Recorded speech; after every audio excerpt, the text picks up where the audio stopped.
Welcome to Rise of Valor, an official Valorant Ignition series powered by Alienware. We are broadcasting live here today from Fortress Melbourne in the Alienware Arena. Fortress Melbourne, of course, is Australia's largest gaming venue in the Southern Hemisphere. Xenox, my co-caster, how are you doing today? I'm doing great, Vandy. I'm excited to be here in the studio. It's an awesome arena stage we've got behind us at the Alienware Arena. It's the home for all gamers. It is an exciting time ahead of us here today to kickstart the Rise of Valor. Absolutely. As we did see a little bit of that video teasing, Rise of Valor will span 5 weeks, 10 broadcast days, but there can only be one winner. So we're going to be following the action along. And we also have some amazing prizes up for grabs. We've got $70,000 worth of prizes for players, including a cash prize of $15,000 and 200 Alienware peripherals. Yeah, and there's also 100 Alienware peripherals worth $30,000 as well for you spectators along at home. As we do know as well, we will talk you through about how to win those spectator prizes. But as we know, today is the first open qualifier of Rise of Valor. So we're getting things started very, very excitingly in terms of how much this tournament has meant to people, how much interest it started to gain. It's only the first day, but we've had over 600 players around Oceania involved today and over 300 teams registered for Rise of Valor. If you didn't manage to make registration for this week, not to worry, because registration is still going to be open for the next 2 weeks. Yeah, there's a lot of chances here. That's the main thing we sort of want to reiterate for the Rise of Valor for Fortress Melbourne. Lots of different pathways. You can enter into 4 out of 6 of the open qualifiers. So we got a lot of fun over the next 3 weekends, Vandy, for these teams looking to try and qualify for the play-ins and the finals. That's exactly right. As you said, lots of different pathways. But, I mean, Xenox, we're in this beautiful venue. We've also had the chance to be given a tour around it yesterday. Yep. What are your thoughts on it? I love it. It's awesome. Very much spacious, really. Cannot wait for the amount of people we can eventually fit in here at Fortress Melbourne. So very excited. That's it. It is unfortunately closed for now, but there is, of course, this beautiful, as we said, Alienware Arena. Behind it, there is a sports bar. This is a multi-level, I should say, entertainment venue, and it can hold up to 1,000 people. So below, you can see those pictures over there. We have the Medieval Tavern. Comes with a fully licensed restaurant and bar. 56 dedicated PC lounge, 4 dedicated streamer pods, and a private function room called The Hall that you are able to rent out. And don't forget about the arcade alley. Yeah, and as you said, though, it is unfortunately currently closed at the moment, but you can keep up on to date with the socials at Fortress Melbourne, and we'll eventually have the reopening dates announced throughout all of that. As we move forward, though, with today, let's go and have a look at the tournament format for today's first opening qualifier. Welcome to Rise of Valor, the largest oceanic Valorant tournament. Over $70,000 of prizes to be won. 10 game days, 3 pathways to the finals, and ultimately, 1 champion. Rise of Valor begins with the open qualifying stage. 6 qualifiers open to all teams of any skill level. Each qualifier consists of a single elimination best of 1 bracket, with the top 2 teams advancing to the play-in stage. All other teams in the qualifier earn points, with more points given the further they progress in the bracket. Every team can play in up to 4 open qualifiers, giving teams multiple chances to qualify and earn points. The top 12 teams from the open qualifiers will progress to the play-in stage. They will be joined by the final 4 teams from the Oceanic Valorant Open. The play-in stage is the first of 3 pathways to the finals. Teams battle it out in a single elimination bracket, with the top 2 teams advancing directly to the finals. For teams who finish 3rd to 14th, the journey is not over. They advance to the last chance qualifier, the second pathway to the finals, for teams on the cusp of competing with the best in the region. They are joined by the top 4 point-earning teams across the open qualifier stage. This is the third and final pathway designed for amateur and semi-pro teams. The top 2 teams in the last chance qualifiers will take the final 2 spots in the finals. We've now found our top 4 teams. They will battle it out in a double elimination best of 3 bracket to find the top 2 teams for the grand final. The final 2 teams will go head-to-head in one final showdown, a best of 5 grand final. The winner will take home the lion's share of the prize pool and ultimate glory as the champion of Rise of Valor.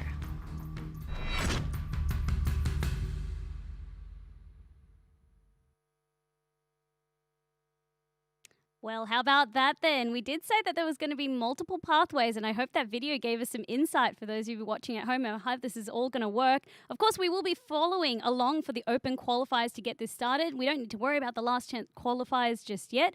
But also, Xenox, I mean, there's going to be 12 teams that come out of these first 3 weeks that qualify for play-ins. So we've got a lot of action on our hands.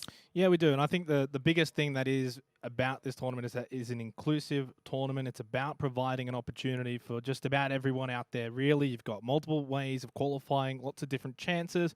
Sure, maybe the best of the best will be able to go all the way through the single elimination bracket and probably qualify through the qualifying match. But then, of course, if you fall short at anywhere of the mark, you can get those points that will accumulate, and then you can come back in one of the other qualifiers. I think that's the part I like about it the most. It kind of rewards consistency, something that we see a lot in titles that can kind of go, I guess, unnoticed, especially when you've got a best of 1 format, which is what we are playing here today. Yep. As we know, if we were to have everything as best of 3 from the start, we'd be here for years. Yeah, exactly, right. And not only that, but it also means we can get through more matches overall, but also then now that gives everyone else a lot more chances overall too. So for you guys at home, if you're watching now and you're like, hey, I want to get involved, you've got the other qualifiers next weekend that you can sign up to as well. So it's going to be a really fun 3 weeks, and I can't wait to see who's going to be able to make the playing stages.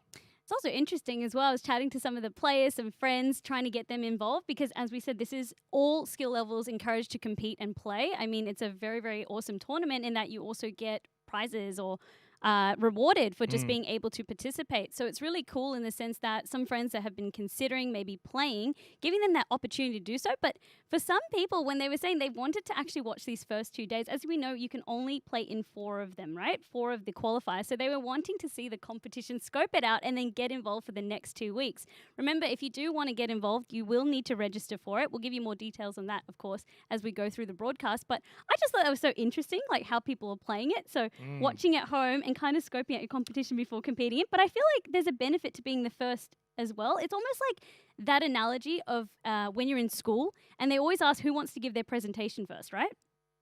Yeah, the nervous kids at the back will say no, but then you've got the brave ones at the front who want to get straight into it. But I think you're right. But also there's tactics to it, right? You got some of the better teams that maybe don't want to play the first one either, to allow some of the other also better teams. So they don't have to meet them, say, in qualifier number 1. They might want to come in for, say, qualifier number 2. I know, for instance, one of the notable teams for tomorrow is going to be Direwolves, so they're not playing today, but they'll be playing tomorrow. Yep. And you're going to have that sort of spread of the top teams throughout the many different qualifiers as well. That's exactly right. And speaking of notable teams, Direwolves, of course, is one that you pointed out. We also do have Rip and Tear competing today, Bad Habits, Over Palastrike, Conky, Team Launch, and Exoclan Control are named, of course. You won't be seeing them through the open qualifiers. We just wanted to make sure that you know that they've already qualified. We'll be seeing them next and play in. So if you don't recognize these fan favorites or the winners of a previous Ignition series, it's because they've already done the hard yards of qualifying. Yeah, one of the teams you missed there actually was Mind Freak as well. They're going to be playing today, maybe one of the favorites for this qualifier. Some funny names that we've been given here. Raise Outdoors is one of the teams. I'm not sure where they're at in the tournament at the moment, but that's probably my personal favorite. Yeah, hoping to see them along. Another one that we got, especially if you're an Avatar fan, is Appa Yip Yip. Have you been watching Avatar: The Last No, Airbender? I haven't actually. I've never watched it. It's on Netflix, so there's really no excuse. I mean, that's a little plug for Avatar over there. Great cartoon. It's funny because people often argue, is it cartoon, is it anime? Well, I don't know. Another good one as well was Cypher with No Brim. People are really Okay. creative with their team names. Yeah, there's some good ones. One of the teams we're actually going to be having eventually is called Blank. Mhm. Even confused our lovely production who thought we were waiting for a team to eventually take that slot. But I was like, no, that's a Team Blank. I mean, I like it. At least it's simple. But as you said, it can be a little bit interesting when you're kind of seeing on the bracket blank versus, another team. You're like, oh, okay, well, we've got the other team's name. Who are we waiting for?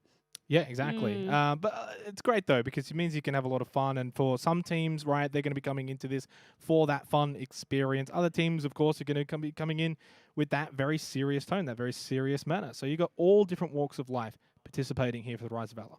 That's it. Of course, our first match that we will be broadcasting today, we have got confirmation. So it will be Mindfreak versus Blank. So speaking of both of them, Xenox, this is going to be the match that we wound up with. Of course, as we said, it is Team Blank. We are not waiting to fill in that name. Team Blank, yeah, exactly right. That's going to be the matchup. Mindfreak, very much looking forward to see them as well. A very notable organization within the Oceanic region, so a lot of eyes will be on them to see how they perform. They have a very strong track record in terms of competing in first-person shooter titles. So as you said, there's really no stranger to the whole industry as of all. But also their roster, we've got names like Jasper, Jax, Elucid, Mr. Red, the Skits Machine. So these are players that we've seen around, maybe not just in Valorant, but other competitive titles as well. Yeah, recently signed. I believe it was only maybe a couple of days ago from when I saw the announcement. I definitely saw the announcement on Twitter and a lot of hype It was around like that. yesterday. That still counts within a couple of days, so Yeah. we'll go with that one. But yeah, look, I think that they'll probably come into this as favorites. I haven't seen the lineup for Team Blank. But Mindfreak, obviously, as you said, when you're backed by an organization like that, they're going to have also that fan base. I'm expecting good things from them. And hopefully for Team Blank, hopefully they can put on a good showing. They will be the dark horse, of course, going into this one. We've got confirmation that the game is ready. So Xenox, why don't we get straight into it? Yeah, very excited to see what we're going to have here for our first match of the day.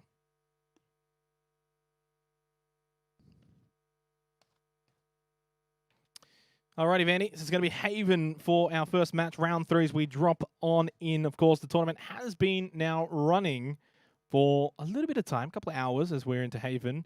We are sort of dropping in and taking a peek and seeing where these teams are at so far in the single elimination bracket. That's exactly right. We have actually started the broadcast from round 3. So from today, essentially, we're down from 120 teams down to 32 teams. So you can already see it's starting to really get down to the more competitive matches. And as you said, Mindfreak, definitely the favorites going into this one. But I love that unknown factor that Blank is bringing. And on a map like Haven as well, this is one of those maps where I feel like you're neither really at I guess an advantage being either attack or defend. It feels very even in that side. Well, it depends on how the team wants to play it, right? Because Haven is a map that's going to have a very split defense. You're going to have, that split across all the way from C, B, A, for instance. A lot of the tactics typically in Haven revolve around mid control, and that's probably what we may expect to see early on. But for these pistol rounds, for instance, that you can kind of throw those tactics out the window, maybe force A or force C. Yeah, exactly right. I mean, generally you don't want to be forcing B, that midpoint over there, because it becomes very, very easy to then get pincered. And you can already see we're off to an explosive start already in this pistol round. Plenty of utility being used by both teams as well to try and get onto side and also to retake it. You can see Kelv literally just being bullied off site. Singed on the Cypher. So Blank are going to be attacking first up into Mindfreak's defense. Obviously, they're going to have their handful. Spawns up in heaven. Jasper's going to be able to take out B-Dog. Trades back and forth. Not too surprising here for the pistol round early on. There's going to be a shot dart available, just missing the target. Never mind, lands in the end onto Jasper. And nicely done for Mindfreak, who should be able to clean up. Never mind, this one's still in hell. Singed with a 4-kill performance in the pistol round. We'll get the first round to Blank. Absolute stunning performance by Singe, and as you said, just be so hard to really lock down this Cypher. And it's really funny because a lot of people feel as though Cypher is one of those agents where He's defender focused. That's really where his kit shines. But I'd actually argue otherwise. You see him being such a staple in teams because if you know where to position his cyber cages, where to position his tripwires, you can literally just be able to hold a site and really prevent it from being retaken. So it was really nicely done by him. Of course, though, pistol round, Vandy, is not going to be very indicative of how the entire round as a whole is going to play out. At best, maybe Blank might have a bit more of an advantage during the second round. Wouldn't be too surprised, though, Mind Freak, especially considering they're on defense, to be able to sort of withhold this. Nice entry frag from Jasper. Into K-Hoon. Swans over at the back of site is, though, eventually just going to get overwhelmed by Skit's machine. And Blank looking very nicely here to start things off. Being really aggressive. Of course, we saw that with the pistol round, as you win it, you do have more credits to spend on the second round. So with the better guns, they feel very, very confident being very aggressive and using almost that death ball tactic to really force themselves, rush onto site, and now just play against the retake that we now see coming out from Mind Freak. Pushing through Garage for Kels. This is going to be very difficult, though, of a retake. Really well set up right now. Double Shorty, as you said, going to be very, very hard to get onto point. You have Shorty, it's a very, very short-range weapon. I mean, you see it in that. So you're really able to hold these close angles, and they're looking for some exit frags. So B-Dog managing to get one. We'll get trade out in the process, but that's the best you could hope for, especially in a round like this. So that round's going to go to the attackers once again. If I'm correct, I'm pretty certain, by the way, that's actually Mind Freak on the red team. So yeah, I was going to say, I was hoping the names got swapped. Yeah. But it's a Blank who is actually defending and Mind Freak. As we kind of went through the roster, the labels are a bit mixed up. But no worries on that. So, I mean, in fact, I guess all that changes for our talking point is that Mind Freak are in the lead. Yeah, that's pretty much it, right? And as we move into the third round, though, this is where things should even up a little bit. So Blank are technically the defenders, Mind Freak on to the attacking side, which is, again, it all comes down to sort of a differentiating opinion. I think attacking on Haven's not so bad, especially in a very coordinated manner. You look at a team like Mind Freak. If they're going up against a team like Blank, who maybe doesn't have as much experience, you kind of expect Mind Freak to be able to just overwhelm it, like we saw in that last round. Now they can look to take a bit more mid-control. We haven't seen it so much at the moment in the first two rounds. Yeah, it's really interesting because, as you said, Mind Freak, they have that experience, but on a map like Haven as well, if you don't have any utility to be able to stop a rush, as we saw kind of on that C rush, A rush, it becomes very, very hard to retake the point because of the way you're spread out for defenders. It's generally one person on each entry point of the map, like you can see when we reset next. So you generally have one defender on site, which means, again, if you're able to take advantage of that and overwhelm them, it can be very, very hard. And that's exactly what they're doing over here. Wall goes out, and they go straight onto that B side, bullying on in. Skit's also throwing out that stim beacon. They're going to get the spike down. K-Hoon coming through. Cyber Cage is blocking that line of sight. And what's a recon bolt used as well from Sofa. Only one casualty for both sides, but the spike is down. 45 seconds from when that gets planted.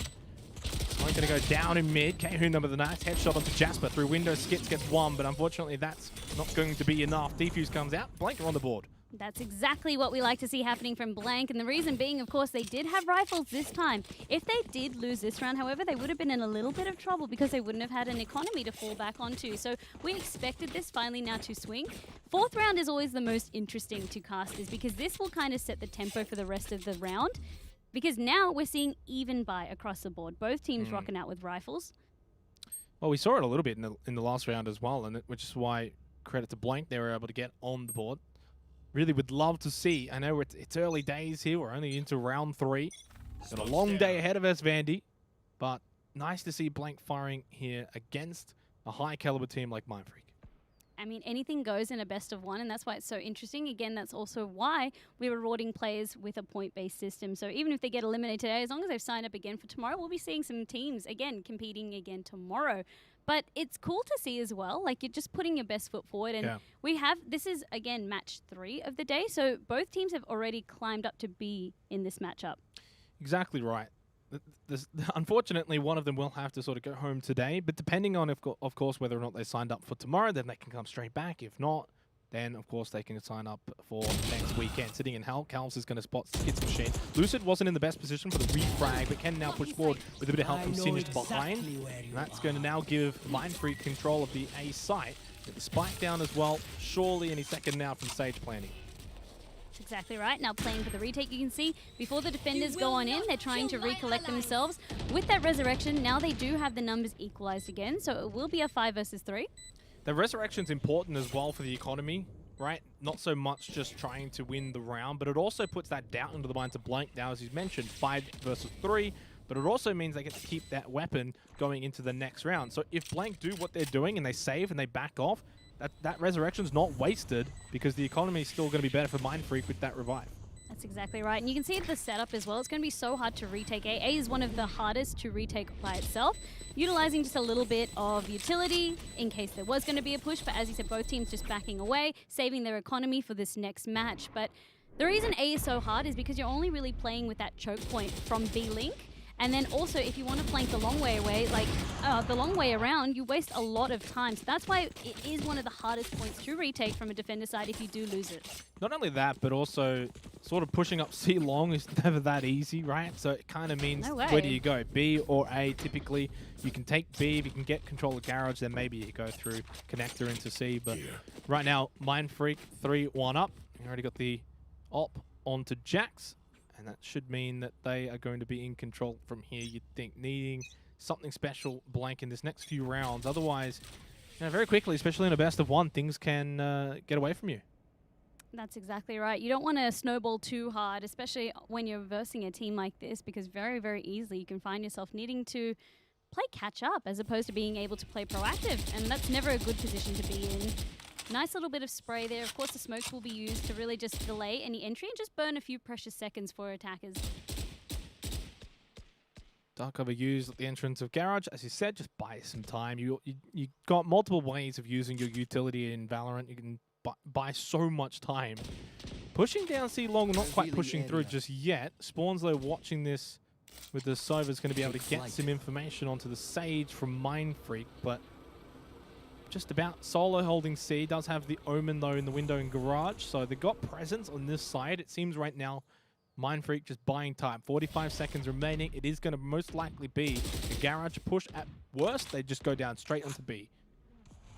Exactly as you said, just buying time. But the reason being is because they don't need to just yet. Sage still has a lot of utility, and now that kind of gives away the positioning. So they do open up with another Sage. Well, as you can see, they really just split B in half, and it makes it so much easier to really gain access onto the point and at least get the spike planted. Well, the judge from that range is not going to be ideal. Jasper will punish him. They had the Stim Beacon as well, which was allowing them to get through that Sage wall almost instantaneously, potentially catching Blank off guard. Only 2 players left. It's the Brimstone, it's the Sova. Somehow Sober, I think, must have pushed down C long, and he's now coming in from behind, but sitting close over to the window is the Omen. May catch Spawns off guard. Nice headshot onto Lucer, but so much work still to do. At best, he probably should just fall back, hold that Vandal, maybe get an exit frag or two. He really wants to deny the operator. Of course, that would be a large chunk of credits being able, and I mean, he's willing to try and take the shot over here, but Jax was also anticipating that Spawns might want to try and take a peek at him. Unfortunately, losing the trade, but in that position, if it would be worth, I mean, you could see what he was trying to do. That's 4,500 credits that you're denying. I mean, no one might be able to pick it up in time. That was kind of the play there. But you could really see on every aspect of Mindfreak's attack, they're looking to check for weaknesses. If they get a pick, that's definitely going to be the point that they want. But they're also waiting out a lot of that utility, the smokes. They know that they don't need to push through. 30 seconds. Okay, all systems go. Everyone through B. Even though Sage had that wall, the slow, as you could see, didn't really matter because it's still just one defender there while she was waiting for the rest of her team to rotate.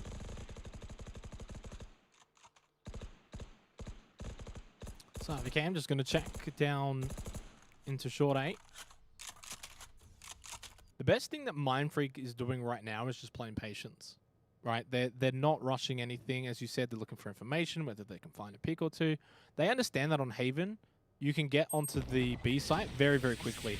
Now, there's going to be a Sky Smoke onto the window in Garage, immediately countered by the Dark cover onto the doors, expecting potentially a push into Garage. But no, it's going to be a fake, and then they can now shift the weight of their attention over to the A site. And what this has done is already forced the individual who was holding A long, now expecting that push through Garage or B, and they're off A site. This is going to be like a 5-on-2 at best. Exactly as you said. So it's just getting intel in other locations and then responding accordingly. But for Blank, they still have no idea they're not giving away any movement. And as you said, most importantly, that patience aspect. We see a lot of teams really utilizing that rush aspect. I mean, it's not always the way you need to play. As you can see, you can be very, very calculated. And once you get those picks, 2 already to start it off, they're at a great advantage here now to be able to take this round. This is just going to hold up onto the ledge of heaven. Look at the spike down in front of the truck, which is facing a long. And this should very well be fine for one, as you've mentioned time and time again. A site very hard for a retake. But this is going to be Blank's first attempt at it. They're at least going to try and force that. Needed to get the trade. Didn't. Lucid had the off angle they weren't expecting them to be in. And it's now 5-1 to Mindfreak. So many corners that you need to check, but also elevation, and that's exactly why we saw Lucid playing up on that little bench or little ledge, I suppose, up in heaven. You generally always are trying to check what's on your eye level that sometimes you forget to check up, and that's exactly a great utilization of Jet's mobility or champions with mobility like that. So, of course, Omen can teleport into locations like that as well. But you often see players always checking eye level first. I mean, I'm sure you've done it as well.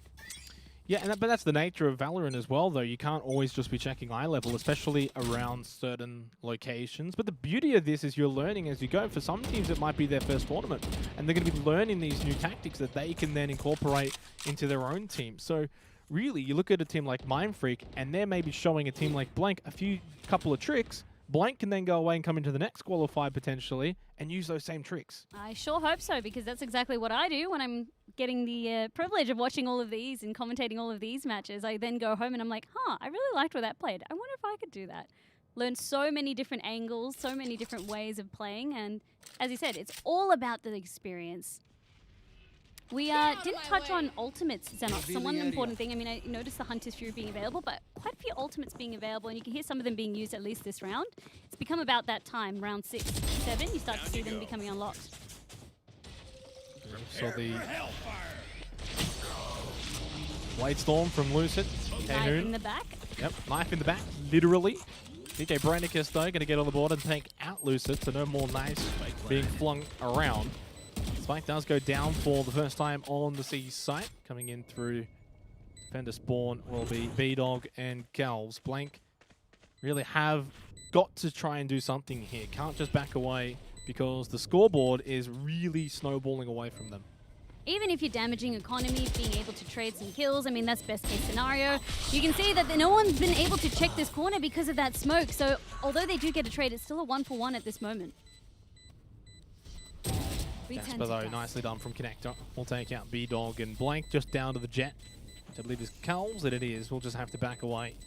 Can at least save the Vandal. They're running out of time, running out of score on the scoreboard as well. 1-6 now in favor of Mindfreak, who are putting on a very clinical show here for our round 3 matchup. Yeah, I mean, what was it? Their roster just got announced yesterday, so this is their first official tournament, and it's really interesting to see. I mean, Rise of Valor, it feels like such an appropriate title for not just this tournament, but even for some aspiring teams. So really cool to see Mindfreak putting their best foot forward. But on the side of Blank, as you said, they still are able to trade blows, and you see Kells being the top fragger for the team of Blank, but Singed, even in that first round, the 4 pistol kills, just still putting him on top of that leaderboard. What's interesting is when you look at that scoreboard, Vandy, that the actual kills differential isn't that high. Blank are finding frags, but Mindfreak is sort of not fussed if they lose a player or 2, or even 3. As long as that spike goes down and it doesn't get diffused, that's a round win. That's all that matters. Nice little cheeky move up from Kells will catch Jax off guard. Op down, Cypher though can pick it up for Mindfreak. The round's certainly not over, but this is a much better start from Blank. Just that little bit aggressive, expecting to catch Mindfreak off guard, and it worked. This is the evolution happening now. I mean, they did also find another kill onto Lucid. And also Cinch falling on down. Kehun getting the right angle over here. I mean, had the right idea, the trade went out. But as you said, trying something different. They know that, okay, Mindfreak, happy to run down the clock. Let's take the fight to them. Even as defenders will push on out. One member of Mindfreak left. Jasper has given away their position by killing this member of Blank. And we'll just need to hold on. 45 seconds. Jasper in a 1 versus 3 scenario. They are all pretty close by. There's an upside and a downside to that, but the upside is, of course, you can just get the elimination. Second round win for Blank against Mindfreak. 2-6. They're evolving, and this is something you should be really scared of, especially on a best of one. There is no next round. I mean, obviously, next round could take place tomorrow. But what you like to see is that we know the way Mind Freak like to play, very slow at the beginning. Tempo, they're just going to anchor around, play for picks. We'll take the fight to them. They won't expect us to push off site. We don't need to push off site, but we need to try something different. Changing the tempo was really, really cool to see and worked out very, very successfully. So now, Mind Freak, they'll be looking. The mind games are already there in place now. They'll be very, very careful to watch their flanks. Yeah, you can already see the way that Mind Freak are positioning themselves for this round is to keep an eye on all of those positions that Blank can effectively push through. So the Sage over at C long at the start, just keeping the Sova honest so he can't just slow walk down. There was a bit of presence also shown over A, smoke used. So they are kind of showing that they have presence over at like A and C long, but now they are continuing their positioning for this mid push. That's it. And Kahoon, of course, will be keeping a hold of Garage because Garage is really that point of access where you can either then pivot onto B or pivot onto C. So it's a very, very important guard post that you do need to have a member on, especially if you are anticipating that it would be either B or C site. Holding the angle at connector. Oh, that's just horrible timing, unfortunately, for DJ Brandicus. Lucid with a quick headshot. Updraft up on top. On top. Hunter's Fury is going to be utilized from spawns. Or spawns, and will actually be able to get an elimination onto Jasper. Nicely done. Round certainly not over. Spike struggling to go down. Finally is now just planted by Singe, who is actually going to pop that Neural Theft ultimate to reveal the location of all the members of Blank. Kahoon, though, with a quick headshot on the Skits machine. And potentially the retake could be available here for Blank. Never mind, they lose too many too quickly. 1 versus 2 remaining for Kahoon. Paranoia coming out. Kahoon trying to gain access to the site. Paranoiing return fire of their own. The dark cover is there. They don't have an idea. I mean, there's a cross angle there. Lucid will pick that one up and make sure that they secure that round, but it was looking very touch and go. A lot of ultimates needing to be burned. Yeah, very interesting round played out there. I thought Blank really looked at home in going toe-to-toe with Mind Freak. They didn't look out of their element at all, Vandy.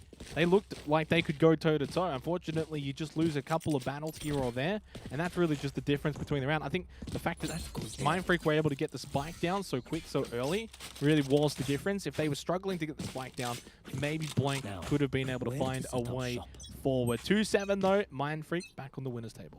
Key pick as well. I mean, by having the Sage down so early with Resurrection, denying that looked well in Blank's favor, but the Neural Theft was the biggest challenger or changer of that last round. So now that these ultimates aren't in play, at least Neural Theft is in, but Jasper will have Resurrection available for this round, so Blank needs to keep that in mind. Orbital Strike available for Skits Machine. Could go for the more common play of just chucking it into Heaven. We'll smoke things off first, though, for what's going to be an A push. Do have that information, though, up in Heaven. He's actually going to smoke it up. As Jax is going to find Calves, who's the top fragger for Blank. That's a big target to get rid of as quick as possible. In fact, it's going to be just walled off as well as smoked off. A lot of that presence at Heaven completely neglected now. As Mind Freak doing a decent job here, getting that spike down early again. Unfortunate for Kahoon as well, unable to take down the Sage, and of course what happens, the Resurrection is there, so Operator will be saved. Omen able to still cover that, and this is a bit of that economy round coming out for Blank as well, so it's just about how many frags they can get. Of course now with some guns being picked up though, this is actually looking good, and most of the rest of the defenders they realized would be playing down long. They knew that Jasper did use a Resurrection onto Omen, so they have an idea where two members are. Oh, nice peek out, double headshot from B-Dog, and they can get the defuse inside. Amazing. They've done it. Big clutch win from B-Dog on the Brimstone, and it's going to be 3-7 now. Blank just keeping Mind Freak honest, and that scoreboard just slowly ticking over for them. Intelligent gameplay all around. They knew where the two members were, but they still kept someone watching Sewers, which is exactly where the rotate came from. And then that clean double spray from B-Dog, really just clutching that round up. And this round definitely should have gone the way of Mind Freak. As I said, it was economy round that we saw coming out from Blank, and them being able to pick up those guns and have the utility available to lock down the rest of the members from pushing up just worked in their favor so well. We get closer and closer to the half. Blank just keeping this matchup alive. A reminder for those who maybe have only just joined us, it is a best of one single elimination here for the Open Qualifier number 1. Round 3 matchup between Blank and Mind Freak. Mind Freak have been on the attack and have been doing very, very well. But Blank, keeping them honest, and are playing like a team that does not want to go home already. They've also learned the locations of where the agents like to play, so they know that Sage is always going to be mid. They know that Sova likes to play C long, Brimstone and Jet, thus accordingly on A. So they also know which agents to expect. And although this is a blind corner, you can see both of them have the crossfire. They're just waiting for the go signal from Mind Freak. Unfortunately, the wall does go up just a little bit too late, but you can see DJ Brandicus definitely sensed something was up. Going to be the orbital strike used in retaliation, but as you said, just that little bit too late from DJ Brandicus again. I'd like to see them just pop that a little bit earlier, even if it, is wasted in the end. I mean, you can't really waste it, right? You're still blocking off that pathway, but you don't have to pop it as soon as they're about to come through. Kel's blind shot into the smoke. He's actually just shooting at the wall. Still keeping that snipe line over there, but you can also see we do have both operators keeping the same sight lines for each other. So it's just who's going to peek first. Unfortunately, Kelv's peeks, gives away his location, and B-Dog again with the wall bang, managing to take out Jax. So that's actually really, really good. Someone will be able to save that operator. Yeah, they did. But you can see he's not afraid to go up against the operator, and traditionally you don't see that. Yeah, really well played. Positioned themselves for the re-pick from Jax, which they anticipated that perfectly, right? Ended up getting the frag onto Jax too. But ultimately, you lose your life, you lose your round, and Mind Freak continue to just pull away. Up +5 now against Blank, as we've got one more round in the half. So it's if you've got any ultimates, now's the time to use them, and obviously spend as much as you can. That's it. You saw that we did have Guardian being picked up as well as a Bulldog. Jax with some quick snipes means that C is now open. Only one member in Garage, and we'll see if the rotate comes across accordingly. Skid's just going to push through. Was paranoid though. In fact, there was a double paranoia hit from Kahoon. We'll get the elimination onto Skid's machine. Jax again putting the operator to good use. Takes out Carls. Connector's just going to be walled off, and we'll plant the spike for C long. Mind Freak going to make it 9-3 at the half. It would be almost insurmountable, you would think, for Blank, but 4-8 looks a lot better if Blank can somehow turn this round in their favor. 3 versus 3 to close this out as the spike is down. Just waits. That's for watching, waiting, gets the peak. DJ Brandicus trading him out. B-Dog getting singed through the smoke, and things are looking a lot more doable. They know that Jax has the operator yet again. Resurrection coming on out to bring their spawns back into play, and they are defusing. The smoke is going to deny it, and they will manage to make it 4-8. Decent attempt from Jax with the teleport down C long with the operator, knowing that he would have the sight line to see that spike. Unfortunately, the dark cover, the smoke from the Omen, is going to actually block him off there and not allow him to just get that free shot. So we go and we switch halves now. Vandy back to the pistol rounds, which we actually saw Mind Freak winning the pistol round first time around. This time, though, they're going to be on the defense, Blank on the attack. And this is a massive chance for them to bring this score line much closer together. You win this pistol round, you can then very easily go on and win that next round. All of a sudden, it's 6-8. That's it, and it starts to look a whole lot closer, exactly as you said. So we still have a good series on our hand. We still have a good game on our hand. But what has changed is that the Cypher is now playing defender side. Singed is something that we need to pay attention to. Compositions are identical, except we have a Sova and a Singed, that being the only difference on both sides. This is what you were really waiting for. As I said, although we do know that Cypher, he traditionally is known as that defender agent. We've seen him work very, very well on attack, but this is where he truly shines. You'll start to see. Yeah, I agree, but Cypher, of course, on attack can also deny a lot of flanking routes. Really help sort of solidify a position as you're attacking through. You can make sure no one's going to be able to flank you, so definitely has uses on both sides. There's no real agents in Valorant that are useless on one side versus the other. Old Viper before she was changed, but as you said, no. It's all changed up, and as you said, people are also really realizing how you can make the most out of kits on both attack and defend. We've got a very, very quick plant coming here, so C being the site of choice. But you do have S spawns as well, just waiting to see if there's going to be any further rotation. Gets one, tries to get another, but falls ultimately. Blank putting up a very, very good fight right now. Sin's going to get Kahuno, who has thoroughly stepped up on the Omen for Blank. Calves has also been very notable on the Jet as well. Jasper just pushes right up with the DJ Brandicus. They'll win the round. They got the spike down, but it will be the defuse coming out for Mind Freak. 4-9, and they push closer to potentially moving on to the 4th round. Some confident run and gunning, I must say, especially on the pistol round from Jasper. No fear at all, also very, very confident.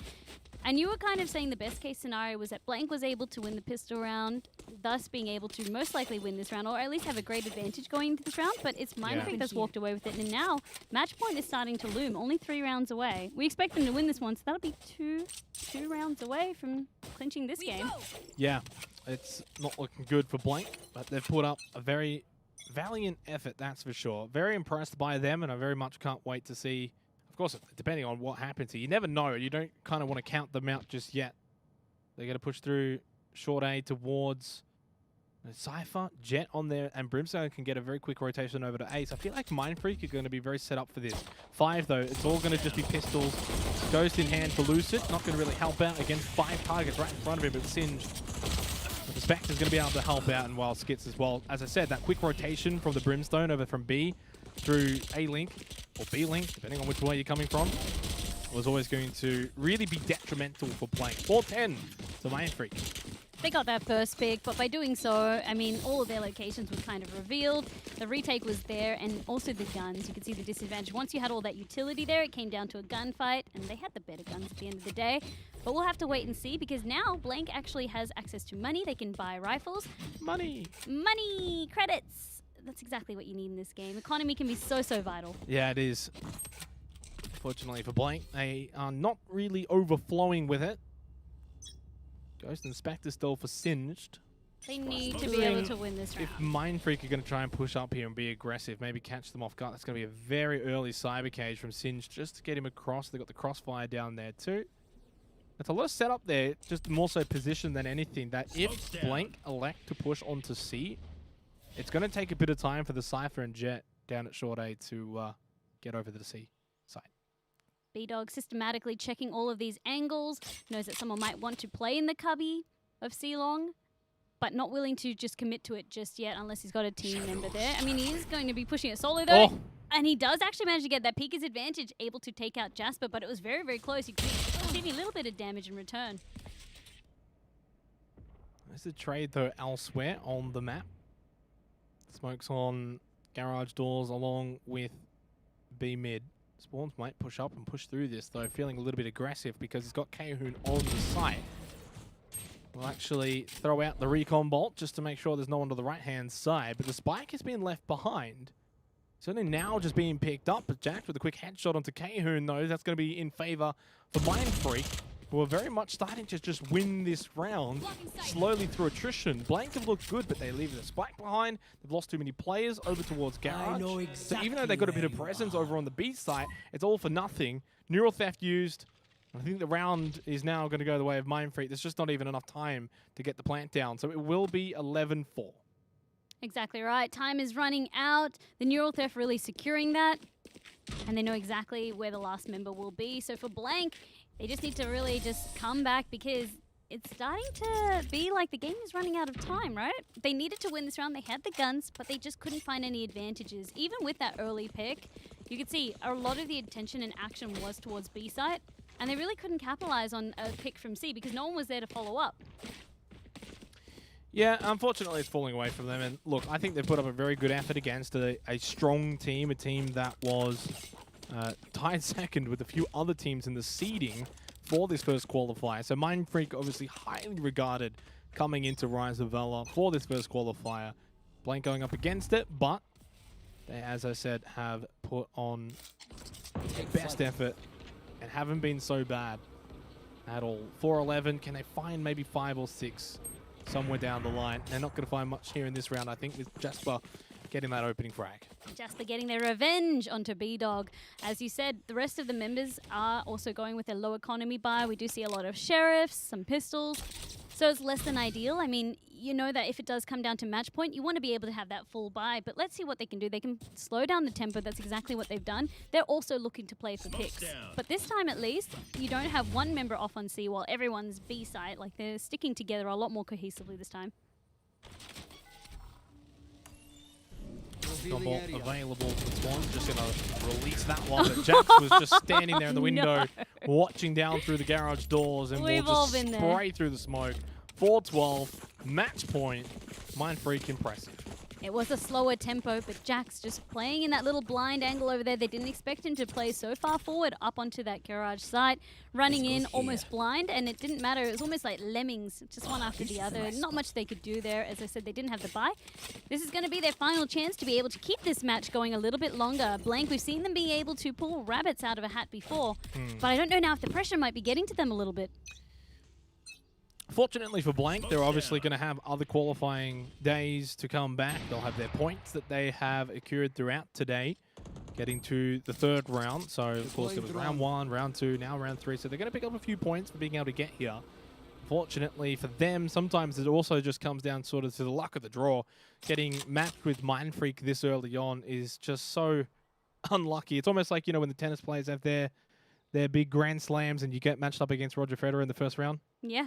What can you do? Exactly. You just got to play. And like I said, the point system that you keep also talking about is so important to highlight because it is going to reward consistency as well. So you just got to do your best on the day. And the rest, as we said, you just have to leave up to the points. Lucid being a very, very nice sharpshooter with that operator as well. We've seen quite a few sharpshooters on Mindfreak. I mean, you generally see players have a bit of a preference. Is generally someone who likes to play the operator or the sniper, someone who likes to play the entry fragger.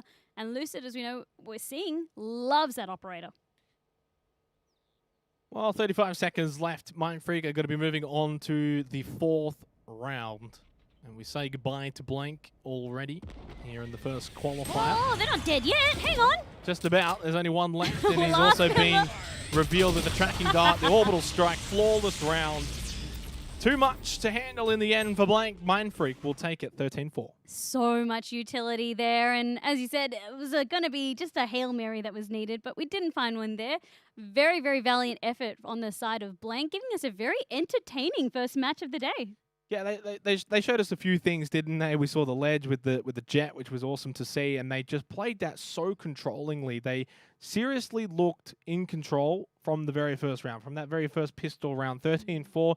Credit to Blank. I thought they looked decent. You know, Cahoon and Carl certainly impressed me from Team Blank, but in the end, it was always going to be difficult. So we say goodbye to one, but they, of course, can come back, well, either tomorrow, depending on when they signed up, or potentially next weekend. Hoping we see them again tomorrow because it was very explosive. Good job on them as well to be able to make it to round 3. And congratulations as well to Mindfreak's roster. It was great to see them in action. I mean, especially early on into the competition, into Rise of Valor. And yeah. I thought you were going to say something, but no I don't know. worries. I thought you were setting something up there with your little special throw, but No. I was just going to say, I mean, what else we're going to see today? We do still have quite a few games to cover, which is going to be really, really nice. We will be going to a short little break. Don't go anywhere, however. We have plenty more matches planned.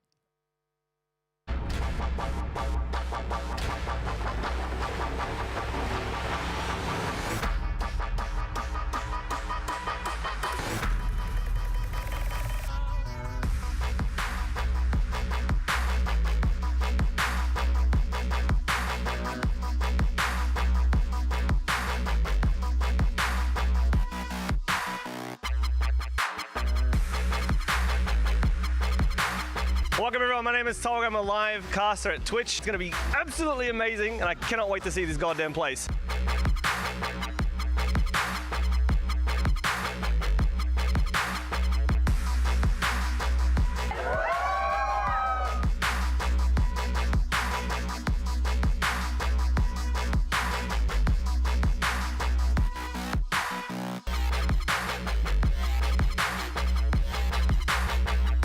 The arena is insane. The colors, the colours are... the huge LED screen. Every esports stream, honestly, the PCs here are amazing.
Hey guys, it's Fangetta. As you know, gaming is all about community.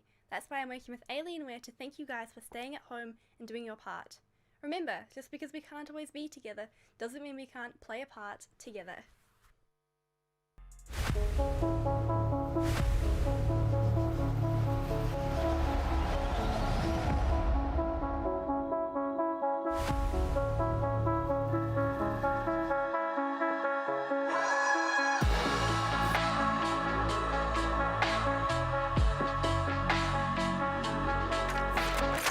Come on, let's go! One enemy remaining.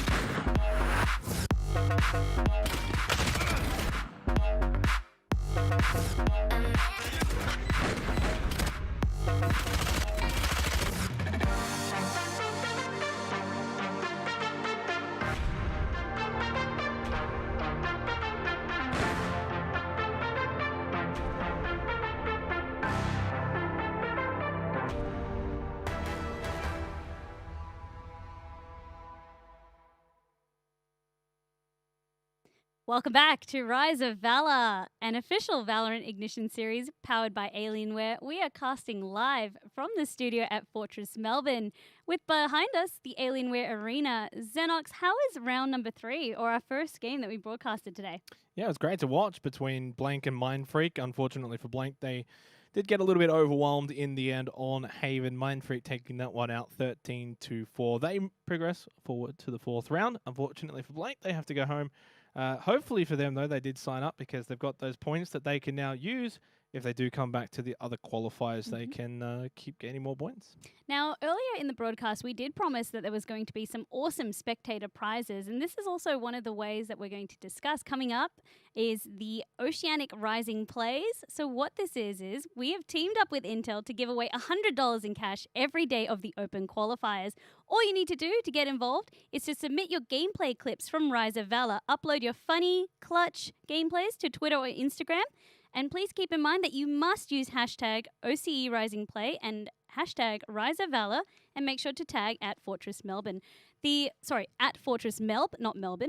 The winning clips will be shown on broadcast the following weekend. So, of course, because this is our first week of broadcast, we'll be collecting the clips. But again, this is all about the participation and involvement that we've got. So even if you might not be the best pro gamer out there, we want to see your funny clips. Surely there's been some funny WTF, Hail Mary moments. Like, we want to see them. Or clutches, I guess, as well. We saw a few of them in the Mindfreak matchup where we saw a 4K. We saw a few clutches towards the end with spike diffusals. We saw some good positioning. With Crazy ult use. The jet on the ledge of heaven. I mean, like, we saw a lot of things going on. So I'm sure all of the other matches have got some crazy things that they can submit.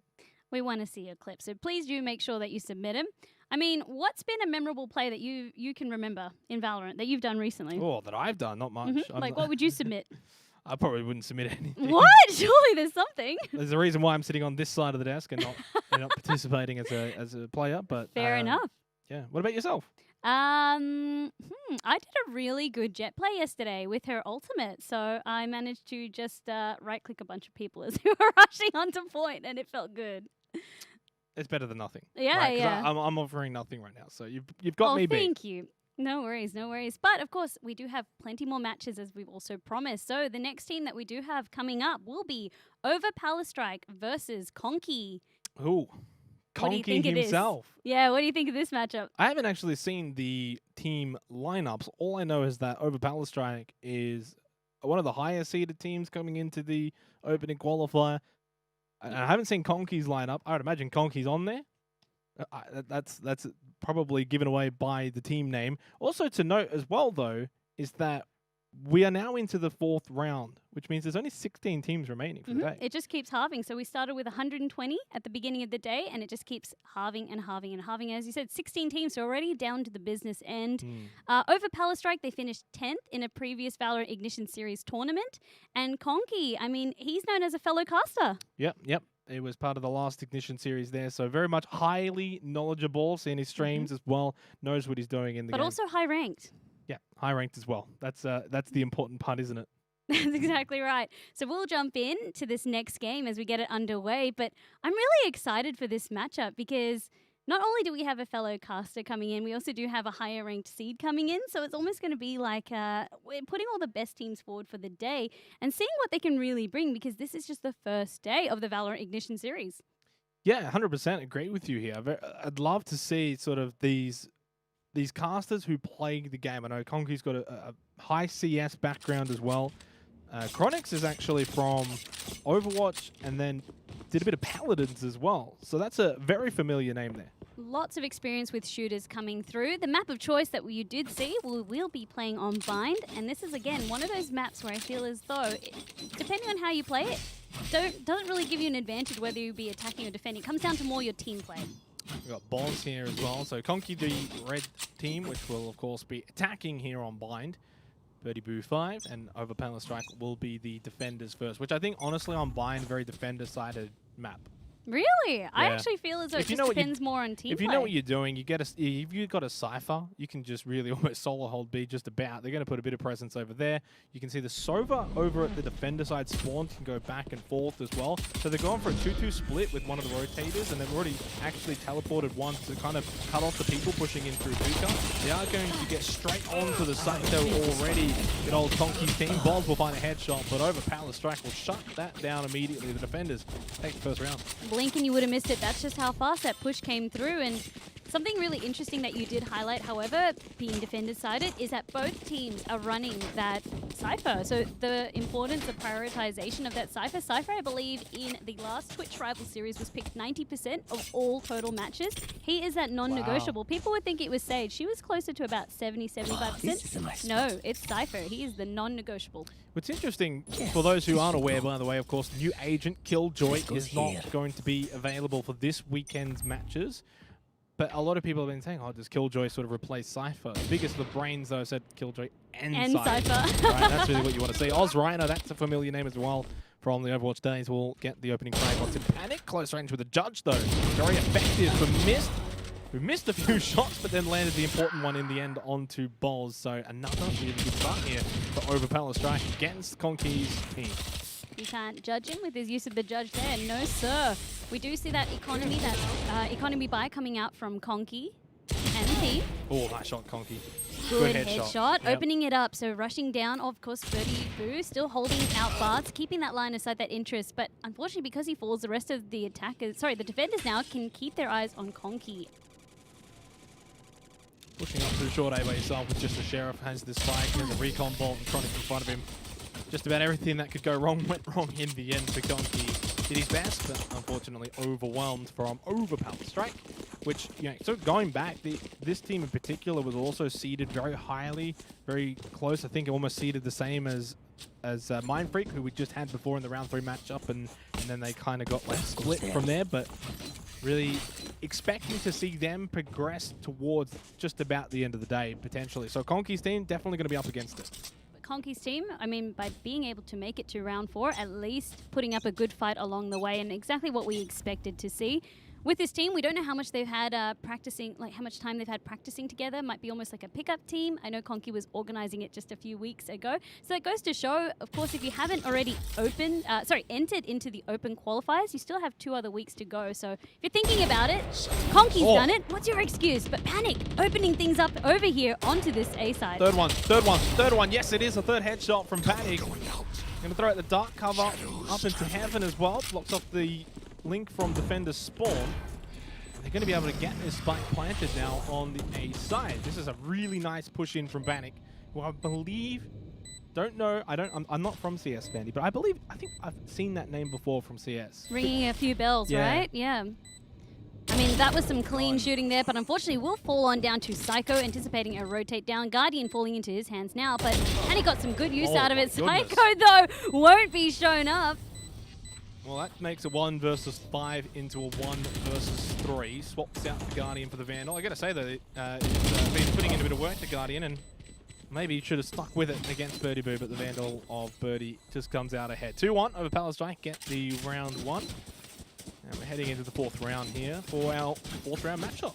As I said, 4th round is really the round that tells you all, because the bye now, coming through the economy, it starts to become even. So if you do lose this round, you start to lag behind. Maybe you need to go a couple of economy rounds and save up a little bit.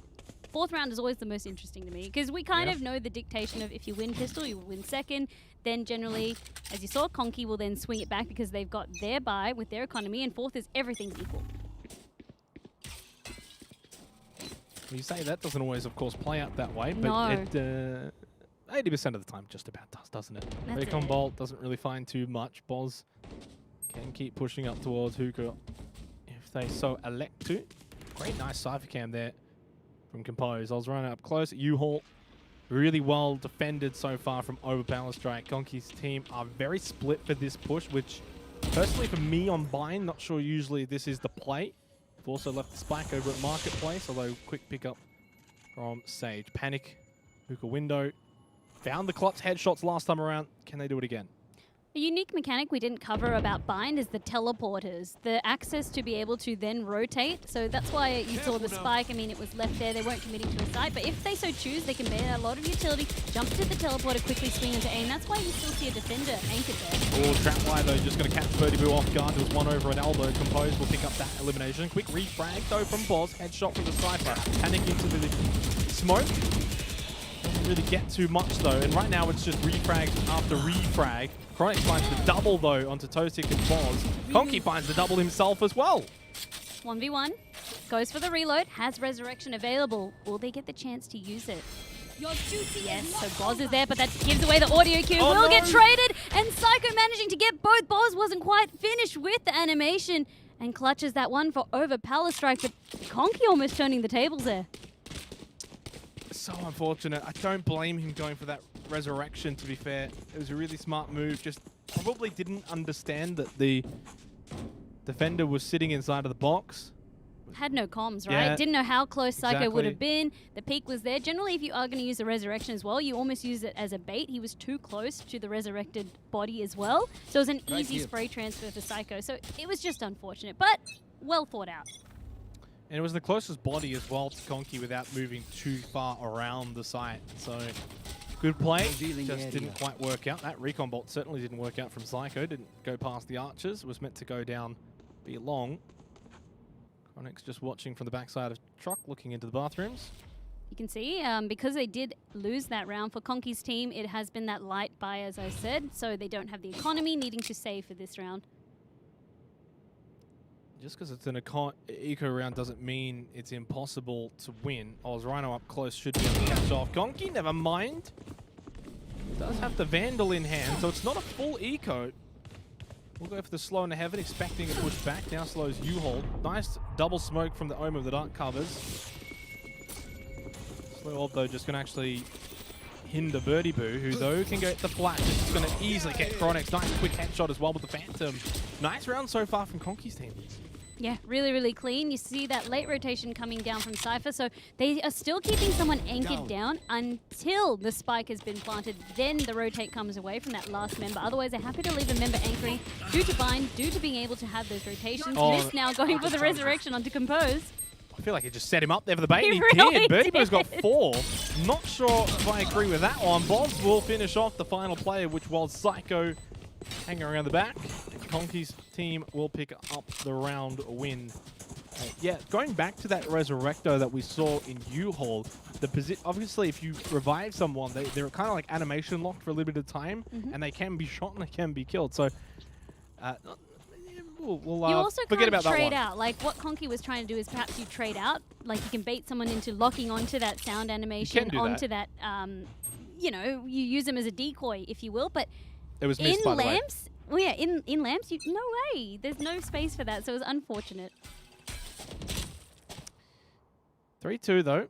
We got ourselves a bit of a game here early on Bind. Conky's team very aggressive though. That's been certainly noticeable as they are always happy to push up early. You know, we saw in the last round on Haven, Mind Freak was sitting back, buying time, waiting for information on their attack. So far here, Conky's team just wanting to push forward as much as they can. Psycho's up close with only the flash. He does get one headshot onto Tausik. Panic recovered that spike, looking for the plant. So they've dispatched of the two defenders over here, and as you said, there's just a lot of confidence in terms of the entry fragging capabilities of Conky's team. He's going to get the resurrection onto Tausik. Maybe with the runner back, just get some information. Miss coming around to be long, caught off guard though by Tang. And this is just going the way of Conky right now. Over Power Strike, they're kind of clutching the scores here. That will be a gun being able to be recovered, so an upgrade for Chronic from the Stinger to the Vandal. And looking to try and save that one out. OzRhino also looking to do something similar, but can't quite recover the gun. It's just outside of the dark cover. Now there was a teleport actually from Conky's Omen, Panic, expecting to find one running back. He wants the exit frag, wants to deny them that gun that they picked up. Chronic's picking up the Vandal, loses the Vandal. And in the end, all 5 go down for over Power Strike. Really what would have been best case scenario for them is OzRhino and Chronix able to sort of salvage 2 Vandals, get out of there alive. They don't even get to do that. So it's 3-3. Conky's team really impressing me right now here on their attack onto Bind. Yeah, really strategic and also very well thought through. Something as well that I wanted to kind of point out is that they're not being predictable. They've been hitting B site twice, then they've gone to A twice, then they're still keeping things switched up. They're getting an eye for who's liking to defend where, but from Psycho, that was a very quick snipe. Teleport into the snipe, see, catching them completely off guard. Yeah, and the Sage Wall was there as well to stop the free shot. If you miss that shot with the op, then you're going to get protected by the Sage Wall too. So it's kind of like a free shot. Worked out really well there for over Power Strike. They have lost 2 though, but so has Conky's team. Did a 3 versus 3 for the remainder of the round. Over to A site we go. Hunter's Fury is successful from Psycho, finds an elimination. And Towski goes down to compose. Shot over Tetris is going to be spotted from Psycho. And it is going to be the round 1 for over Power Strike, because we are kind of just going back and forth right now, Vandy. Blow for blow, as you said, Xenox. And what I really like to see from Psycho, generally with operator players, you see them kind of camping, they're keeping those line of sights, those line of snipes.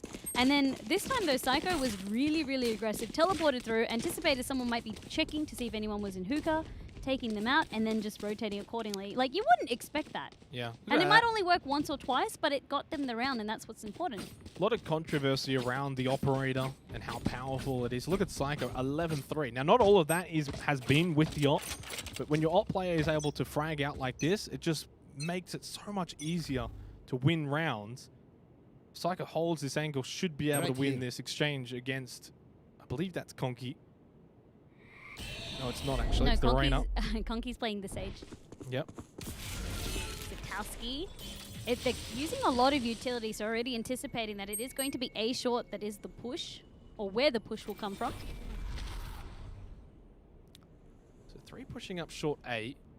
1 over at Marketplace, 1 maybe going to come through bathrooms. It again just sort of aligns to be an A push, but when you've got Psycho pushing back over to Heaven with an op, makes it so difficult. But look how much utility. You can see it on the mini-map over towards the B site with the Cypher. All those trap wires, the Cypher cam, 2 players. No wonder they're pushing A. The Lear goes out from Reina, along with the flash as well from Phoenix. So using a lot of utility to try and push in, cut off a lot of these sight lines. It's a 1-for-1 trade right now. Birdie knows one's up in Heaven. Did he just throw that into Tetris? He did. Unfortunately, it bounced off the box, so it didn't have the desired effect of going up into Heaven. Bit of an oopsie daisy. That's all right. We all make mistakes. That's all right, though, because they still have access onto site. So now they're playing for the retake for over Power Strike. They may not know that they're actually sitting at the box of Tetris. Compose pushing into U-Hall. Free firing. So they know exactly where they are. It just comes down to who can be a little bit faster, but luckily Towski was there to pick that one up. Birdie Boo with the headshot, cleaning up the round. 3 kills. I was about to say, because Towski was kind of walking out there and then comes back in at the right time to get that refrag. So very fortunate there for Conky's team. 4-4 back and forth here in the 4th round. It's the number 4 right now, isn't it? Yeah, exactly right. It's all 4s here, right? It's really cool to see. So Birdie Boo, he has been fulfilling that role of the entry fragger very, very well for Phoenix. So as you said, playing through baths, making sure that they had cross angle, but also the smokes coming through. When it's go, the whole team is very, very uniform and making sure that no one is left behind. They're very, very quick at just retaking site, or not, sorry, getting onto site and then playing for the retake. Very early dark cover used over at Sean A. Try and buy a bit of time. Birdie Boo just pushing straight up B long without a care in the world. We'll find the opening frag, as you mentioned, has been one to do so. A second one onto Psycho, who's been the top fragger for over Power Strike. again, this is going to be another decent B push for Conky's team. Getting onto the site early, getting the spike down early, and a run it back going to be used. Flash over to the right side, but it's still got the left person and not right. The second will come. Birdie5 has got 4, looking for the 5th. He wants that ace. He's hunting for the ace. Run it back. Surely team will help him secure that one, but has no idea where the Cypher would be, and that was a point that I wanted to bring up as well. This is the first time that Cypher was not playing B site, and you can see how easy it was for them to just run through unchecked. Yep. Trap wires were placed over on the A site. They can then just now take B for free. Compose pushing onto the site. A little surprised to see this, but it's mainly because Compose only had the Spectre, was trying to get the Vandal and then make their way out. Unfortunately for Birdie5, couldn't find the 5 kills, but they'll have to suffice for 4. Conky's team takes the lead though for the first time in our round 4 matchup here for Rise of Valor. Yeah, Conky's team doing really, really well. This is the first time we've gotten to see them compete because Conky's usually been on this side of the desk. Maybe he should stay on that side because he's doing pretty well. I know. Who's going to sign him? He's pretty good on both sides though, to be fair. So. Who's going to sign him? We'll have to wait and see. Doing really, really well. But over Power Strike, it's not all said and done. They're still blow for blow as well. You can see it's been just back and forth, even when you're looking at the match history. And I guess what it's coming down to, again, is just who can really hold on to the utility a little bit better, but also who can recover after those first entry frags. You can see the rotation's been a little bit slow because they're still expecting teleporters to come in or a rotation to come across as high mobility on both teams. Feeling safe. They're playing with so much aggression right now. They look confident as they push onto the sites really early on, not allowing over Power Strike to sort of have much of an understanding of what's going on. By the time they get onto the site, they're making it so that the players that are on the opposite side, like in this case, we've got 2 over at B, cannot really get over to A in time. This time, Psycho Composed aren't even going to be able to contest this. They're just going to have to save, and it's now going to be 6-4 in favor of Conky. Exactly as you said, the rotate could come across too slowly. You could see they were still hanging around the defender side spawn, thought better of it, and perhaps just also just baiting out with the teleporter. So, I mean, Boz has an eye on that regardless, and Towski's actually hunting for some frags here. Yeah, don't blame him, but in saying that, you know, we're getting closer towards the end of the half anyway. It's not really going to make too much of a difference, so I can kind of understand why he's going around hunting. It also, Birdie Boo as well. It probably also just puts that doubt into the mind of over Power Strike, where it's like, man, these guys are really, really hunting us down. Like, they are on our necks right now, and it's just showing that Conky's team are in control everywhere. The immense pressure, exactly what you said, is really, really key to keep in mind because we're not going to let you save. I mean, that's the traditional way, right, of how teams will play. We'll still sacrifice a member. We know now where you are. And Birdie Boo, I mean, feeling confident enough. Again, it just comes down to confidence. They're confident in their gunplay, but also their team play. 5 of the last 6 rounds now in favor of Conky's team, whichever way you want to go with it. Well, it's funny, right? Because Conky starring on Conky. Feels like a 1v5. Yeah. But I'm sure the other team members will have something to say about that. For over Power Strike, I mean, I like that it's an amalgamation of different games that they've played. No one's going to peek. Not sure why, yeah, the Sage would push through bathrooms like that on from the defender side. Just keeping an eye on it, though. I think potentially just holding that position to see whether or not someone was going to push through, because presence has been shown on B. So then when presence is shown on B, you might have sometimes someone on A defender to push through bathroom. So Conky's just holding that angle, making sure no one's going to wrap around. He'll come in late with the Cypher, pick up the spike and go B, or they can have the 3 that are over on B, rotate back through Marketplace, pick up spike and go to A. Because they've shown presence at B, maybe there's the rotations from the A defenders making their way over. As you can see on the spawn, the Sage is heading over to B. The mind games, exactly what you can do on a map like Bind. And that's also why, as I said, you see over Power Strike hesitant to fully rotate, because that's often what can happen, especially in more amateur games, I suppose. Even in, like, say, my casual games, we all hear someone on B, that's it. Everyone has to go B, right? And then they just double back to A. So that's exactly why you always need to be mindful that they could just be having a fake, just using all utility going elsewhere. They're committed to push, though, onto the B site a little bit early, and then they're going to get punished for that, too, because Psycho Composed were very much composed. Quick double for Composed. I said Composed about 4 or 5 times there in quick succession, but really well done from over Power Strike. I think Conky's team, for the first time in probably 6-7 rounds, Vandy, maybe doubted themselves a little bit or tried to do too much with the mind games. In previous rounds, they're just like going in full steam ahead. This time we see them go a little bit slower and it backfires. Well, something to note as well is Operator is such an interesting one on attack because traditionally it feeds into more to how you'd be playing on Defender. You're generally holding site. You're not really going to be pushing up. You'll have a flanker who likes to push up, but your duty is to stay on site, pick off anyone that tries to show. That was almost a hindrance for Conky. He was just stuck at Barks, and as you said, the idea was there. If they could get some entry frags, yeah, they had A to still go to and B, but it's sacrificing a member who couldn't push in with the rest of the team.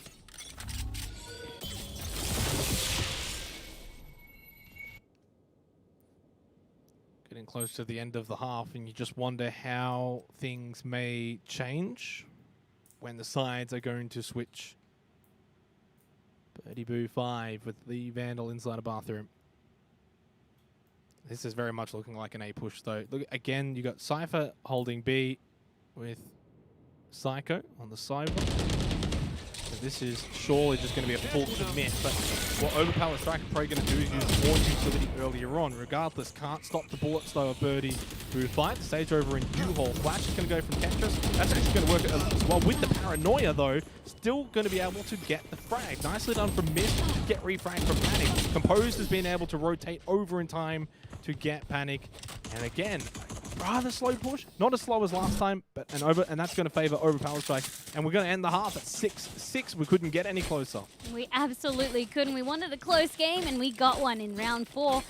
It's really cool to see as well for Overpower Strike. They're not overcommitting. Again, they know that they don't need to push up. We can wait. It actually is in our favor if Conky slows down the attack, if they want to play a little bit slower, and that's exactly the shift of the tempo coming in. Maybe it's a little bit of doubt. Maybe it was, again, just wanting to protect some expensive weapons that they had sunk some credits into, but it has still been both teams just anticipating or trying to think up what the next round is going to look like. Pistol round, whoever can win this hopefully will give them an advantage, and finally they can start to creep ahead in terms of the round scores. 6-6. It's really difficult to kind of gauge where this one's heading though, because it has been back and forth, and now we switch to halves. Long push with the spike along through Hookah as well. That's going to pretty much mean a very quick push on through. Rhino going to get caught by the trap cage, and again Birdie Boo 5 is just standing out right now for Team Conky.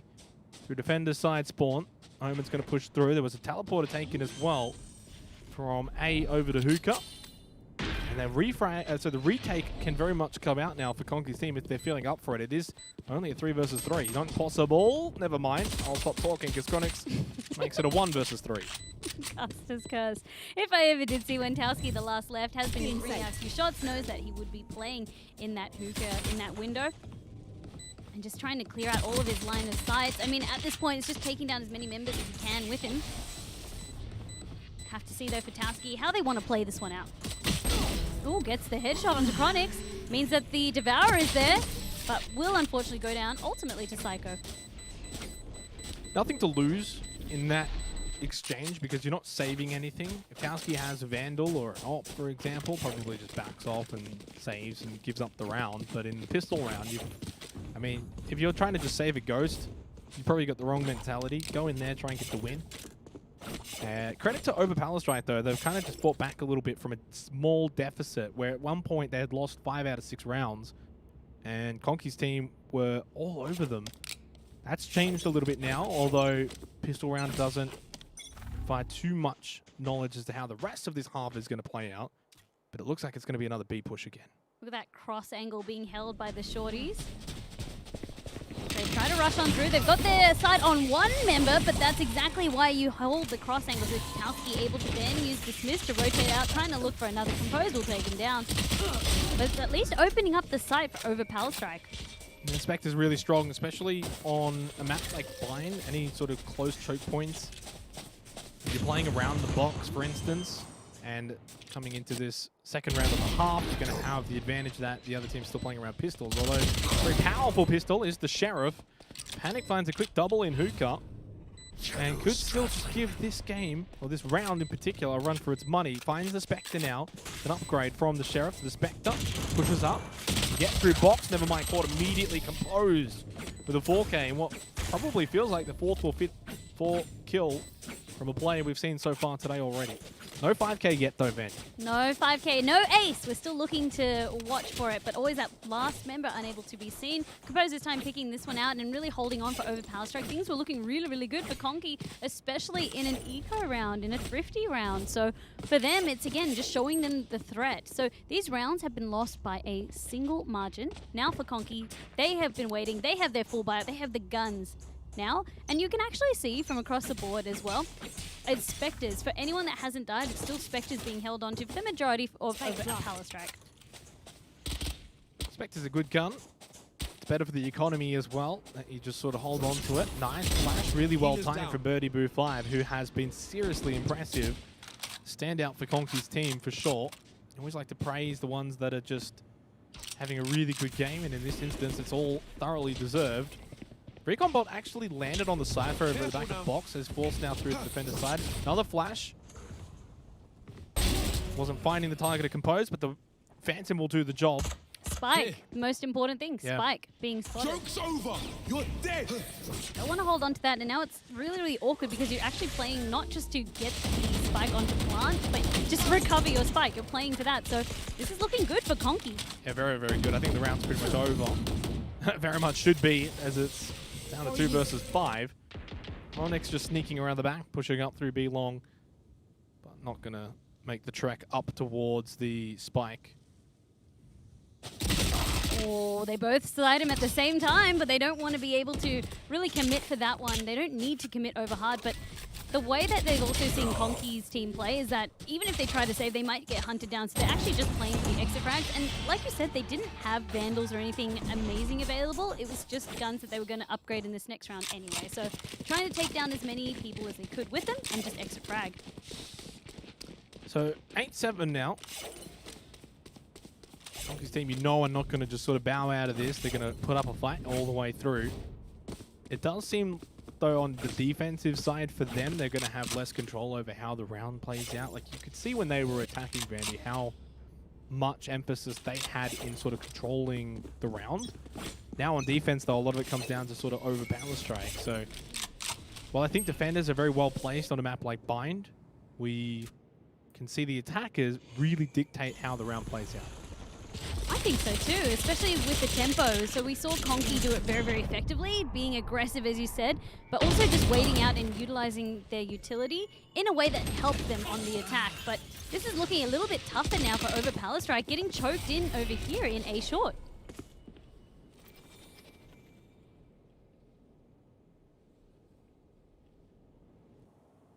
Where are the rest of the members? You can see exactly for Overpower Strike now, they managed to recover, they're managing to regroup, but they still don't know where to take the spike now. You can save this round. You don't have to commit. I mean, it's a 3 versus 4, but you're kind of running out of time and you're not well positioned for it, so it's kind of over.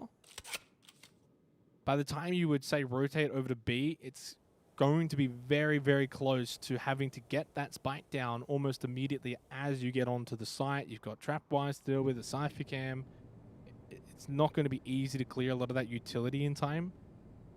25 seconds. I mean, as they get closer and closer, and as they start to now actually run through hookah, throw out the dark cover at the back of the stop the defender side spawn, they just push through. It was always going to be a bit of a risk. I'm not sure if it was a risk worth taking, but to be fair, I mean, they're just running around with Spectres.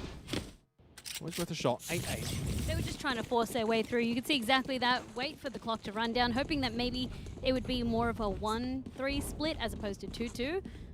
You can hope, but it wasn't going to be like that at the end of the day. Plenty of utility still being able there. So Cypher, why he's so important as an agent in whole, like just being able to stop that push completely. 3 members just stopped over there in hookah. So 2 round wins in a row for Conky when things maybe just for what the first time looked like pulling away for them, because it was 4 round wins in a row to Overpower Strike. 2 at the end of the first half and 2 at the start of this half. I'm going to be honest, I'm going to go early and say I kind of expect this to go 12-12. Oh, or overtime. Have to wait and see. Psycho has bought that operator, so now just giving them that suppressive force on defense, it kind of bolsters them, especially if we're going to be seeing some slow peaks. But the tempo from Overpower Strike is so different from Conky. It was almost just like apples and oranges, right, in terms of aggressive and also slower play. This is more of the play that we saw coming out even from Mindfreak. Yeah. Well, this round in particular is going to be interesting because, again, they've left the spike over at Marketplace and they're kind of pushing up short A, trying to just bait out a bit of utility, buy some time. The dark cover thrown out in the middle of the A site, close by the truck. That's going to be the paranoia from the Omen and U-Haul. Panic will get Chronics, though. Well played from Panic overall. Where did he even find that? He must have just quickly peeked through after throwing that paranoia. It just didn't quite get the vision of it. Conky also gets missed.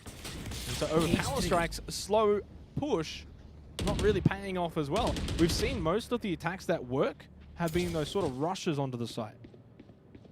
Yeah, and the reason for being is because you're just overwhelming the defenders, and as you said, by the time you've set up, even the rotation coming across from the other side has been slow. You've already set up, you're anticipating it, and it's very, very dangerous for them then. Spike does go down just in time, though. Barely. Yeah, barely, but it doesn't matter if you get it 1 second or 100 seconds. Oz Rhino to catch it onto Panic. Now down to a 2 versus 1. What can Kowski do from this position at the defender side? Coming in through.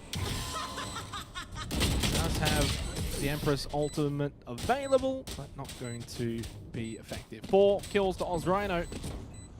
And the Palace Strike up 9-8. They take the slight lead. Empress was the right call there. If there is a tool or a utility or an ultimate or anything in this game that can give you that advantage, is definitely Empress, the ability to reload quicker, but also when you dismiss, you go invisible, allowing them to just go onto site undetected. But the 2v1, too hard to deal with. The biggest factor in that fight as well, I feel, was the run it back. So if that was real Phoenix going down there, it would have been a 1v1, and that's an operator. You already have that close sight. I don't doubt that that would have been able to be clutched. Definitely have to agree with you there. This one certainly just has the nerves flowing through the match. As we get closer and closer, only one team will move forward, as it is best of one. So she's going to prop herself up. Panic, nice shot onto Chronics. And again, from the defense, it is Conky being aggressive. I think that's just the way they like to play. Some teams, you often find them slotting into, you know, we like to play more defender side, we like to play more attack side. I have no doubts that Conky's team, they love playing attack, surely. Just their playstyle suits it so well. Revealing area. You will not kill my Let's go for the early resurrection onto Chronics. It was safe res. 45 seconds, and again, Overpower Strike will be going for the late plant. This suits Conky, though. If you're coming in for a last-second plant, it's always ideal for the defenders. Means you're well set up, you're well prepared for it. They can get the quick rotate over to B if they need B. The Cypher's there, trapwires are set up, so it's not going to be very quick. If they try and rush through Hookah, jumping out the window, they are going to trigger those trapwires. Birdie be watching and waiting around the corner as well. Quick heads up the Sheriff on the mid. Neural Theft is going to be utilized, though, from Compose. Watches as they all just start to come through the defender side spawn, pushing up onto the A side, onto the B side. Oh, by entering the Cypher's cage, managing to get one, unable to hold the spray, meaning that they will get traded out. But for Conky, they hold on to this round. Not a surprise. Now, the resurrection here is very, very clever. Again, for the economy. I sort of touched on it in our last round matchup against Mindfreak and Blank. It's not always needed to use the resurrection to sort of win a round, like, and have the extra firepower. But being able to just revive a teammate, make sure that they don't have to spend more money, especially if they're using an operator, for instance, or not, doesn't really matter. Even if it's just a Vandal or a Phantom, it's still worth just using the resurrection there. Exactly right. It's just to save your economy, and you might not get the opportune moment to do it in battle. We've kind of already seen 2 moments where the resurrection almost worked against their teammates. Yep. They were resurrected, but they didn't get a chance to do anything. It's much safer to do it at the end of a round. You can see it on the scoreboard there as well. Panic was the one who was resurrected. They get to be brought back up. They pick up the operator. They only had 3,000 credits available, so wouldn't have been able to rebuy the op. Even if someone else was going to be able to pick it up, then that's still money that would have been having to be spent for, say, a Phantom or a Vandal. So a lot of money saved there. It also means that if Panic does die in this round, should very well be able to buy the operator again in the next round. Got a nice little retirement button to dip into, right? Exactly right. It's going to be a quick push for OzRhino. Goes to his hand straight through hookah window.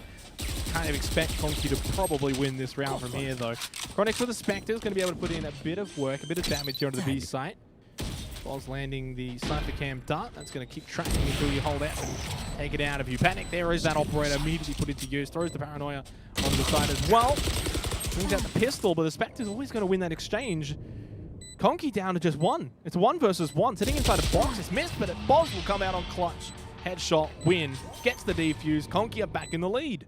They finally push on ahead, and as you said, came down to that 1v1. So it's just showing, not even is it tit for tat for rounds, but it's coming down to just one member versus another member. This is just probably the closest series that we could have hoped for, and it's so early into Rise of Valor.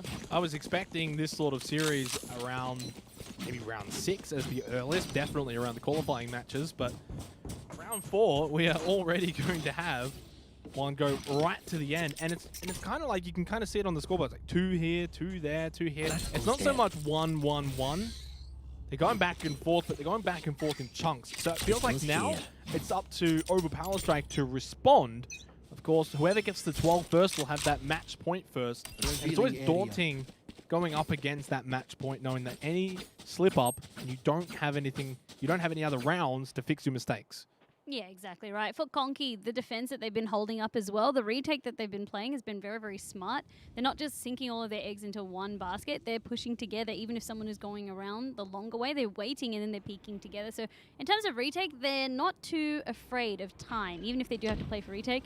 That's credit to Powerstrike, though, by being able to force their way into the point. It has been successful plants, at least, and making them defuse. So they still get the extra money that you get from being able to plant the spike. There hasn't been too many pushes in this second half from Powerstrike over the A site. A lot of it has been focused on B, both through B long and through hookah. Oh, so patient. Yeah, very, very patient. Waiting for that spike to go down, pushing out from the box. Going to catch one off guard. That's going to be Psycho. Quickly with the neural theft straight after as well. Peek from the other side was Chronix. Looking for the refrag. Found it immediately. Things start to get a little bit tense now. Nice teleport from Chronix running behind. Catches Panic off guard. He had no idea. Another teleport straight back into box, moving around. Doing very, very well right now for Powerstrike, who are just waiting for this spike to explode. One remaining. It's Conky himself on Team Conky. No resurrection available, and only a dream. Looking to maybe see if they can open things up. Gets peeked. No he will be able to take Mist down. Healer's available in 10 seconds. He'll back off. He'll probably just go for an exit frag or 2. And no, doesn't even get that. Probably should have just kept going back towards Defender's spawn, to be honest. 10-10. Especially peeking hookah from that position with only a Phantom. It's not ideal, but in the heat of the moment, you can't really question these things. And, well, Conky's been playing well. Well, could have just been shot out as well. Didn't know if someone was hookah, so also unable to really, just getting trapped over there, but at least able to take one down with them. Look how even these scoreboards are, by the way. I wanted to say that as well. Yeah. Even for the top fraggers as well. I mean, it's very consistent all the way through the leaderboard. 10-10, the players are even, the teams are even. You just sort of feel like this is having the potential to be sort of the match of the day sort of game. It's felt like that as we get towards the end here. 10-10. Recon drone going to be thrown in. The Owl drone. Official name. 30 Boo has been a standout. Sheriffs all round for Team Conky after losing that last round. Money is a factor. The main thing is being able to save now, buy the next round, or even the round after that. Like, you don't want to force buy and then get to sort of 12-10 and you've been force buying after force buying.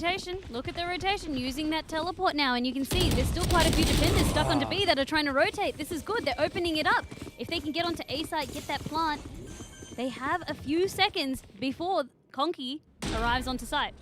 Got to save your ultimates here, especially if you're Powerstrike. You don't really want to commit too much. Never mind. Run it back is going to be utilized from OzRhino, but I guess if you're going to find 2 quick kills. The thing is, I want to be critical of this because I feel like the round was won already. Not necessarily. That's just how much respect that they have, because it has been blow for blow. It doesn't matter if it's a low eco, because look at Conky with that Sheriff. I say that, yeah, and then they're continuing to push through. So I guess in the end, that could be a difference maker. You just got to take Although it the at Phoenix, this point. Birdie Boo's nowhere to be found. The only reason why I say that is because that was also an eco round. So if that had have just been a normal round, sure, that would have been fine. But because it's an eco round and you had already got the spike down, you had already got in position.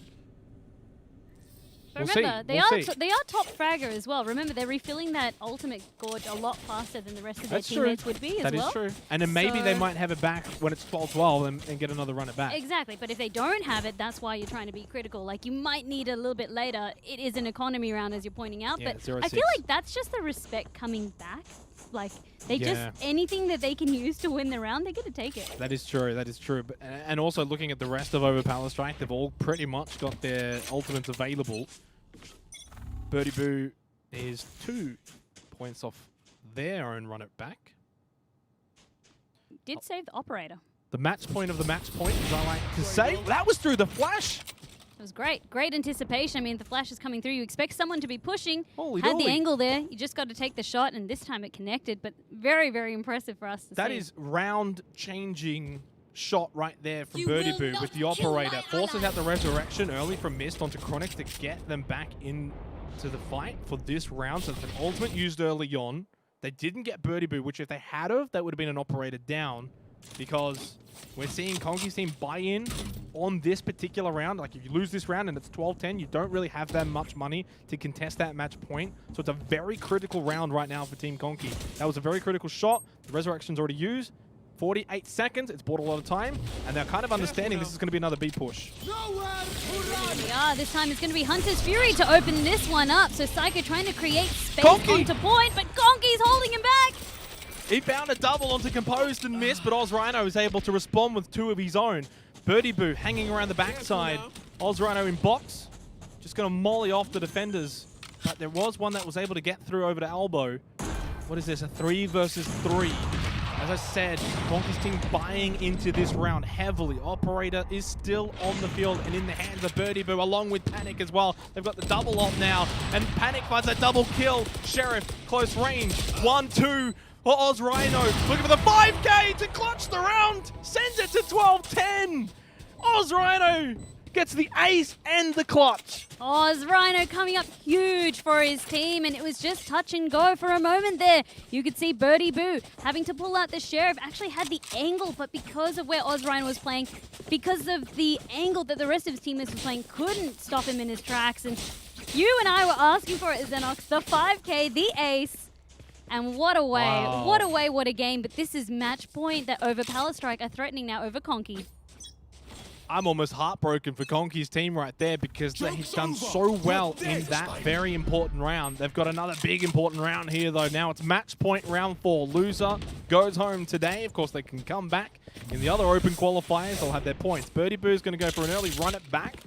Unfortunately, we'll have to bring it back with nothing to show for it. They do still have some weapons. I wouldn't mind a quick tab just to see how much they've got. Okay, so they're playing fine here. There is a Spectre on Towski, but everyone else has got some rifles. They have to buy, because if you're saving money, you have to buy. Match point threatens out the buy. It doesn't matter if it's not optimal. You need to get whatever you need to be able to stop these defenders coming on through. For Overpower Strike as well, they know that they have to play important. They don't want Conky to be able to get a chance back into this. Not all of them have full armor. Some of them do. Not all of them, though. So it's pretty much a forced buy. And as you said, whatever you've got, spend it. Balls opening frag on Compose running through. Oh, what? Hello? Missed? Missed? You just saw your teammate get headshot from that exact location, walk through regardless. Oz Rhino's going to be taken out from Hookah. And this story's not over, ladies and gentlemen. Do not go anywhere just yet. Conky's going to make it 12-11. Absolutely right. And a little bit of a misplay there, but we do have one member. It's Chronix now who needs to Surely really not carry another it 1v5. I mean, stranger things have happened, but it will be a lot harder this time.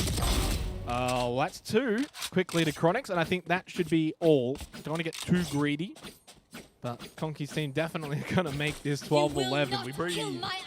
Oh, another round still to play here for this round 4 matchup between Overpower Strike and Conky. The Rise of Valor. What a way to sort of kickstart the tournament already. This also allows them to have some money now. So for people with suboptimal weapons, I mean, Conky also used the Resurrection. So they have plenty of economy. Everyone should be able to pull their funds together to get that full buy. But if that's what they were able to do on just a, a force buy, let's see what they can do now. Like, we're hoping for overtime, right? That's best case scenario for It wasn't that bad of a force buy. Like, they were pretty good for a force buy. Yes, a couple of them had like half armor. There was a Spectre. It wasn't like it is now where they've got full rifles, full armor versus full rifles, full armor. Although there's only a ghost for Mist. Sage, unfortunately, as you can see, very, very expensive to buy utility for. Sometimes you do need to sacrifice by being able to buy that utility. You need to sacrifice that gun. That's just what happened with Mist. If a teammate does fall on down before them, though, they can pick up the gun. You wouldn't be expecting Sage to entry frag. Unless you're Conky, apparently. Conky's capable. Yeah. May go for the expected peek over the box and see if they can find a headshot. Falls down as the Sage wall had been broken down the middle. Goes for the slow wall, maybe expecting a push in retaliation. Falls back to behind truck. Can watch bathroom. Short A is slowed off.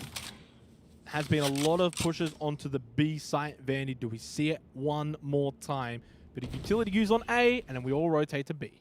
Well, there has always been consistently 3 members anchored onto A site. They're really trusting a lot in terms of Phoenix and Cypher being able to stop them, and it has been working out for the most part.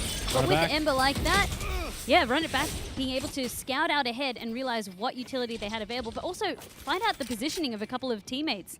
It also gets rid of the trap wire set from the Cypher. So yes, it's an ultimate for one ability, but it's still good because now they can just jump straight down. Birdie Boo, you've got to hit those shots. Misses it, composed with quick headshot, refrag comes out. Double kill for Conky. Does go down to Chronix in the end though. Boz holding an elbow up close. Then you've got the 2 rotating over from A. They're going to be coming from the defender side spawn. Cypher Cam still up, but not going to be too effective, you think, from here on out, because you want Boz on this Phantom up close. Needs to find a frag or 2. Paranoid shot at. Is able to get back to some safety, though. Still has a bit of armor. A lot of health. Chronix with a headshot onto Panic. Is this going to be the round over? Not just yet. Boz will get Chronix in the corner as Towski got the headshot onto Rhino. It's only Mist who has found a weapon this time, but Boz will get the clutch kill. 12-12. Overtime we go, Vandy. Match point being threatened for 2 rounds was not enough. Overpowered Strike couldn't find that final point, and as you said, we're jumping into overtime. This is where it all becomes down to the wire now, Xenox. It was down to the wire all game. Tit for tat, blow for blow. You called it. We get it. I don't know who's going to win. I don't know. I don't know either. I mean, generally you always ask for predictions. I couldn't even give you one. All I know is that we've been given a blessing of a game, and it feels unfortunate that one has to go home. I feel like as though over Power Strike those last 2 rounds, like we also saw a couple of whiff shots. We also saw Mist just looking in the same direction when a teammate died and then pushing up in the same direction. I feel like over Power Strike, the pressure is really getting to them just from the sense here. I hope they can use this overtime to reset, but those last 2 rounds, they just felt rushed and a little bit sloppy. There is, of course, a bit of extra time for this overtime in the buy phase. An op has been picked up on the side of Conky, which means they have to buy half armor rather than full armor. Can't afford it all. Conky's team are going to be attacking. The Valour Strike will be on the defense now this time around here on Bind. Final round for round 4. Winner moves through to round 5. Loser has to try again in the other open qualifiers. That's exactly right. You want to be able to at least proceed on. You'll get more points for it, but for both of these teams, you can see how stubborn they are. Neither wants to be the first to bow out of this race. Early Leah used from Towski. Has another one in the pocket. Much, much slower. Remember, Conky, they love their aggression. They love to push on through as a unit, but they know that even with this overtime, we have to take it a little bit slower. Play for picks. Play smart. Clear out every single angle. Paranoid thrown after the Lear was thrown out from Towski. 45 seconds remaining. Opening frag's going to go to Psycho on the Birdie Boo 5. The top frag for Conky. They lose Towski as well. Now going to be down to a 3 versus 5. Chronix at Tetris has the cyber cage to his advantage to spray into the free will. The Sage Wall's not going to stop this one. Unfortunately for Conky, it will be their time to bow out. Overpower Strike will just overcome Team Conky. The diffuser's there, and that was a flawless round as well. I couldn't really pick it, but now, of course, we swap sides. We do it all again. Overpower Strike threatening this one yet again. Do they have it to finally be able to close it? Because the last time we saw this, Conky reverse swept them. Yeah, I believe, though, it is first to 13 as per the best of 1 single elimination rules, so that is very much Overpower Strike. I was getting ahead of myself. Yeah.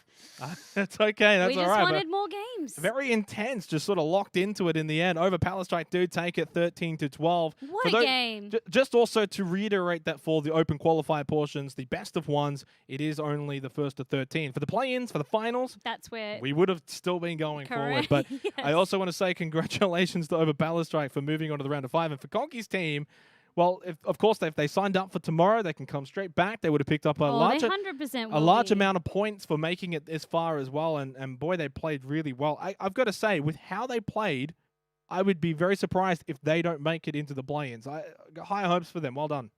Over Palace Strike showing, again, they were the team kind of rumored or seeded to be able to win in this, coming in 10th.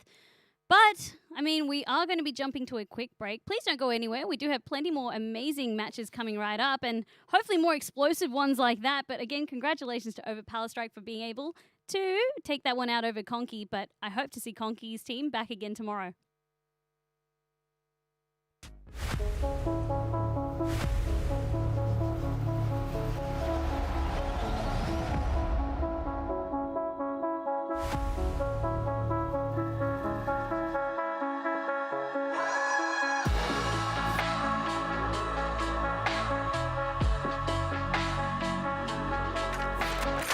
Come on, let's go!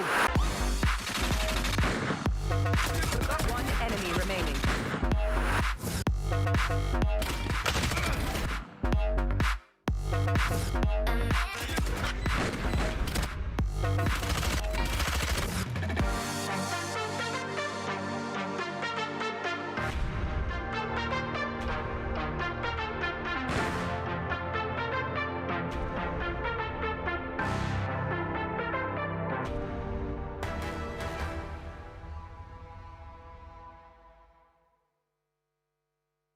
Welcome back to Rise of Valor, an official Valorant Ignition series powered by Alienware. Of course, we are broadcasting from the studio here at Fortress Melbourne behind the Alienware Arena.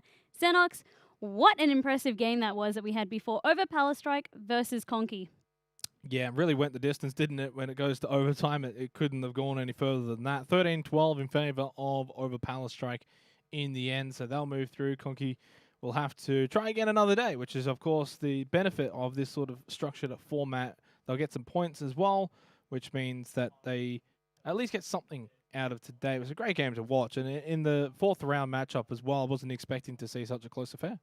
Absolutely, and I'm really glad that you mentioned the different pathways because, of course, if you haven't signed up yet to compete in our open qualifiers, there's going to be plenty more weekends. Registrations have closed for this weekend, but we still do have open qualifiers 3, 4, 5, and 6 coming up on consecutive weekends. So please head over to Rise of Valor where you'll find more information, and you can join us, I guess, in terms of maybe we'll be seeing you.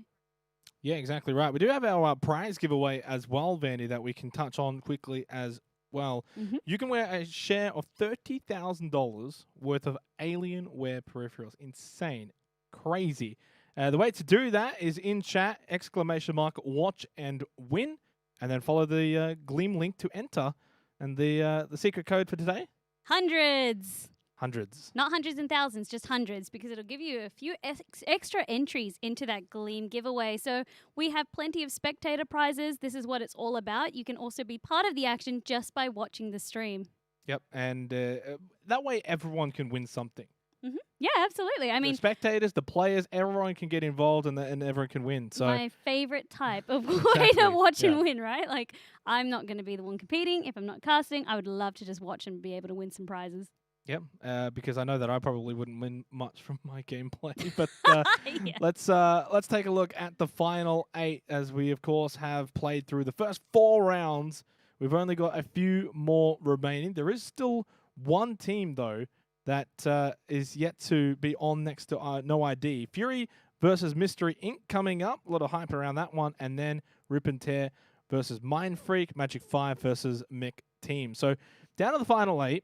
We have the semifinals then to still come. And, of course, the winners of the semifinals, or the qualifying match, however you want to call it, then will, of course, qualify for the play-in stages. That's exactly right. So remember, if you are coming in and getting that first and second place, obviously seeding will be done, a little bit later. But if you are going to be coming in and finalizing those results, we'll be seeing you off to the play-ins. You have secured your ticket, your golden ticket, right? Yeah, exactly. There's a lot of different tickets you can get, but if This you is win, the one you want. if you win the qualifying match, then that's the golden ticket, isn't it? That's the one that you want for Rise of Valor. As you said, we did see the bracket for a few matches. We do have our next match ready to, well, begin essentially, but let's take a look at the players and the teams. Yeah, it's going to be Fury or Fury Australia, depending on how you want to call them. Mystery Inc. as well will be their competitor here for the final 8. The winner of this moves on to the qualifying match, the semi-final, and they will, of course, get that shot at being able to go into the play-ins. The loser, though, will at least occur a large amount of points so that they can come back in the other open qualifiers. And as we keep moving forward and forward, that's more and more points that these teams now that do drop out at this sort of stage in the final 8 are going to pick up a pretty hefty amount of points. Absolutely. This is exactly where you start to get the bulk of your points. So even though you may not, like it's something that we kind of see where you may not have had the best results, but that's why we've given you the chance to play in 4 of our total qualifiers. You might have had a bad day. We don't know. Yeah. So come back, and that's why the point system is there.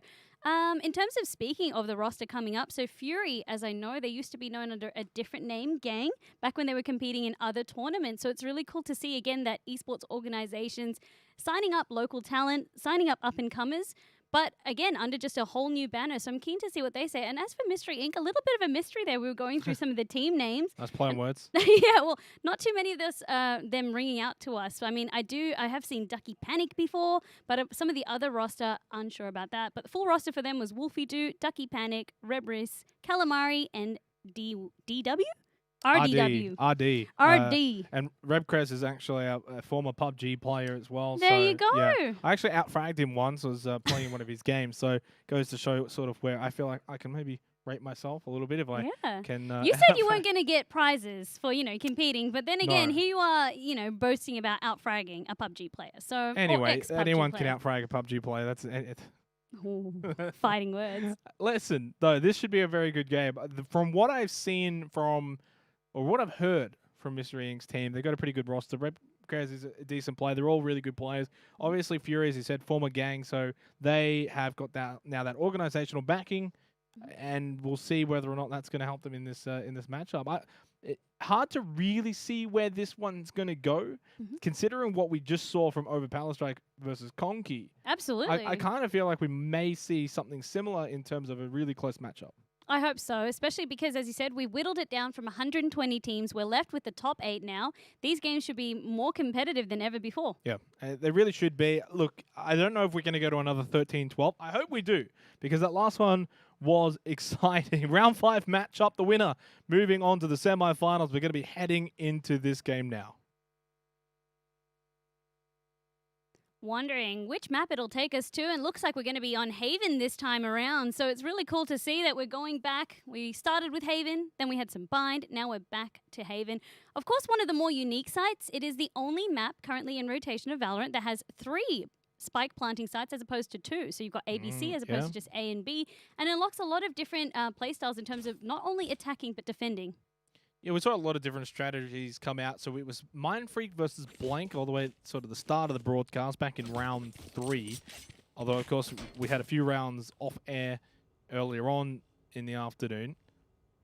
And Haven kind of threw a few curveballs. I mean, it was attacker-sided, defender-sided. It really just seemed like whoever was more composed and aggressive, regardless if they were on defense or attacking, was the team that was able to control the map a little bit more. Obviously, mid control super important.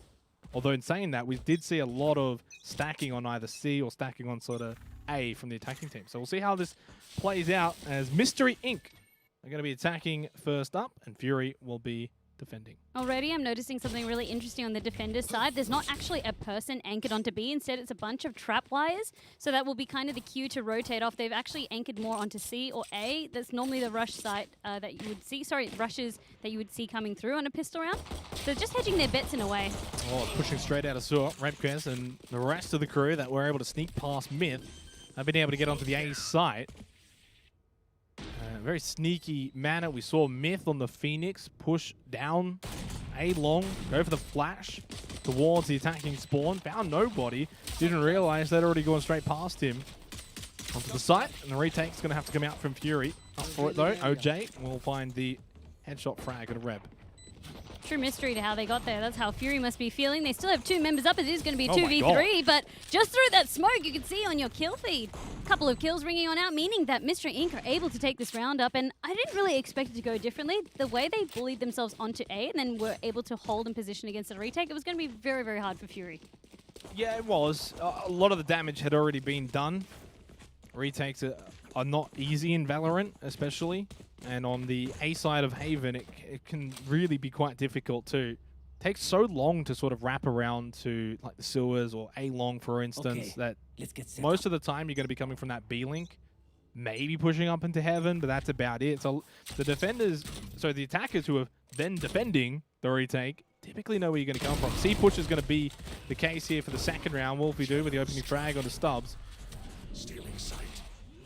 One interesting thing as well, so we did see 2 trapwires that last round over there. I mean, Ducky picking up 2 kills there. 2 trapwires in B site that last round means that Pure doesn't have anything to really play with for this round. It is going to be the full save round. But it also showed why that last round, why A was so easy for them to be able to get onto site. There was no trapwires kind of stalling them, none of that, right? It just had to come down to smokes. Not going to expect too much really from Fury here. Only on pistols. Mystery Inc. were able to sort of buy a few Spectres here or there. Ducky Panic has now got a 3k. Calamari just going to push through. Nice quick headshot onto Gamble into the window, and that's going to be a flawless round. So not too much of a surprise, really. Fury can now buy and sort of fight back here in this third round. And although we said that Fury should be the favorites coming into this, the first 2 rounds, as I said, they're not really indicative of either team's skill. Like, yes, you'd like to see a clean, you know, just 13-0, but it rarely goes that way in Valorant. Like, the way the game is structured, Stomps are more like 13 threes or 13 fours. It's kind of weird in that sense. Well, we saw that actually with Mindfreak Blank, so you're spot on there. We saw that 13-4 earlier on. You're always going to be able to find a few rounds here or there. We hopefully maybe see another really tight affair, as we saw in round 4 in the Overpower versus Conky matchup. Fury to respond, though. You go down 0-3, you lose your economy a bit. Can be a tough time. But Mystery Inc. just going to, again, slowly push up towards A. A lot of utility put onto this site, though. Trap wires, Cypher cams here, and pushing up into Heaven's going to be the Phoenix. Exactly right. But they're not giving away any of their positions. They're playing very, very close onto site. So that actually will have to be a full dedicated push coming on out. And as you can see, that's exactly how Mystery Inc. respond. Bulldog spray into the smoke towards B-Link. Wolfie do those burning at the moment. Has to just force himself into hell. How ironic. Spike is still going to go down, though. I believe it was for the A-Long plant, which the Jet is sitting there and waiting. There is going to be a flank coming in from the attacking side spawn, along with the defender side. So potentially a chance to pinch Mystery here on this A site. The retake is certainly going to be a very pivotal moment here for Fury. They need to be very perfect with it, and so far they are. That was clean. Flawless in the end for Fury. Very well executed. And you can see, even though they had a member anchoring down in sewers, it was Long that came for the push from Fury, and so they couldn't actually stop the defenders when Cypher tried to rotate back onto the site. Completely overwhelmed, and the damage had been done by just letting those 2 defenders loop around A long. They all waited together and pushed simultaneously. I feel like that round almost tells us a little bit more than the first 2 rounds did, because it was just so clean of a retake. It was even affair, right? Like, it's not like it was pistols versus rifles. It was a really even sort of matchup. Orp going to be picked up from RD. Pure just trying to find a nice, sweet Cypher cam placement. And is going to probably trap up the rest of this A site. So it's usually sort of, it comes down to the teams. Where do you put the Cypher, on C or on A? I feel like A or C, fine option, but in this case, we are going to be seeing the Cypher on the A side. Look at the push through from OJ down mid with a bit of help from Myth. They're going to take out Wolfie do. Mid control super important, and if the defenders are going to be pushing through like that, it makes it a tough time for the attacking team. Well, it also has now anchored 2 resources down to B. Cypher very, very easily able to hold A on himself, but that's something that should be noted. If you do have the Cypher occupying a different area, generally you always have 1 defender B, and it's usually the Sage. That's kind of been the stock standard. Look at Cypher's positioning, though, in the minimap. Just pointing that out. As you mentioned, he can hold A for themselves, but by hanging around that B link, you're able to rotate between B and A rapidly, putting more presence over in this B side to the right side. Ducky Panic going to throw that neural theft hat out But OJ finds the quick double kill onto the entries from the attacking side. Calamari does finally get OJ. Knows the Cypher's up close inside of the smoke. Unfortunately, not the best time of the reload. And Pure finds the double, and Rebcrez and Calamari 2-2 all tied up here on Haven. As you pointed out, Pure being just incredibly important in being able to retake that B side by anchoring in that B link. Yes, he managed to sacrifice 2 of his teammates, but he was able to play for the retake, especially because the side that they walled off was towards C link. That just left A link open, and he was just able to play for it. It was really, really well done. And although there was a surprise as well coming out from OJ up on the wall, you could see the panic kind of coming through from Mystery Inc. when the retake started to happen. They just couldn't quite get onto point to be able to defend those entry points. I dare say it probably goes back even a little bit earlier than that when the defenders actually pushed down mid, picked up a few frags. This is better probably from Mystery Inc. because they're going to be taking the fights on their turn, pushing through garage into window. RD though, peeking that left-hand side of his body, spotted by Gamble. Going to get punished for that. Mid can now push in, fires into the dark cover. That Omen that's down C long really needs to push up there, provide a bit of an avenue. Unfortunately, staying back. They do have a few other people on C, but if you already got that trap wire waiting for the flank as well, he's going to be able to, at least from that position, hopefully spot anyone who's going for the defusal. But because they're running out of players, now you're in this 2 versus 5 situation. Yes, you're sitting back down there, but you're going to be an obvious target for the overwhelming number of defenders that are still available. You can send 3 people down to C long if you want. What team play coming out as well for the retake. You could see Gamble trying to lead the charge, but he also had the dart coming through from Stubbs, so the Owl drone being able to spot him out. And even though you had Brimstone hiding in the smoke and he was relatively undetected, he couldn't push up against 5 members. So Fury, again, they're really alive and well. And as I said, the first 2 rounds, they're never indicative of just how the rest of the game is going to go. And this is a great example of that. For Fury now, it's very, very clinical in terms of how they're playing this one out. They knew that the economy was in their favor and they played accordingly. This almost feels more like a 3-0 than a 3-2 right now. Just from the eye test, really need to see something from Mystery Inc. in terms of just turning things around right now. Certainly on the back foot. Look at the aggressiveness. The run it back, followed with the refragging Sage. They can also have the Brimstone, who's going to smoke up Garage. Really just clearing out this mid control, and it just forces Mystery Inc. down to A. That information is already known. You can see Myth going through B link over towards A. He can go up into Heaven. He's going to get smoked off. That's fine, whatever. They know exactly where they are because they forced them there. They can do this pinch again, but they'll send 2 or 3 from the attacking side spawn. Myth from Heaven does get RD in control of this round. Fury may very well be another flawless. No, OJ goes down, flash out. They're behind the truck though to get this spike down, but loses a member in Rebcrez. Orbital Strike was so good at pushing them off the side, and you can see they're just struggling to be able to anchor and hold accordingly. Pure's going to spot the last one out, operate him, and that will be another round going over to Fury. Yes, a few losses were there. It did finally come down to a 2v1, but you can see for Mystery Inc., even though they were able to get onto site, Fury still had plenty up their sleeve to be able to control and dictate how that push was ultimately going to end. I mean, we are down to the sort of busy end of this first qualifying round. We're in the final 8 for a reason, so you kind of expect to see more plays come out, and we're seeing that from Fury more so than Mystery Inc. I mean, Mystery Inc. won the pistol round, and as you mentioned, it's not very indicative of how the entire round is going to play out, but these last 4 rounds, that is the complete opposite. They are very indicative of how this match is going to play out. So it's very much up to Mystery Inc. to turn things around right now. They tried before where they went for a more garage rush, didn't quite work out. But at that point, it was just unfortunate. Fury had a few sitting back. But look at Myth just pushing up through A-Long, finds the quick double. Pure also gets Wolfie do. There's not much Mystery Inc. can really do to stop this right now because Fury are playing this controlled aggression. Sometimes they push forward, sometimes they sit back. It's mind games, and that's exactly it. You can see Ducky now. He doesn't know where they're going to be. Are you going to be holding these short, tighter angles? Where are you going to be? Ooh. Well, that time, though, Pure does not win that exchange, even with the op. Refrag surely, and it does come out from Calamari onto Myth. Spike can go down. 500 credits. So even if the round's not quite going into the favor of Mystery Inc., they probably are going to lose it because it's a 1 versus 3. Oh, Calamari is getting spotted and spotted and spotted. Not only is it going to be the recon bolt, then into the trap wire. Now it's been completely walled off. Gamble over there to pick up the kill. What are you going to do? Yeah, but this is becoming a very noticeable trend right now that Fury keeps sending these flankers through B, mid, through window, coming in either through sewer or A-Long. Either one's fine. That they then create this pinch effect because then they've got another 2 or 3 coming in from the defender side spawn, whether they got through Heaven or B-Ling. Regardless, they're making sure that they cover all exits, so it's very difficult for Mystery Inc. to sort of get out once they get in. Here. Needs to be a save now coming through from Mystery Inc. And this is not really what you want to see. I mean, they're having a really rough time. As you said, a lot of it comes down to the aggression coming out from Fury, but then also pulling it back. We've gotten the opening picks. I'll go back onto site. Then it just strengthens our numbers because when they're trying to push us, they only have 3 members left.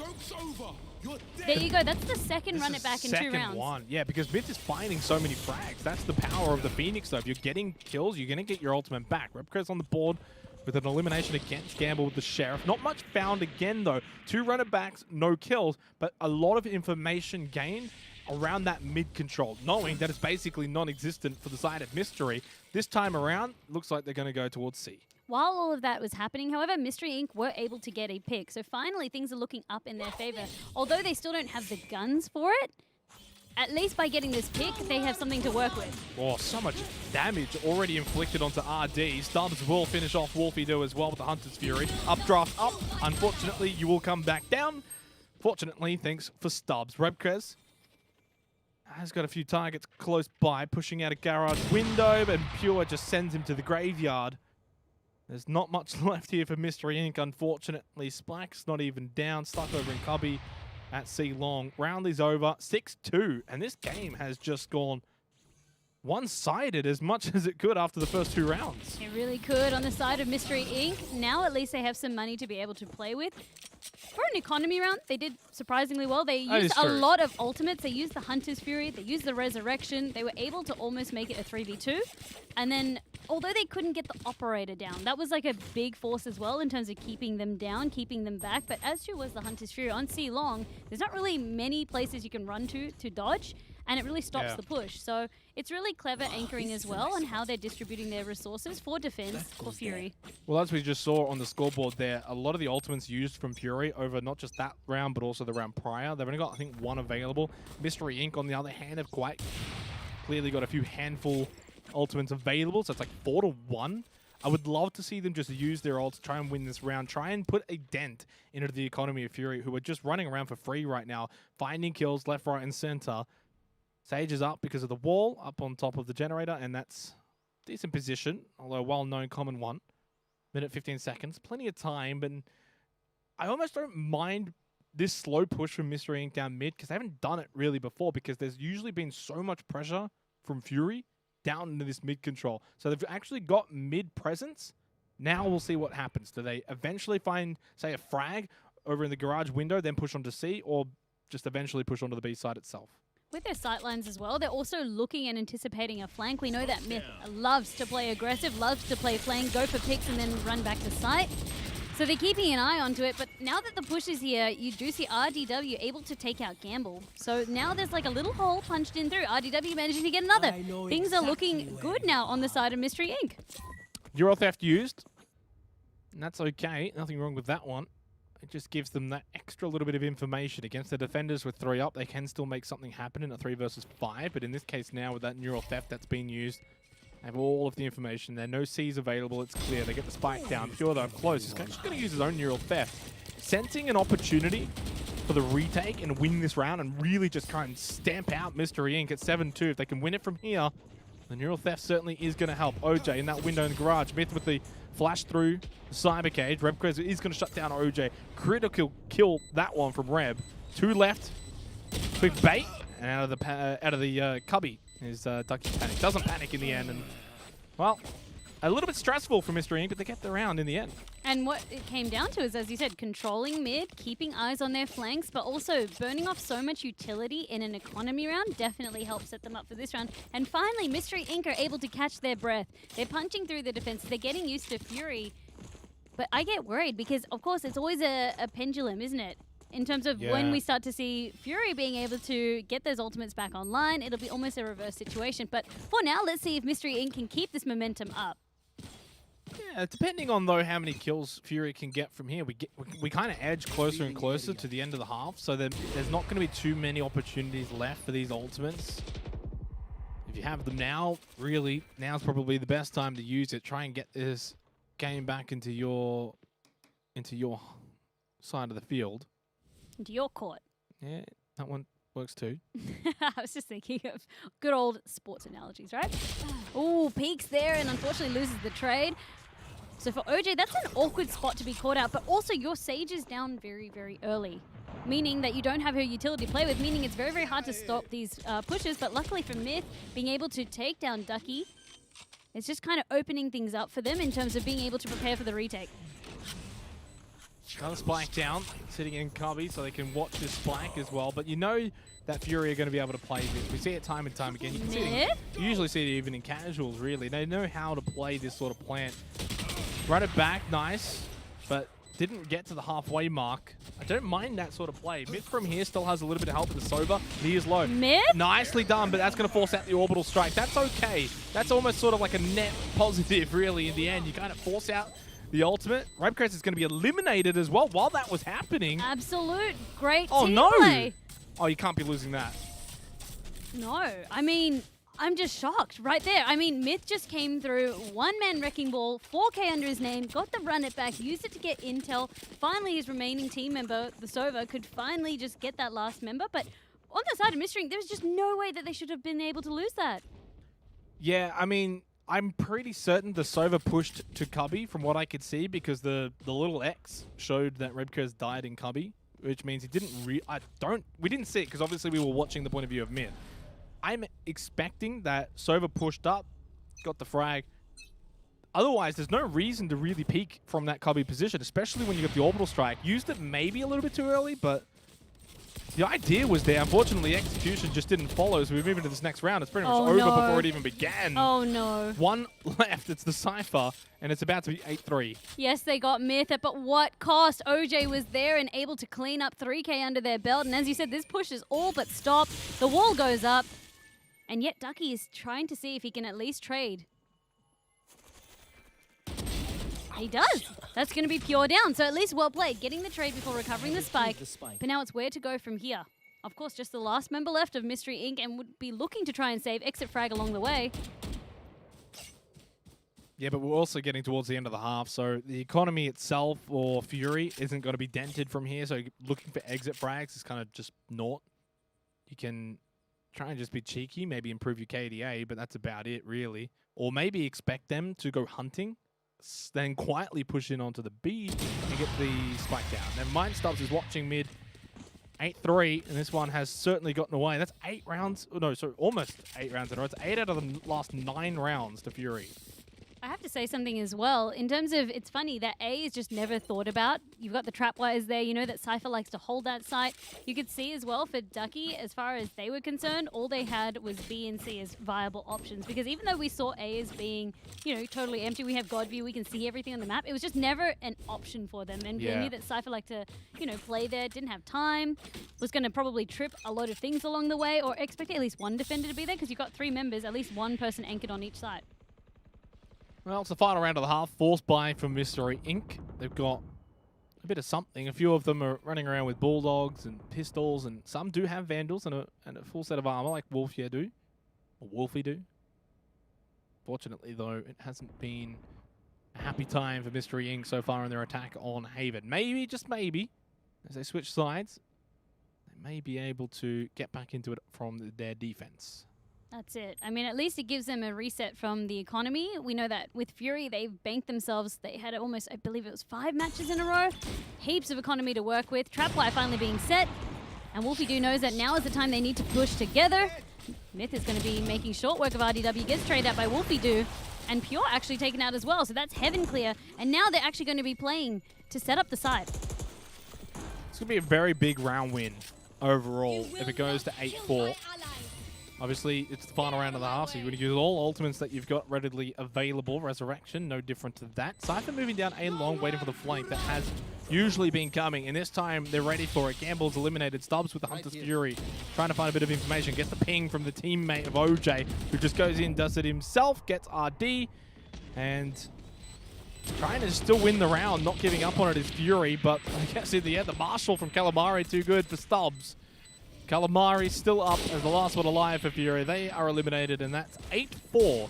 Very big round win for Mystery Inc., who We're very much falling away from this matchup, Vandy, and at least now 4 rounds, it's not that bad. Yeah, they've pulled it back. They really have. I mean, the scoreline should read 8-5, but as we saw, a little bit of rushing on one round meant that they didn't quite get the dub for it, but it's still a lot closer, which is good because the way that the game was going from rounds 3 onwards, I was getting really worried for them. So I'm glad that they managed to really pull it back. And you know what, we kind of also discussed a little bit earlier, some teams like to play more attacker-sided. Some teams like to play more defender-sided. Maybe this is the case for Mystery Inc., but I'm worried because you've got Myth, as I said, he loves playing that entry fragger role, has been doing a great job of it even on defense. Now they get to play it on attack. This kind of works well in their favor. Just wonder, though, whether or not Fury are going to bring their aggressive nature that we saw on defense to the attacking side. You kind of expect that they will, right? This is the more usual approach to being aggressive, which is on the attack. Only one sitting on C, and it's going to be the Omen. RD, though, watching from Garage can actually have an impact from here, and very well does. Wolfie Doo doesn't find a frag, but at least RD was able to get one back. So it's a 4 versus 4. You almost kind of allow them to get this and then come in for the retake. Yeah, exactly, because you do see the Cypher still being able to try and push out from holding A. It's a long, long map to be able to cover. Oh, that was just completely outnumbered for Pure. Redcrest was there with a quick headshot. RD, nicely done. Updrafts as well. Floats around headshot. On for the highlight reels. Fancy shooting. One probably for the Rising plays. Absolutely, you'd love to see that because that was some good mobility use over there, and Mystery Inc. will hold on for the defense over here, and it was really nice that they waited until they could be a cohesive unit, but also their Jet doing so much work. Yeah, 8-5 now. Deficit is only 3 rounds, and a good way to start the half, obviously winning the pistol round. Oh, RDW's actually opted in for a judge. With Jet's mobility as well, to be able to have, you can cross it. No, it's good. Yeah. It's in like, if you had any agent that would like to play with a judge, it's generally Jet. The mobility to be able to close the distance and be able to utilize the shotgun's effectiveness at short range works well. The other time to do it is probably now too, when the opposing team is on an eco round. I was going to expect that RD would be sitting in Garage with the judge, and that's exactly what is happening. Even if they don't push through Garage, can then just sort of walk through the smoke and try and attack them pushing up into B through mid. That's been the play. Reb is going to just watch from one side. Quick triple kill for Rebcrez with the Spectre. Look at that spray control. Really nicely done. Really well anticipated. Yes, we didn't get to see the push coming through in Garage, but we did see RDW managing to get one. This is where, though, do you drop the judge? I mean, if you want to, but you're mostly playing for economy. So now that Mystery Inc. is slowly swinging it back, I would say it'd be in their best favor to just hold on to it. May as well, and then, of course, as you said, builds up your own economy. So even though at this point, Fury, of course, are going to have rifles. Well, they're going to have rifles, so that's the thought process is that, okay, well, now they don't just have pistols and they're just going to make this push. Like, for example, holding C long with the judge, maybe not the best play. Unless you push off, of course, into that little cubby over there, which is what the plan was. At least the smoke is there. They can play for that little cubby. You have to hold those short angles. That's the only way you can be effective, but it limits where you're able to anchor on defense. 8-6 now. All of a sudden, we've got a game, though, Vandy, and that's really the highlight of this second half because Mystery Inc. have turned things around. 2 heading up towards A, though, but then there's 3 still just kind of hanging around in the middle of the map for the attacking side spawn. Not a full commit, just the 2. And then probably just going to play off that information. Calamari coming through B-Link. And they've grabbed the spike, and they're going to be heading up through C. So everyone from Mystery Inc. has rotated over to the 2. It's almost like sacrificing 2 so that 3 can get onto C. But hang on a second. Yeah, look at the push. Are we seeing the Jet come back over to C? Exactly right, or at least would have heard those footsteps. So now the comms are there. They know what's happened. That's it. The plan is there, so that would at least alert them to that. Now that the wall is here, their best interest is to just bust on through, but they do need to wait for the rest of the members because, of course, A and C, opposite sides of the map. Haven being one of those bigger maps, it takes quite a few seconds to be able to rotate through. I'd probably say C's the easier retake compared to A. And in this case, when you've got all 5 members still alive, refrag means that you are going to come out on top. Redcrest finds another triple kill. Very much getting involved in this second half. Spray from C long for Gamble, but outnumbered. Ducky Panic will find the elimination, and it will be now 8-7. What a comeback from Mystery Inc. I didn't expect them to be able to come back from this one, and in terms of because of that play that you saw from Fury doing, and also to be down in terms of the buy. We saw still like Judges being held onto, some Spectres being held onto, but with those kills that they managed to get, of course some of them picked up upgrades along the way. So that damages Fury's economy, and now Fury are forced into an economy round. So for Mystery Inc., defense seems to be their preferred playstyle. Obviously, winning the pistol round is the, you win that pistol. They've actually won both pistol rounds, right? So that's technically about 4 of their rounds, almost a given, right? So it's like the 8 rounds that Fury have won, none of them were pistol rounds. None of them were the bonus after the pistol round or anything like that. So Fury's round wins have been more valuable, but who cares where you win these rounds as long as you win enough. And with Wolfie getting the elimination down to Gambler, who took the gamble, going for the orb. Yeah, I was going to say that. Ooh, that is confidence, and it did not pay off. Someone would be watching that angle. Unfortunately, it happened to be with an operator as well. Mystery Inc. on the verge of tying things up to 8-8. And as he said, they've looked better on defense. They're going to be able to hold defense all the way to the end. Pure just baiting out the Cypher camp. Takes it back immediately. Yeah, at least seeing if the gunshot could come out, some pre-firing, just any intel, right? We're just combing for intel at this point. 50 seconds remaining. Fury certainly have just slowed to a halt. You can sense kind of the tension as well. Like, even we're not saying much because we're just waiting for that snap moment to happen. It's harder for them, though, because with that low econ, they want to be bunched together as best they can, playing for picks. That's all RDW needed to make short work out of Myth. But the thing is, that last play that we saw in the previous round has kind of got Mystery Inc. still guessing whether or not this is going to be another bait. In this case, obviously, we know it's not a bait, but they still had 2 members kind of hovering around that C site, so they are going to be coming in for a late rotation over to the A site. I just don't see a way Fury are going to be able to get out of here or even find enough frags to get all 5 members with only 3 up. RD jumps down, checks health, doesn't find anyone though. Redcrest has just flicked the switch and all of a sudden he can't miss. In this case though, he's got the backup to get the refrag after he gets eliminated. It's 8-8 all tied up. Mystery Inc. have shown up here on their second half on their defense.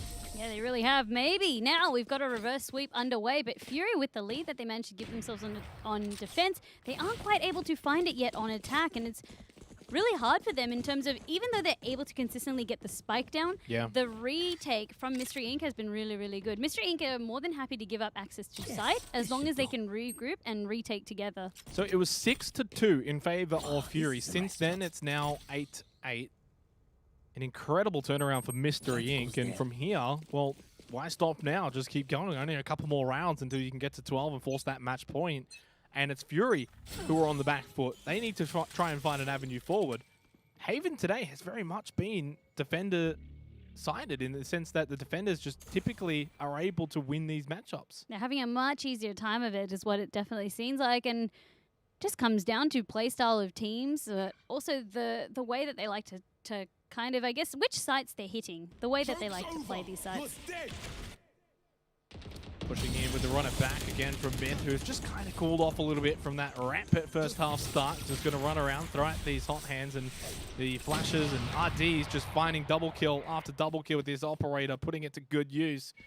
And it should very well be another round win for Mystery, who just keep finding the orbital strike going to be used to try and deny the plant, or at the very least, take out the plantee.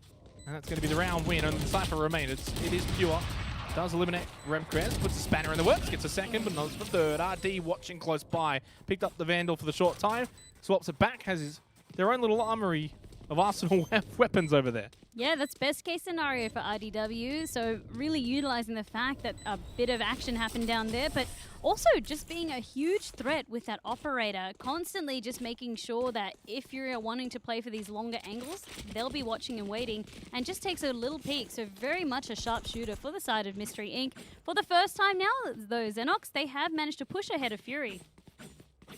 Yeah, and it's concerning that Fury haven't been able to find an attacking round win. In the flip side, Mystery were able to get 4 attacking round wins. So if this continues in the trajectory that it's going, I kind of feel like this could be over very, very quickly. Well, in saying that, though, when it was 6-2, I thought the same thing, but in the yeah, favor of Fury. So who knows? Well, I was thinking as well that attack would suit Fury in terms of the playstyle that they were having, even for the way Myth was liking to play on the Phoenix, but it seems like it's been completely opposite, right? Flash coming out from Myth. You mentioned just effectiveness just subsiding a little bit on the attack when we thought it would actually increase even further. Nice headshot onto Calamari. The aim is still there. Just have to put it into practice. Pure loses the battle with Ducky Panic with the AWP up close. Reb just going to pull back over to B-Link, expecting it's going to be an A push. Up close with this Sheriff, but then because of Rebcrest's ability to just rotate back that quickly, immediately gets the refrag. Now it's 10-8, and we get closer to this match point. I believe that's 7 rounds in a row now that Mystery Inc. have won. So their momentum, it really needs to be broken by Fury, but they're just finding it so hard. You can see that they're testing different sites as well. They've tried A a few times. This time they tried to open up through mid, see if they could gain an advantage. And look at how much economy Mystery Inc. still have to play with, especially RDW, been maxed out for a while now, being able to then buy for the rest of the team. There is a full rifle buy, full Vandal buy from Fury, so it's very, very aggressive, but in terms of the picks, like, we're yet to see them happen. Yes, they get one, but they're just getting traded out ultimately. Such a domination now from Mystery Inc. The scoreboard doesn't say that, but that's because Fury were dominating themselves on their own defense. Careful now. Mystery Inc. in control. But all it takes is a round win here or two for Fury, and they're straight back in it. Thanks to their work that they were able to achieve on their defensive side. They're just struggling to find an avenue forward. It just feels like everything has been locked up. Mid-control, there's for Mystery. C-long, protected. A, protected. And they're just struggling to push through and win these exchanges. Exactly like that. The operator use from Mystery Inc. has been sublime, and that is leading the way for them at the forefront. It's going to be 11-8. Fury have stopped dead in their tracks. Fury just want to be able to deal with it, but they only really have one smoke character. And I mean, you've got Cypher's cages, yes, but Brimstone's the only one that can really safely kind of get those smokes out. And you can see there's so many operators now that they have to deal with on the side of Mystery Inc. that they're finding it really, really hard. And it's so suppressive in their nature. I believe it's just going to be a save coming out here from Pure. Not much else they can do, just playing for the longer term, knowing that economy, this is it. If this gun goes down, it's a full economy round for them. So at least trying to hold on to one of the guns that they purchased. So 11-8 now, still no attacking round win for Fury. That needs to change. Of course, if it doesn't change, they're going to be losing this round matchup against Mystery Inc. They'll be bowing out. They'll have to come back to another open qualifier. It's just gone horribly, horribly wrong for them. But where does it change? Where does it look like there's an avenue for them? I'm not going to ask you the question of what they should do, but something needs to happen, Vandy. That's exactly right. I mean, it's not a matter of what should happen. It's just the way Mystery Inc. are playing now. And you kind of, that's why economy can be so, so valuable in terms of being able to try and shut this one down as soon as possible. Because as I said, even if you knock the operators out of their hands from Wolfie Doo, from RDW, they're just going to come back and buy it next round, repeat the same sort of tactics. And the way that they're playing as well is really, really cool because you do have those operators holding different cross angles to a certain point, but also they're not afraid to play closer angles, especially Ducky Panic. We saw him earlier with the operator they picked up, playing it closer onto actual site as opposed to heaven.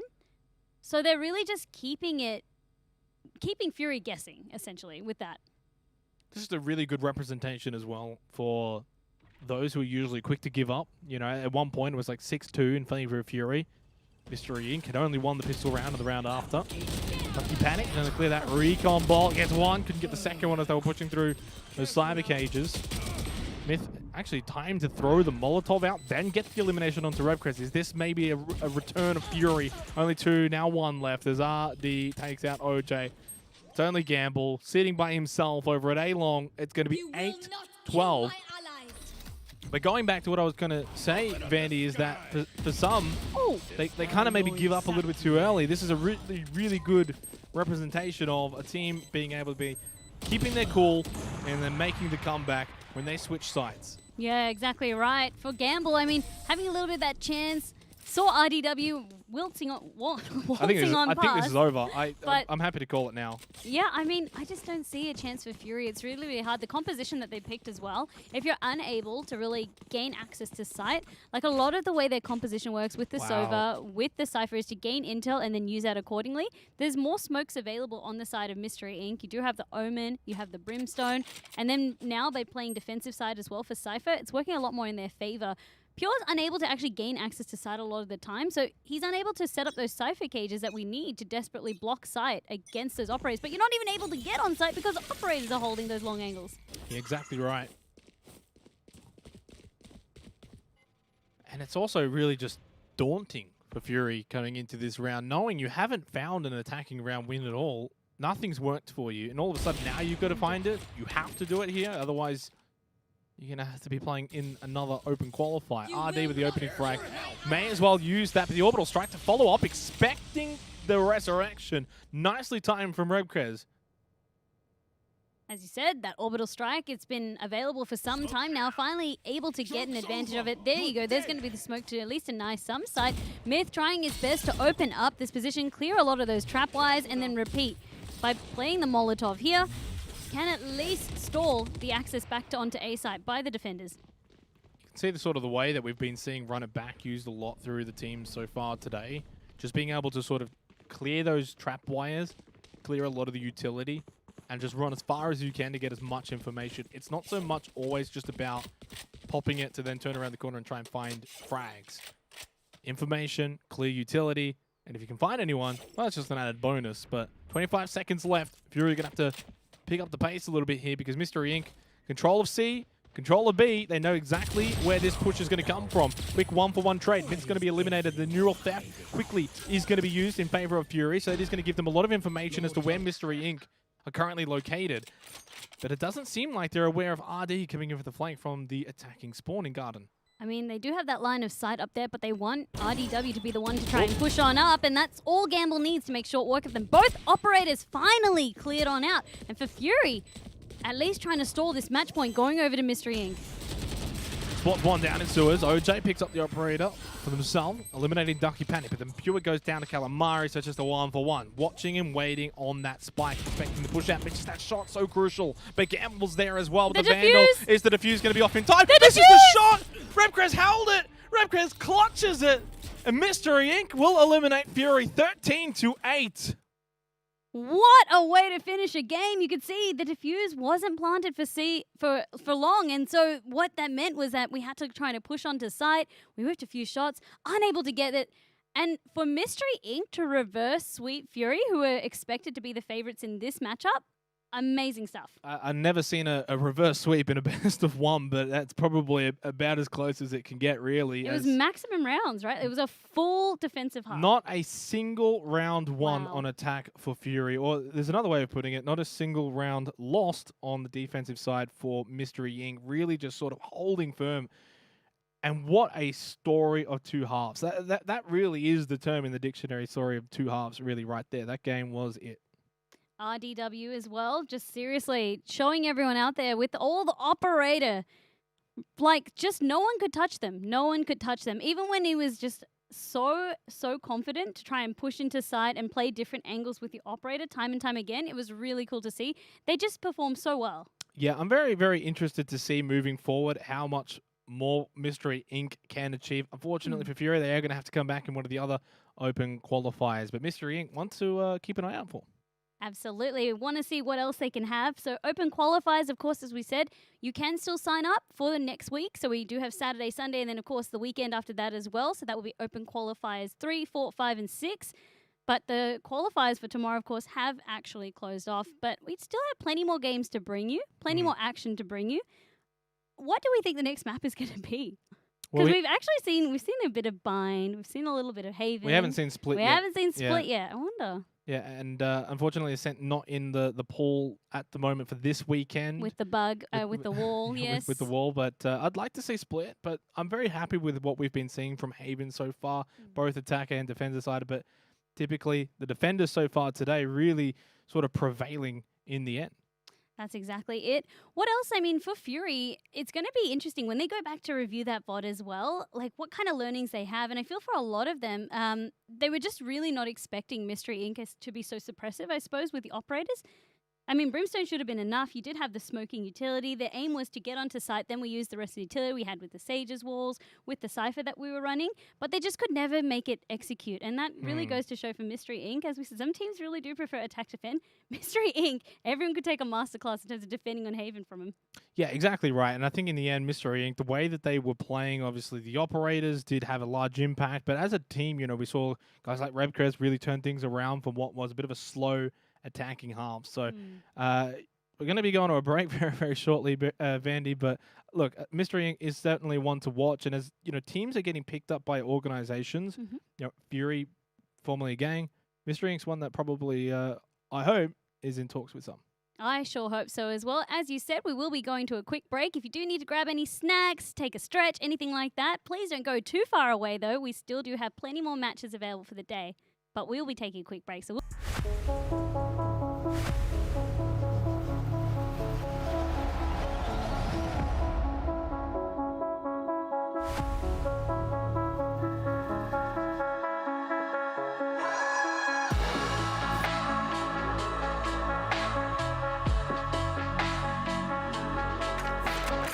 Come on, let's go!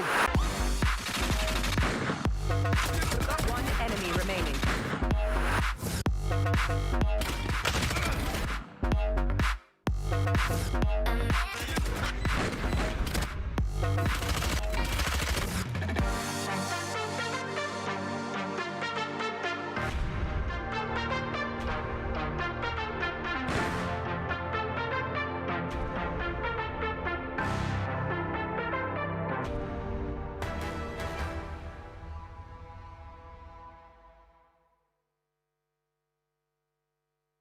welcome back to Rise of Valor, a Valorant Ignition series powered by Alienware. We are casting live from the Fortress Melbourne. Well, I want to say stadium, but it's not. We're casting live from Fortress Melbourne studio, and behind us is the amazing-looking Alienware arena. Xenox, we have an exciting competition going underway. Everyone in chat's been hyping it up, so we wanted to recap it. This is our watch and win competition. We're going to bring up a graphic here where you can see, in terms of how you can get involved, we don't just have prizes for people competing in this tournament. We actually have prizes as well, dropping every day on the broadcast that we do. Today's secret code is hundreds. To get involved, you need to do !watch and win in chat. Follow the Gleam link, punch that code in, and it'll net you a few more entries. Yeah, it's a good way to get involved, to watch and win some prizes. There's a lot of prizes, as you can see, $30,000 to win. Up for grabs, however you want to say it. Unfortunately, we can't really get involved, but I think it's like literally in the T's and C's that we're not allowed to win because we're like affiliated with the broadcast. But it's good to see because obviously the players themselves are playing for prizes, and you guys watching along at home can also get involved with the prizes too. Yeah, exactly right. As I said, that would be my favorite kind of activity, just being able to watch but also win. I'm like, yes, that ticks every box for my lazy side. But let's recap the results of the day so far. We do have the bracket of our top 8 and how we got there because we do have our qualifying games coming right up. So you can see in terms of the match that we just watched, it was against Mystery Inc. and Fury. Mystery Inc. managing to top the leaderboard there, 13-8. Rip and Tear and Mindfreak, they were playing that one off stream, but you can see Mindfreak came out ahead on that. So a very, very strong roster debuting today for us, doing really well. Over Palastrike as well, managing to take the lead over No ID, and McTeam taking the lead over Magic 5. You can see in the scores there really how close everything is starting to really get now. We're heading into the qualifying matches, which this is it. You win this match and you are into the play-in stages. No, you don't have to worry about your points or your circuit points. You don't have to worry about coming back into any of the other qualifying rounds. You are just going straight into the play-in. So Mystery Inc. versus Mindfreak and over Palastrike versus McTeam is shaping up to hopefully be a very exciting one because we haven't actually seen McTeam, and the last time we saw over Palastrike was against Conky, and that was really match of the day. Down to the wire. As you said, you called it very, very early. It was our match of the day, going all the way to the 13th round, all the way to overtime. Well, yes, we still do have a few more games up our sleeve, surely. But the qualifying matches, as you said, everything's on the line now. This is what it's all about, to be able to secure your ticket into the play-ins, join the other 4 teams who have qualified off the previous Ignition Series tournament. it just comes down to you've done all of your homework. It's like people who do their assignments early, right? You've done all your homework, you've done your a bit like assignment that. in, you've turned it in, and that's it. Now you just get to wait and watch the rest of the competition. See, whereas when I was at university, I would have been the person who would have played in Qualifier 6 out of 6, left it to the last day, and then I would have complained that I didn't qualify and I didn't. I would have tried to get the special, when you go request it and they give you like a special consideration. Yeah, that's the one. Yes, I would have applied for that. I would have been like, it's not my fault. It's the Well, system's fault. We don't have that here for Rise of Valor. No. There's only 6 qualifiers. And you get 4 opportunities to play in Yeah. each qualifier. So out of the 6, you can play in 4. So you really do need to get your act together, right? It's really good too, because obviously sometimes you might have work on a certain weekend or something Yeah. may come up. You can't go to this weekend. Fortunately, you got plenty of other opportunities. So that's the beauty of all of this here for Rise of Valor. I'm excited to see the 2 teams that are going to go through to the play-in stage. It'll give us a bit of an idea of the quality that we're going to eventually be seeing in the play-in stages later on, because obviously as we play through all 6 days of our qualifying matches, we are going to see many, many different teams qualify. And then you're going to, by the end of it, we get to day 6 of 6, you're going to say, okay, well, which day had the best talent coming through it? Like, which was the top heavy day? You know, we know there's teams like Direwolves playing tomorrow, for example. Yep. So I mean, as you said, Direwolves, but I mean, the 2 names that really stuck out to me out of the 4 that we do have coming through this qualifying matches, we did see Mystery Inc. Relatively not much was known to us. A few player names that we did recognize. But we have Mindfreak and Overpower Strike. Mindfreak, as I said, making their debut, but they've got a very, very healthy kind of background in esports, especially in those FPS titles. They're probably one of the, I guess, well-known. Like, they have been one of the longest-standing esports organizations in terms of when we first had a lot of these FPS competitions available. They were picking up a lot of these teams, so made a name for themselves there. Overpower Strike as well, finishing 10th in a previous Ignition Series tournament. So doing really well, making it up to the top 12. not just that, but also coming from many different games, which is obviously where their team name Overwatch, comes. Paladins, Counter-Strike. I love that name. I wanted to try and get your thoughts on broadcast, but there was never a right time because the match between them and Conky was so back and forth. Yeah, no, there was definitely no breathing room in that sort of match. But I think, look, a very intuitive name. I think that they played very, very well. Really good matchup. I'm not going to lie, I was kind of expecting them to win something like more 13-10, 13-9. Yeah, more decisively, which is where they kind of got to, but the match point just eluding them, and that Yeah. really comes down to how Conky was playing that. So, again, just the excitement that we've had in the build-up towards getting to this final kind of qualifying matches has been really explosive. Mick Team, again, another unknown for me until I see the players actually on that roster, but the run that they've had, I mean, they really, anyone that they were coming up against, didn't matter if I kind of knew the name of the team or not, they were just decimating them as we saw on the bracket. So I'm really keen to see them being streamed. Yeah, we obviously haven't seen them at all yet. There's them, and have we seen everyone else that's still left in? I think we may have. Yeah, we've seen Mindfreak, we've seen Mystery Inc., who are no longer a mystery to us, Overpower Strike, and then so they're the X Factor. They're the unknowns now. They're the unknowns, and as you said, there's a bit of X Factor about that, I guess, and being unknown and not having been shown so far. So, yeah, we don't know too much about them. We're about to find out soon and see whether or not they've got what it takes to win this qualifying match. This is the super important one. This is sort of like the match point of a match itself. You win this one, you go through, and you also then get a bit of a break. You can watch the rest of the competition that plays in all of the other open qualifiers, and you can study up. Well, speaking of the open qualifiers as well, I do need to remind everybody, if you do want to participate in the action, if you did miss out on your opportunity this week, not to worry, we have many more open qualifiers coming up. We've got 2 more coming up next weekend, as well as another 2 the weekend after, but you do need to get in early and register on Thursday, I believe, is when it manages to close on down. So you can still have plenty of time, but again, this is open to everyone, anyone. You don't have to be a professional esports. You don't have to be a competitive player. Amateur play is definitely welcome. If you're just thinking about it at home watching this and being like, hey, I play 5-stack with my friends, I'd love to get involved. Absolutely, this is for you. Yeah. And that's why the system has kind of been developed as of this way. You can earn points, and that's your last chance qualifiers, your ticket into that. Yeah, we had a bunch of different teams today. There was Conky's team, which of course was a caster. We had the Fireball Esports. Unfortunately, they got knocked out in the second round. I know. So I was so sad. We didn't get to see them, but I'm sure they'll be back. So hopefully we'll either see them tomorrow or next weekend. Wide Fingers variety crossed. of talent throughout the Rise of Valor. Absolutely right. But we do have this match underway. It's going to be coming up shortly. That is going to be, again, Mick Team versus Overpowerstrike. And we are going to be on Haven. Third time today. Third time's the charm.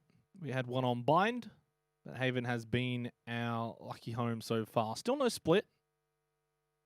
Not sure if maybe it's just the matter of the teams just don't want to play split, or just in the ban phase, it's just sort of the neutral one that everyone just bans out. I'm not sure. I was really curious, right? Because I actually wanted to delve in terms of analytics of tournaments that have been played so far, and just like, you know, you can kind of find these things out easily.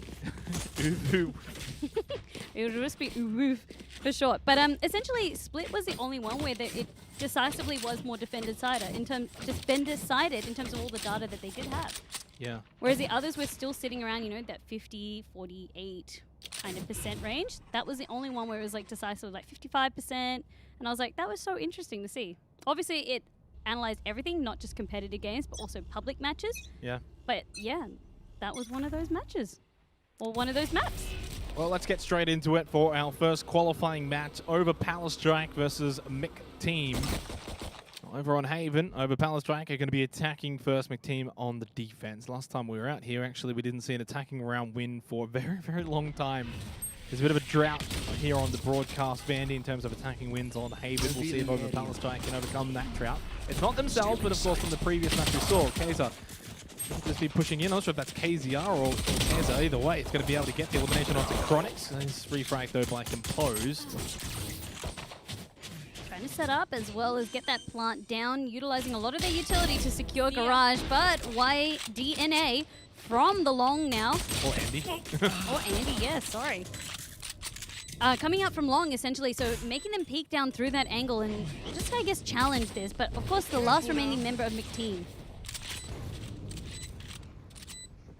I've seen a few names like this. I swear I've seen a YDNA/Andy before. Either way, OzRhino going to get the 3K in the attacking round. We see an attacking win on Haven, which is... The drought has been broken. Which means the drought has been broken.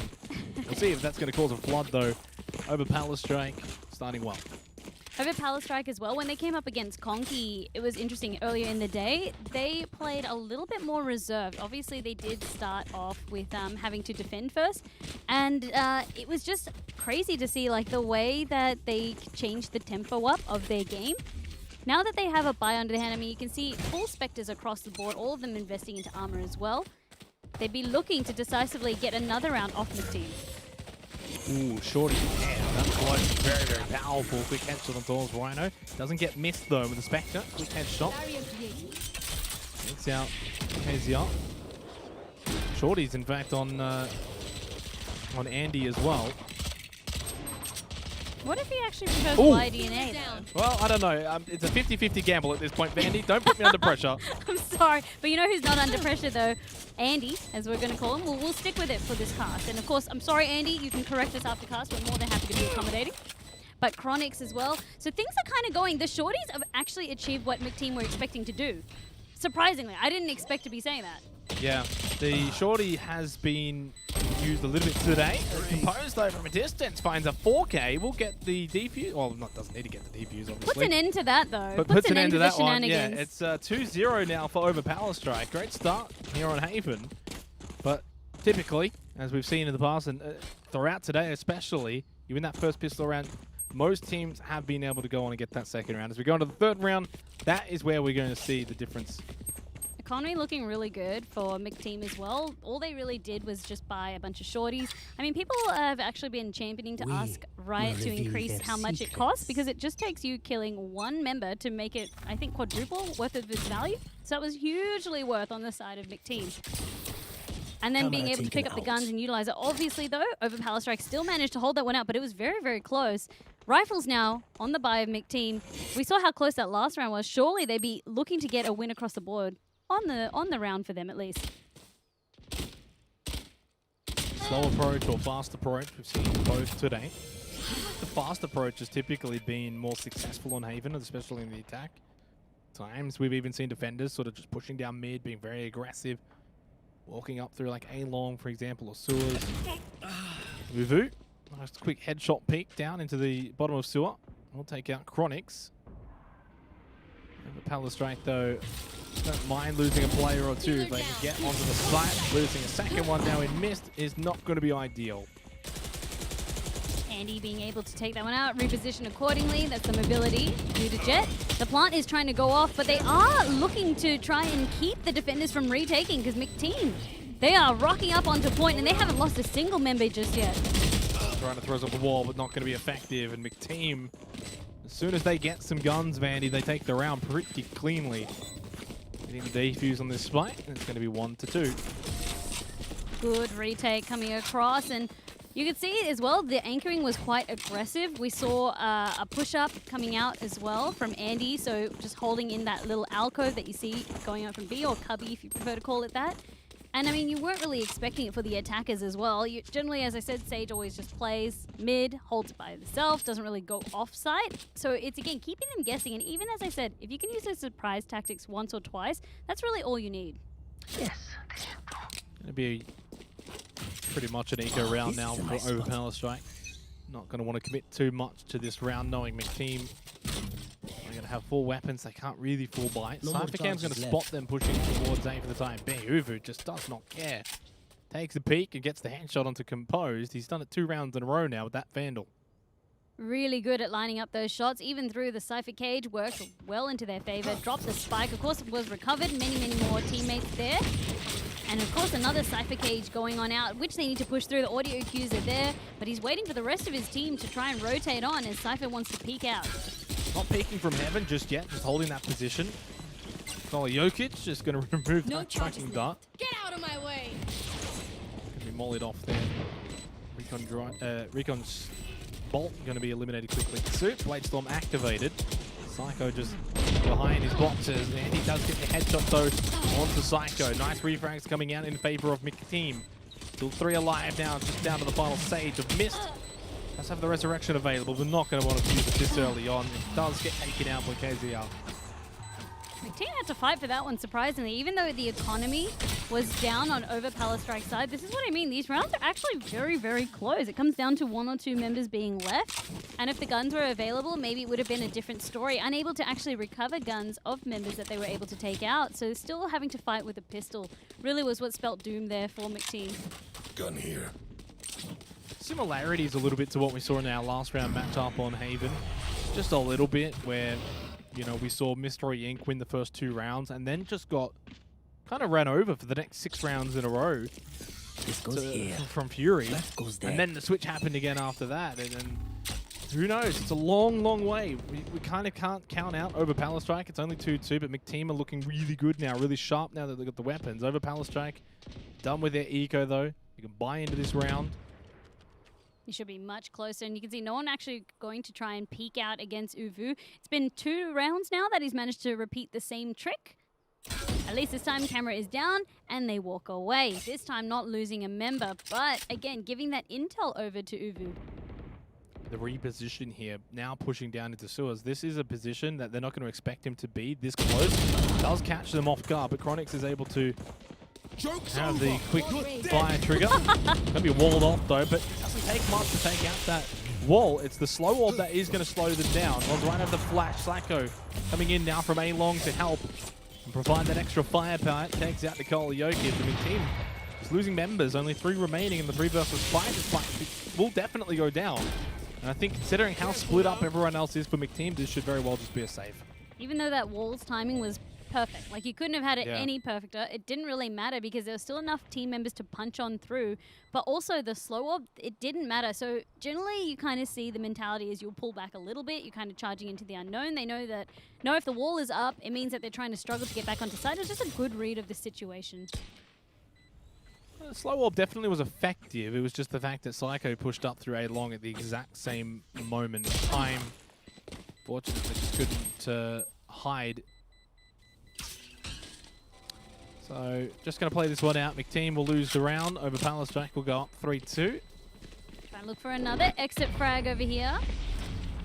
The main thing is that we aren't going to see a repeat, or at least not right away, of our last round matchup between Fury and Mystery Inc. McChicken Leg, maybe the inspiration for the team, McTeam.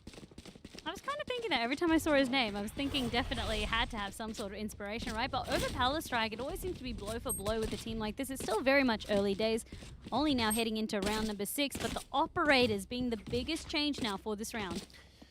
We saw over Palstrike, Psycho was very impressive with the operator in the last matchup that we saw with them. 2 operators, though, on the side of McTeam on the defense. Expecting the Cypher to be aggressive and be big in that location. Nicely done from OzRhino. Now gets a bit of a foothold at A-Long, and they've got one down into Sewer. A lot of the focus has been this A site. In fact, I don't think we've seen any focus in the first 5 rounds over to B or C, for that matter, as there is a 1-for-1 trade to start the round. It's 4v4. Yeah, as you said, it was all about the A site coming out through, but now they're playing it a little bit differently, trying to play for picks as well. Operators on both sides. It has been the Resurrection called across, and even though the Resurrection came across, that orbital strike was perfectly timed from Composed to keep Andy in the grave. 53 seconds. Patience is a virtue. Over Palstrike showing that right now. They're going to once again go for this A site push. Cypher Cam up and used now from Uvu. They got the information. Rotations are going to come out to help defend this A site. There's already 2 members of McTeam in this location. Chicken Leg seeing if we can find with the trap wire activating on a few members of over Palstrike. There is a 1-for-2 trade in favor of over Palstrike as they get the spike down now behind the truck. Paranoia is going to be used, but not much to really come from that. It's not like they're going to be looking at anyone. Psycho gets Nikola Jokic up in heaven, knowing exactly where that omen's going to come from because of the Paranoia, and over Palstrike will take the round. You already called it a little bit earlier, but we did see Psycho's prowess on the operator, and they're not disappointing us, even though it's not Bind this time, it's Haven. Knowing exactly which angles to hold, but also being so quick on that trigger finger has been working out very, very well on the side of over Palstrike, as finally now they start to give themselves a little bit of breathing room. They've broken the streak so far that McTeam were able to put forward. The McTeam with McChicken Leg. Yep. Be a little bit... Great names, like... Yeah. You could tell that they knew that if they were going to be casted, they're like, let's make it as difficult or as confusing for the casters as possible. But it's all in good fun. C-Long with the op. Something we haven't seen so far here on Haven in this matchup. Cloudburst going to be covered by the dark cover. The Omen holding at C. We've got one over at the garage window too, so well equipped to defend the C site along with B. It's just the Cypher by themselves over at A. But you got Cypher Cam, you got the 2 trap wires, they're fine, but... Look at the anchoring from the defenders now. All of them stacked up to B site, and they're now actually just reallocating their resources. I like this. Pushing up through, right through the window, through mid. That spike is if they keep walking out, they can probably see the spike on the ground and they can just hold this position. Yeah, they can just change their battle plan accordingly. Was spotted. Yeah. Nikola Jokic, nice quick headshot. Missed. I don't think over Palstrike were expecting this push down mid. You can only do it a few times until the attacking team's not going to leave it open. Speaking of leaving things open, that window's been left open, wasn't quite as punished as that very well could have been. Nikola Jokic just getting away with 15 health. Nikola Jokic.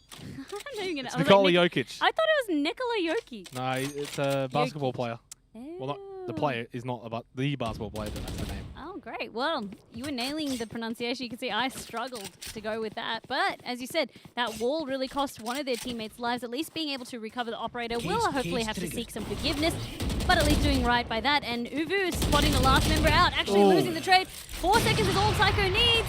2 hit points left. They will stick the plant, and they live for now. 1 versus 2 situation. Nikola Jokic, can they come up clutch with a 2 HP shot to win the round? Psycho's also on 2 HP. Maybe they should just knife it out. That's for the fairway. Paranoia's going to miss, though. That's the headshot onto the 2 HP Nikola Jokic. Bladestorm activated to finish off the Omen, but with only 2 health. I think even with 100 health, it wouldn't have mattered. Casey Hart comes up clutch for McTeam. It'll be 3-4. And this matchup is shaping up to be potentially a classic. Hard 14, though. I mean, that point over there just was so give and touch. And I mean, over there as well, it was almost just like a cat with 9 lives. Like both of them, 2 health, finally going for the peak. What really changed, as you said, was having KZR ready over there with full health bar. So almost like the contingency plan, the insurancy there. And it worked out really, really well in their favor. But as you said, just by changing tactics from the defensive side to actually go and be aggressive, there was no way that over Palstrike were expecting that. And it worked so well in their favor. To be fair though, over Strike kind of recovered really well. Very impressed with how they recovered. KZR's holding this C site by themselves, but the dark cover does lost a little bit of time now after the recent buffs. Uvu's done so well over A-Long, being so aggressive, but now over Strike is starting to really catch on to him and his aggressiveness. So you can see Psycho was pushed up close. Trapwire still going to catch them off guard. Andy coming in with the Blade Storm, just throwing them around. He's going to dash away. And speaking of dash in, and we're going to see the other Jet dash on in. Only 2 left up for McTeam. The Hunter's Fury for McChickenleg is going to miss the mark. 2 versus 3. This round is not over yet, especially with KZR getting composed. Paranoia is going to go out behind Truck and then throws out the dark cover too. Walls up, should have the knowledge of where that Sage is, especially with the spike going down, but knows this one over in health. Down to half health, very, very low health. The Cloudburst updraft as well, trying to avoid all of these bullets. And he's going to be eventually Molotoved away. And with the fact that they're the last one alive, he's just going to have to back off and give that one up. Too much utility used. Well done from over Strike. Over Strike played that incredibly well by being able to really funnel out KZR, and then also having someone there in hell to anchor accordingly was really, really clever. Also, what I like to see, the use of the Cloudburst, it was just so quick, but it had the desired effect, managing to live a little bit longer, suddenly stacking the odds. Like, if those frags had taken place, there's no doubt in my mind that KZR would have at least contested that, pushed it a bit further. But for now, over Strike can walk away with this round. Back and forth nature of Haven has been the go. Doesn't always have to be one round for one round, but sometimes it's 2 or 3 in a row, then 2 or 3 in a row the other direction. Seems like when it rains, it pours for these teams, right? Exactly. Lots of, I'm actually seeing lots of ultimates. Even when we were flicking through, we had From the Shadow. We do see Run It Back being available.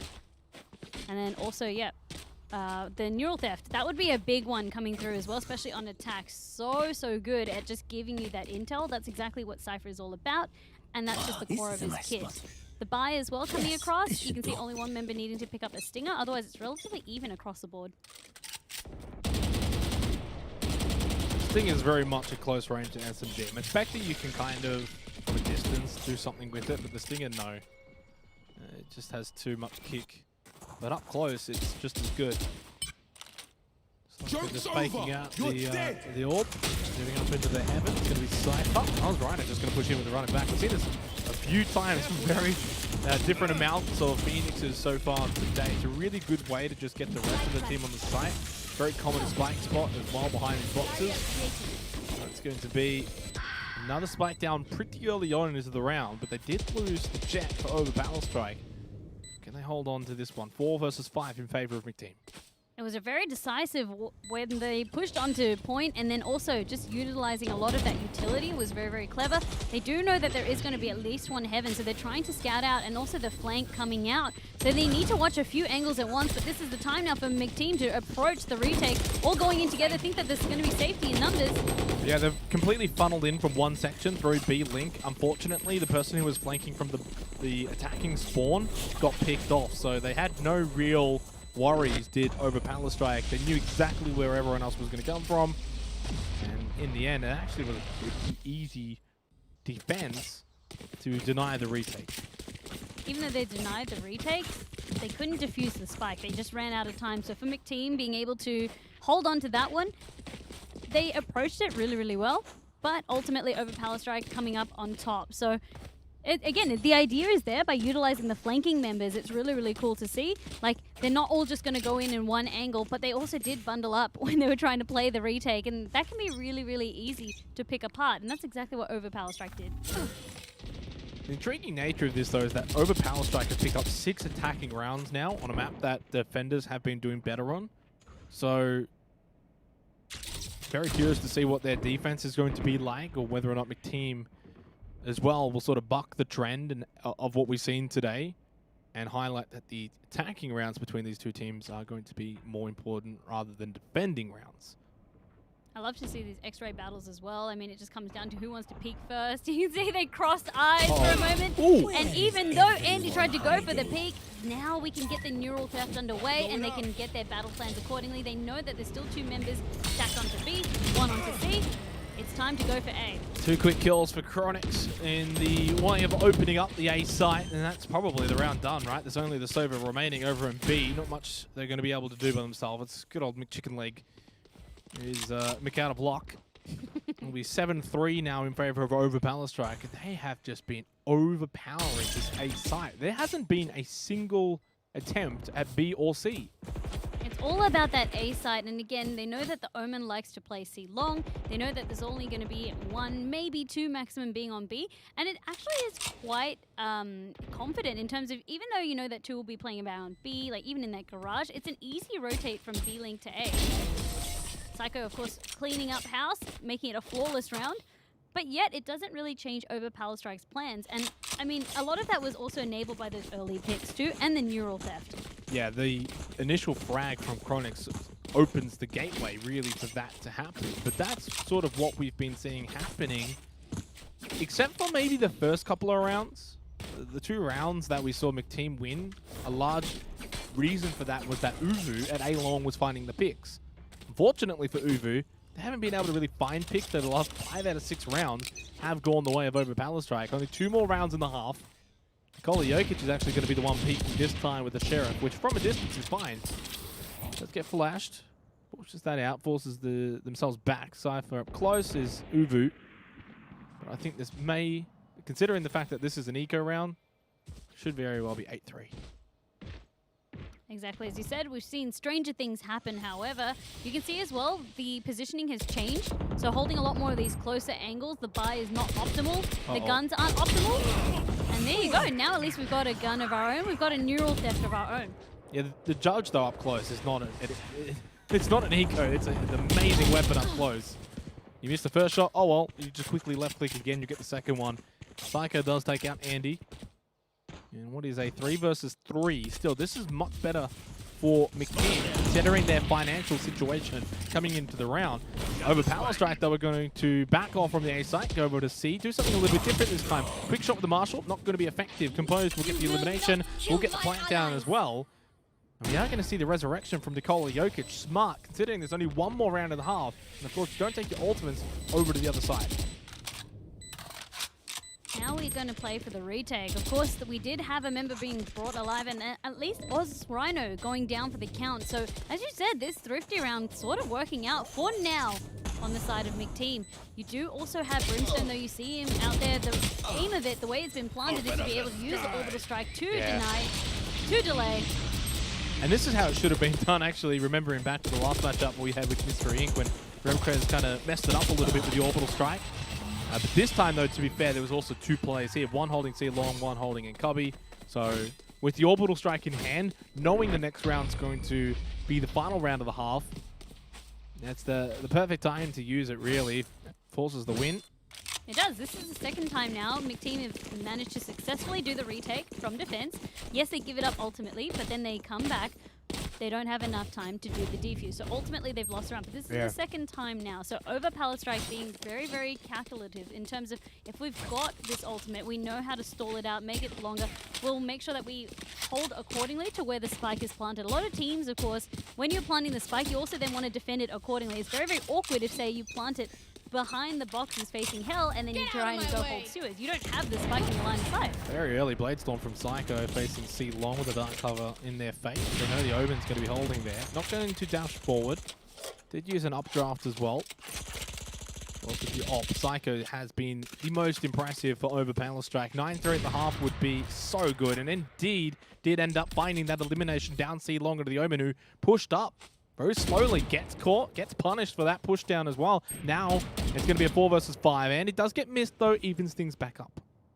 Andy hunting for more, so at least has managed to make sure that there is still going to be 1 defender and not leave C completely open, but it has spread their defenses a little bit thin. You can see on to B, we have Sova playing now, and then Cypher and Sage there. Psycho. And with Andy unfortunately falling down, Psycho is saying, I am the better operator, at least for this round.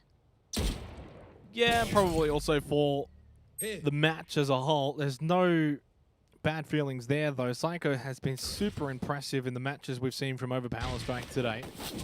It always feels good killing your imposter, though, and even the Valorant agents feel that that's the case. Good blind coming out, but Nikola knowing exactly what's going on and managing to get 2 now. Yeah, the first one was while flashed as well, although unfortunately for Nikola Jokic, that's going to be it in the highlight play. 1 versus 2 available for McChickenleg. End of the half, no point saving, just got to go in. Also knowing they're both extremely low. Like, you could just breathe on them both, the Cypher and the Brimstone. Not so much Cypher. Well, Cypher's very not so much Cypher, healthy. sorry, the Brimstone, but yeah, whatever. He heard your communications. Whatever. Like, okay, Xenox, I trust you. I just see a white bar and I was like thinking, my brain was like empty. Oh, No. I mean, we've had a few, yeah. When it goes to really, really low, it looks like it's full. So Yeah. I don't blame you on that one. Anyway, well, the half's over. It gave us a 9-3. good. It gave us a good laugh. It gave us a good laugh, yeah. But look, right now, McTeam's definitely not laughing. They've lost 7 of the last 8 games. It's been rough. So we start to see, again, when it rains, it pours. But what's really happening is that, as I said, even though they're managing to do the retake successfully, they're running out of time to actually achieve the diffuser spike. And that means over Power Strike, they were playing the attack very, very well. Yeah. For McTeam, perhaps they do prefer attack. I mean, we've seen stranger things happen. Well, the thing is, more than anything, what we saw in our last round matchup was when it was 6-2 in favor of Fury, and then the comeback happened with Mystery Inc., who didn't lose a round after that when they switched the half. They obviously Ran it back all the way home. they did steal a few rounds, of course, before the half switched over, but most importantly, definitely didn't lose any in their second half. So the main story to take from this is whether or not McTeam, just as you said, are going to fare better on attack, or over Power Strike maybe are a little bit weaker on their defense, which, to be fair, would kind of buck the trend that we've seen today, with the defenders on Haven typically doing better. Defenders generally, everyone approaches it as being easier. I mean, you've got the resources there. You have more time to react usually. If you've got utility, it can be easier, depending on what your team composition is. But in terms of playstyle, I think a lot of people find playing defense easier. But we'll have to wait and see, because Chronic is about to be overrun. Manages to get at least 1, 2. Wow. Yeah, but that's the nature of just defense, sitting in that corner, being able to react quicker. But still in a 2 versus 1, like, the best case scenario there is Chronix doesn't get a single kill. The ideal scenario is you lose 1, but then you trade and you get rid of Chronix. Unfortunately, he got the double kill, and that makes it really tough for McTeam. Psycho doesn't need the operator at all times. Ghost will do as well. 2 versus 2. Over onto the B side. I think this definitely is also going to favor over Power Strike, because they can come in from both sides. Nice headshot from Psycho onto Andy. Only 1 left. They know he's low. It's McChicken Leg with 22 health. Revealing area. Chicken Leg stuck between 2 hard places over here. 2 defenders trying to take him out. He's trying to stall as long as he can, because, again, it's just playing for that extra time, which is what over Power Strike has been doing to them. So 10-3 now, and more of the same here on the defensive side for over Power Strike. This has just been a one-way traffic in our first qualifying match. Ironically, we had the closer matches earlier on. The only speed bump that we did see was, yes, Conky for over Power Strike. Otherwise, they've had a relatively untouched run-through towards getting towards these qualifiers. So really, really interesting to see. I mean, McTeam, as we said, we hadn't seen them on stream before this. I haven't recognized their names from any previous tournaments, but to be able to go up against over Power Strike and at least have these rounds be so close, like, the scoreboard tells a different tale from what we've actually been seeing.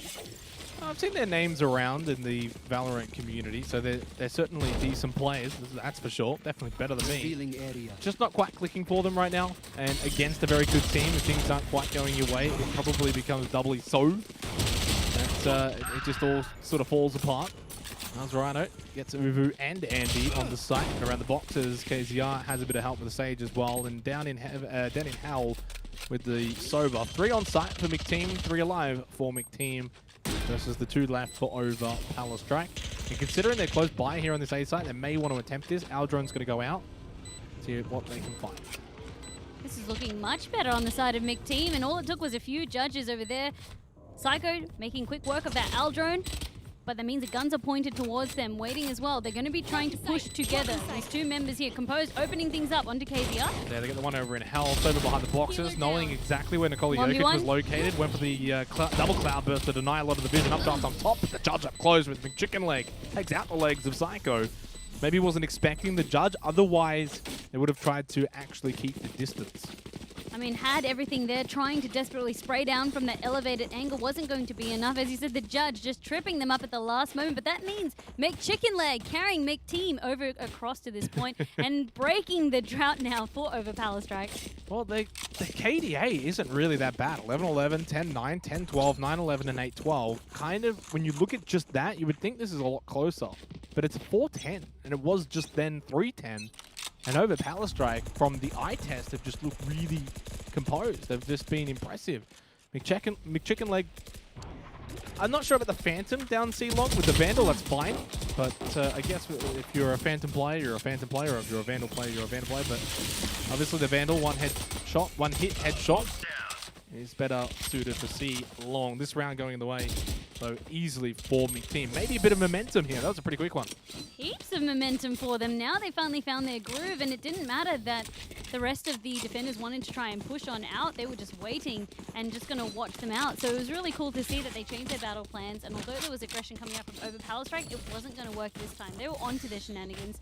Psycho, it seems to be the name of the game. You can see Psycho's KDA compared to everybody else, like 2010, clearly leading the scoreboard on both teams.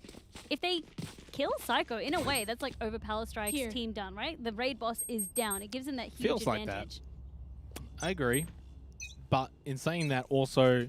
How are you going to do it? Well, not just that, but also there are other pieces that have been stepping up for over Power Strike. It's not just the one-man show, but I do agree that Psycho's been the most impressive for over Power Strike, and if you can take them down, then you are going to be in a better position, better off for it. 5-10, 2 round wins in a row for McTeam. Just where is this going? Have we got to come back on our hands, or is this just a flashing ray of hope? Changing tempo up a little bit as well. So anchoring, making sure that if there is going to be another aggressive push from over Power Strike, they'll be waiting this one out first, but also watching some utility being burned. So when they do eventually make their push, they'll be less available. Oh, Chronic's up close. Phantom, this is where you want the Phantom instead of the Vandal, probably. Headshot. Last couple of shots didn't hit the head, but the first one did. Cyber Cage going to be triggered. Let's push through it. And just so aggressive with that. I'm not sure if that was the right play, but... He was kind of stuck because Recon Bolt was behind his back. We're about to reveal him, so he knew he had to either take that or Recon Bolt would have spotted him. Crossfire coming out, so he had to take it. But of course, being pushed into that situation, it's very awkward. Oh, this could be a 3K for composed. If they stay composed, it's a 3K indeed. Quick triple headshot. Andy McChickenleg and Uvu decimated down mid. It's only KZR now that remains over on the B site in a 1 versus 2. 5-10. Can they salvage the round? Most likely not. That was great game sense from Compose to realize and read where the rotate would happen. That blind angle, again, it's just these tricks. You can use them once or twice, but that's all you need for over Power Strike. 2 more wins. I mean, that's it. That's all she wrote. Yeah, really well done from Compose, sitting under window in mid. Living up to their own namesake, I guess. Super composed, as you said. I mean, I love it when players give us names that we can pun with, and this is definitely one of the... Psycho as well, acting like a psycho on the retake. Yeah. Always fun. And also your favorite basketball. Is it your favorite basketballer? Oh, no, definitely not. I just know You know the name. of him? Okay. Who is your favorite basketballer? Giannis Antetokounmpo, Wow, you always pick the ones that are quite a mouthful. the Greek freak. I much prefer trying to say that on cast. Get out of my way! Let's see now how this round kind of goes. Over Power Strike, they've gotten their momentum back. They've pushed back onto McTeam. And again, the ball is in McTeam's court. Let's see what they're able to achieve with this. I wasn't able to see the bite, but I am seeing a couple of Phantoms and I mean the knives as well coming out. Oh, we're going to have a knife off here. Maybe, but there is only one member on this point. Cloudburst is going to take over for cover. Down C-Long. Oh, this is nicely done from Psycho. But this is going to be a full push. Can com this. They're going to be able to come in pretty late. But the retake on C is going to be a lot easier than the retake on A. You can really see it starting to happen. Mist trying to open things up, and oh my god, the 1 bullet, 2 kills. Unfortunate. The lineup over there, the bullet penetration meant that they were able to get 2 kills. That is highly unfortunate for McTeam. If they lose the round, also means we go to match point now for over Power Strike against McTeam. And they are on the verge of qualifying already for the play-ins. 1 round to go, and they can skip the next few weeks of the open qualifiers. McTeam, unfortunately, means they will have to come back. But by making it all the way to the qualifying matches, Vandy, they will, of course, pick up a lot of points.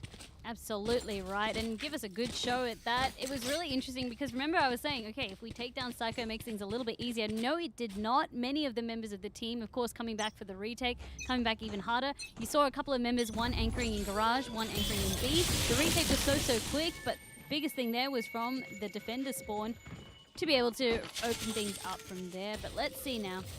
For McTeam, Things will be real stressful here. I anticipate that it'd be quite slow play from them. Stressful as well, daunting. You don't like being in this sort of position, fair enough. Not ideal. You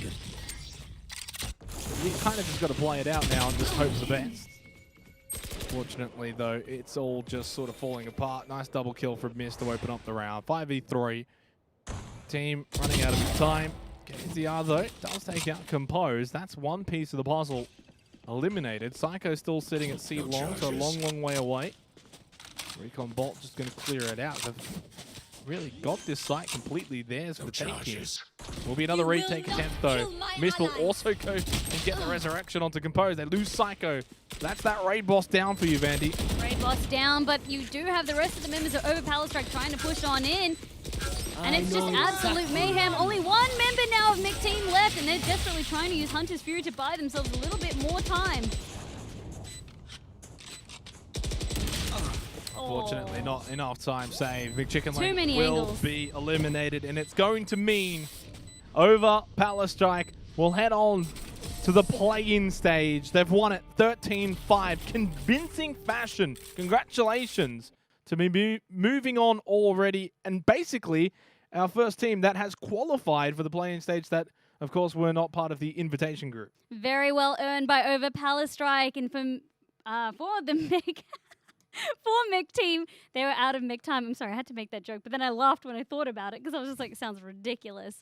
But for Overpower Strike, as I said, very, very well done. We'd love to see Mick Team coming back harder even tomorrow if they have signed up again. But for them, their journey doesn't end. Yes, they missed their ticket to play-ins. Doesn't really matter, though. 3 more chances for them to play again. Yeah, they got 3 more chances, depending on, of course, when they want to come back, whether they've signed up for tomorrow or any of the other future weekends. They definitely will be a team that I want to keep my eye out on now, McTeam. We've only seen them once in that game, and it feels like there's potential there that maybe we didn't quite get to see the full power of. So I'm sure they'll be back, and a lot of points secured as well. So very likely, really, with this sort of performance, as long as they have another really good couple of qualifiers, may be able to just get in by points. Earn themselves a bunch of points. So it's really well that you're highlighting that because, as I said, if you're just going to be, I'm done with the tournament, it seems like almost a waste. You made it to go to the qualifying match. Come back again. Let's see you put on another show and come back even harder. So practicing up. Obviously, it's cool as well because you have that VOD review. You can kind of hear as well the casters maybe discussing. We have God view. We get to see everything. Of course, you don't get to. That's why VOD review can be so good. But I'm really keen to see this next qualifying match. If it was as good as this one, I can't wait. We're going to be jumping to a quick break, though. Don't go anywhere because, as I said, qualifying match 2 is right around the corner.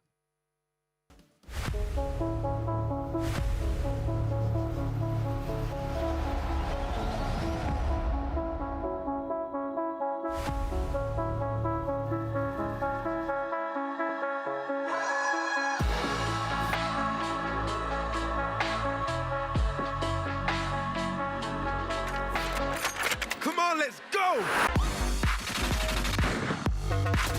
One enemy remaining.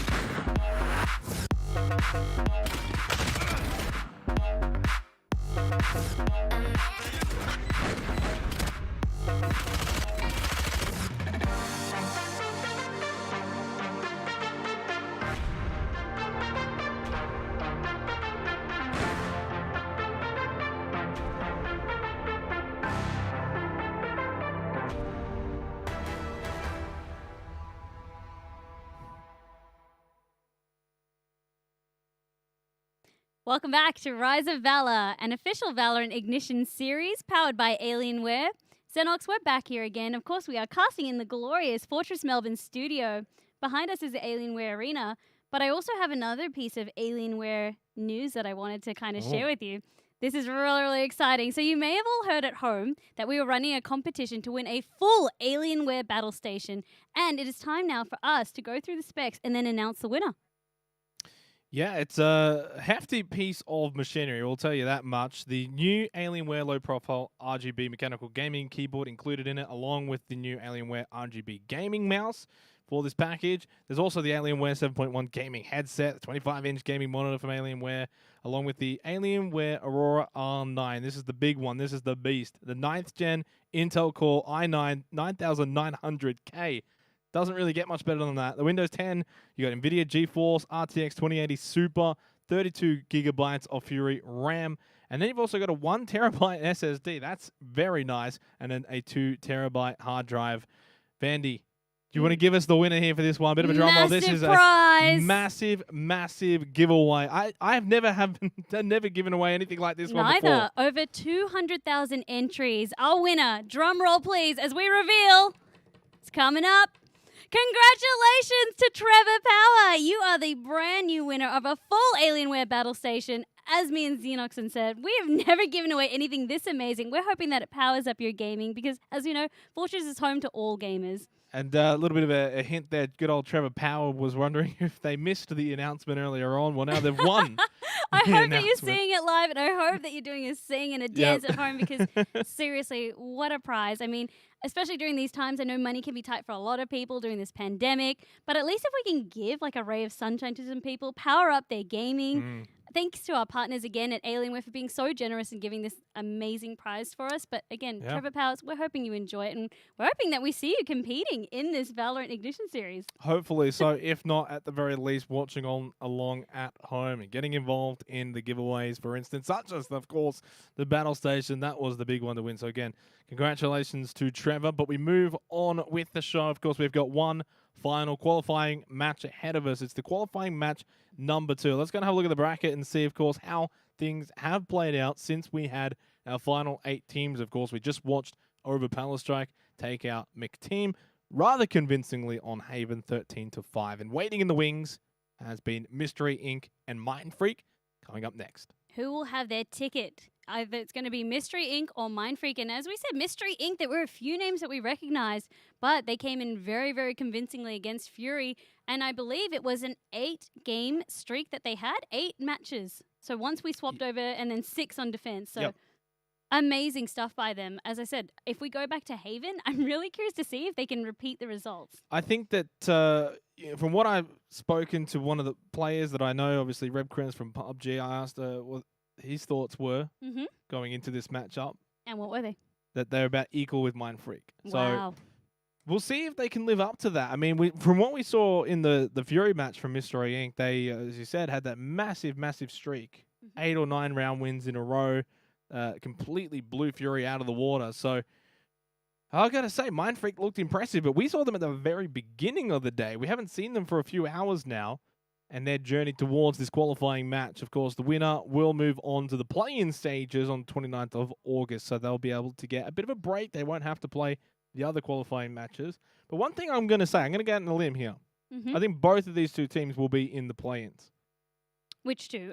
These two, Mystery Inc. and Mind Freak. So whoever wins obviously goes directly in, but whoever loses, I think, will either qualify through one of the other days or get the points. And then come in through last chance qualifiers. I mean, both of these teams, high caliber words and high caliber teams, but now it comes down to the performance. Both of them have impressed us. Mind Freak we got to see earlier in the day, round 3 to kick things off.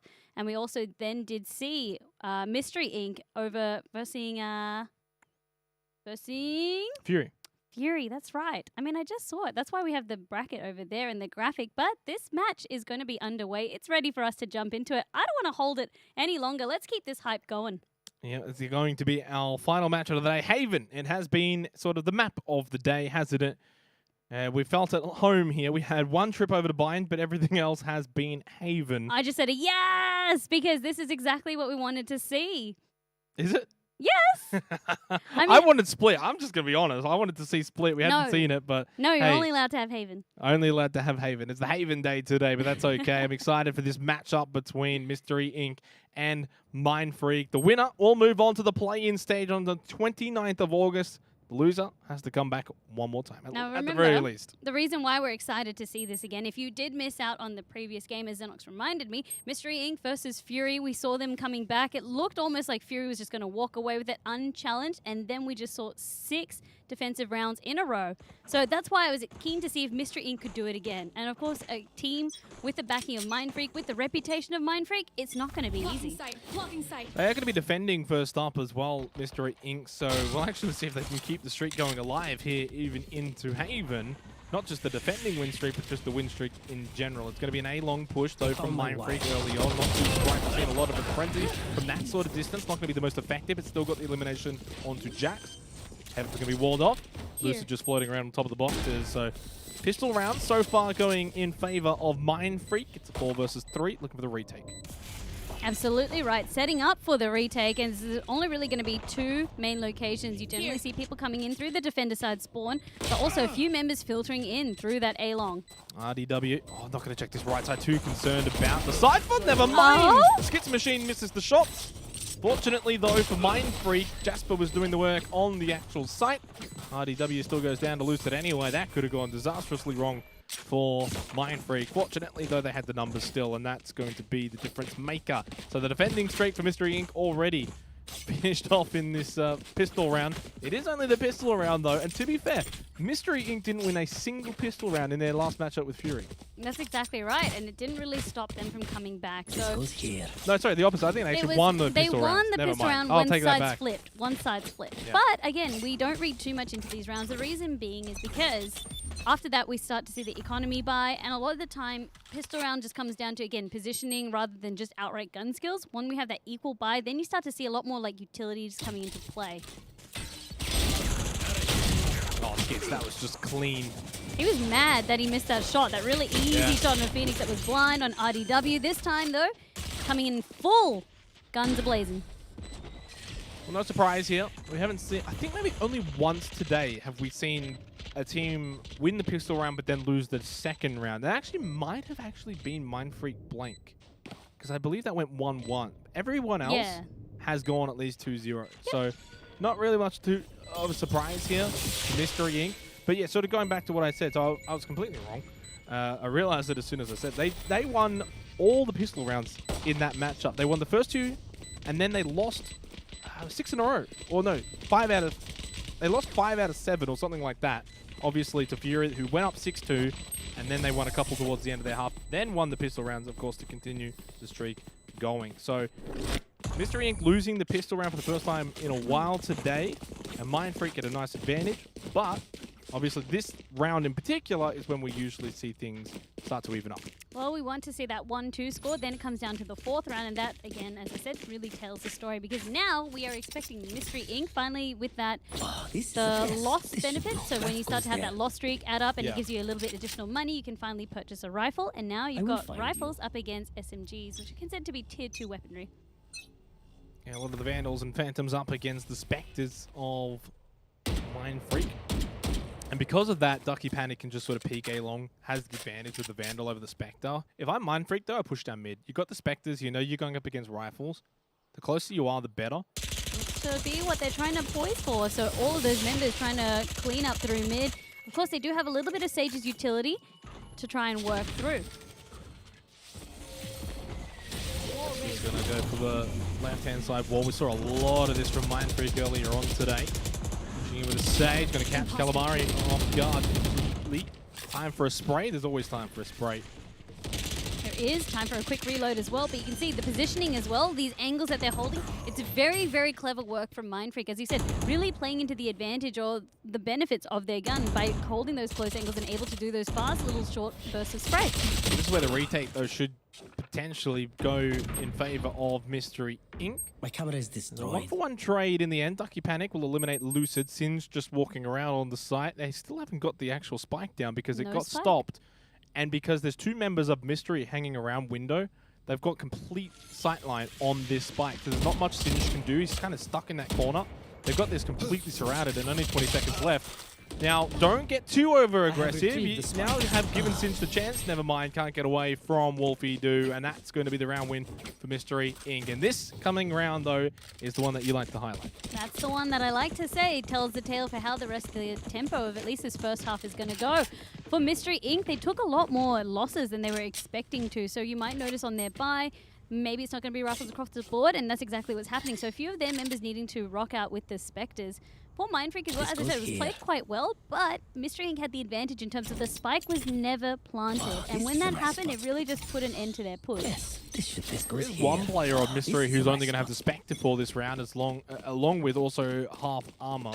Besides that, everyone else pretty much fully kitted out for what should be a very even round. Let's get some machine. Just deploy the Sky Smoke. And the wall was popped from Mystery Inc.'s stage. RDW just hanging around in that connector through Garage, making a bit of noise. But it's the Omen, it's Wolfie2, who is going for this flank around the back. Actually has the spike in sight and can see it. That's exactly right. And you can see how he quickly backed up because he's like, okay, cool. I know that they're not actually planning to go anywhere. The spike is here. Unfortunately, Singe peeks out at the same time, wins that long-range exchange. And for Wolfie, I mean, it's really unfortunate as well because had the advantage there, had the peek as advantage, but also had the long-range Vandal. And they know that because the Omen pushed down C long, C is going to be vulnerable. RDW is still there, does get Skits Machine doing very well. Good flash as well. Walled up as well alongside the Sage of Jasper. Probably caught Jasper off guard for sure. They're going to plant for C long. But this round's not over just yet. Lucid does get Calamari though. That just puts a little bit of pressure back onto the side of Mystery Inc. as it's now a 2 versus 3 rather than a 3 versus 3. Unfortunately for Mystery Inc., it all started off so well, but as you said, with Wolfie going down by losing that trade up against a Phantom no less when they had a Vandal, C-Site was open, and this is exactly what Mindfreak are trying to capitalize onto. Oh, they've completely gotten off the side to focus more so on C long. Going to be Sky Smoked off. That's not the time to be playing around with that coin. Ducky Panic. You want the gun out. Redcray's got one, but obviously the numbers advantage paying dividends in the end for Mindfreak. 3-1 now in their favor. Yes, this should do. We do have the Neural Theft unlocked as well for Singe, so if they're able to get a corpse, can utilize that one very, very well and continue the push that Mindfreak is able to achieve. They have at least managed to stop the round advantage that Mystery Inc. had from the round prior, but for Mystery Inc. as well, in terms of the buy, like you can see, it has to be an economy round coming through from them. That's why I said the 4th round is just so telling. Of course, Mystery Inc. losing that round. Not only that, but one thing to just sort of keep note, from the limited vision we've seen of Mystery Inc., they tended to perform better, obviously, on defense than they did on their attack. So right now, if Mindfreak can get a really large lead, this could really spell disaster for Mystery Inc. I'm not expecting much from them here because they've got an eco round. Down you go. To say, thrifty. But it is going to be surely Mindfreak, but making it tough right now. RDW takes out Lucid, who popped that Blade Storm. We'll run it back, collects the Phantom as well. Only one player remaining, and it's the Brimstone, who does have the Orbital Strike. We've seen this used a few times today. Collects Wolfie2. Doesn't quite catch the Phoenix in RDW, though, who can go back in for the defuse and should be able to get it. Now, is this on target? That is the question. Skits has played this so well, but Thrifty comes out. Unfortunately, unable to land any more of a stall over here. The Molotov still having to travel through air, so we'll never know if it actually did hit. You see Skits was just legging it after that. Didn't want to be a part of that. But what was really interesting to note as well was for Mystery Inc., that was the economy round, but from getting those early entry frags, they could then pick up those weapons. And then on the side of Mindfreak, it just came down to scrambles because you're expecting them to have a low economy, right? We can play a little bit more aggressive. Suddenly they've picked up these guns, but also the way they position, anticipating the flank, letting them in onto site, but then dealing with them. This is where it kind of went wrong for Mindfreak. Well, it was a little bit of a messy round. It wasn't clean, wasn't precise, but that's okay. A win's a win. A lot of the focus from Mystery Inc. is putting that Cypher onto the A site. We've seen so much focus on A site here on Haven from many different teams today, but Mindfreak do like to push up this mid and have the control of B, mid, sometimes even Garage as well for that matter, because it gives them the option, like if you kind of get walled off and smoked off and all this utility used on mid, and then maybe you can get something through Garage. Otherwise, you could also then always just fall back to A anyway. They left the spike over at window. Now they're going to push through. They're going to go for the immediate push through Garage, through the Nectar. You've got a couple of coming through C long as well. Ardu, though, is contesting this. It's a 1-for-1 trade. Still 2 members that have to go all the way up to C long. So a bit of time, valuable time in favor for Mystery Inc. to get over to the C site. The trades have been ever so slightly in Mindfreak's favor still, but Wolfie2 with that has finally managed to equalize the number, and Lucid has been trapped in this garage for some time, unwilling to give access over it just yet to Mystery Inc. because it's going to be stopping a very, very important rotate path into retaking the site. Really good resurrection as well, coming out nice and early. Wolfie2 though finds Lucid. shot in the back from the backside of this C site.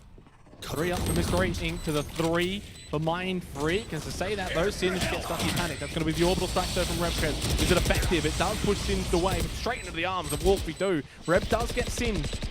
Jackson connector, and Repcrest now in a 1 versus 2, trying to also defuse. Too much to handle, you would think. Once they get to halfway, can't even do that. Packers win, 4-2 to Mind Freak. Mind Freak finally managing to get that one, but as you said, they had to work for it. Mystery Inc. not giving that one over too well. The orbital strike kind of worked against them on the side of Mystery Inc. You can kind of see what they were trying to do, bully them off site. But with the operator, you want to keep him at bay. That close angle, that quick snipe didn't quite connect. So for Wolfie Do, unfortunately, unable to really make much out of that. In terms of looking at the money now, so it looks like it will be another save round coming out from Mystery Inc. But now in saying that, we've seen what they can do with low economy. It's not necessarily a bad thing for them. You don't want to be relying on that though. You don't want to be relying on winning eco rounds. They win the eco round, but then they lose the round with guns, and then you win the eco round, you lose. It's just not something that's going to be very stable, not something you can rely on. So saying that though, it's actually Darky Panic who gets the opening frag on the Jax. This Jasper gets one back though to tie it all up, 4-4 into this 7th round.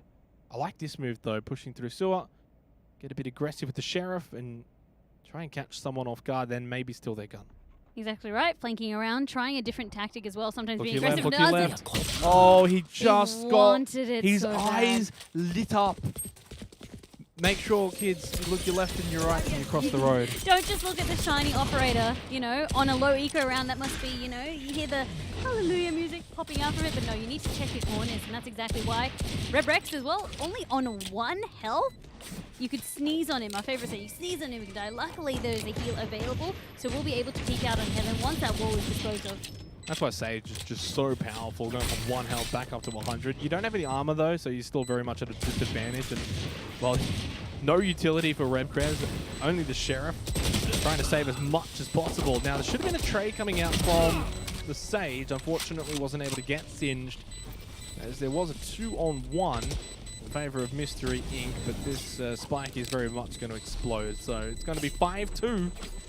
Mystery Inc. have got to be careful that this doesn't start to slip away for them. And Wolfie Do, knowing that there's not much else they can do, no exit frag is going to come around, so does at least manage to keep the Sheriff for another round. Wasn't the plan, but of course better than throwing away your life. There's nothing else to do on that site. For Mind Freak, they managed to take out another round. So for Mystery Inc., it's been really, really interesting. As I said, it was still very, very close. Came down to that 1v2, almost that 2v2 kind of situation on an economy round. Mind Freak had a bit of a stumble there for 2 rounds. Mystery Inc. were able to get back in it, but for the most part, when you look at that scoreboard, very clean, not allowing Mystery Inc. to get multiple round wins in a row yet, as we go into the 8th round. And this is all on the attacking side of Haven, which has been a defender-sided focus today.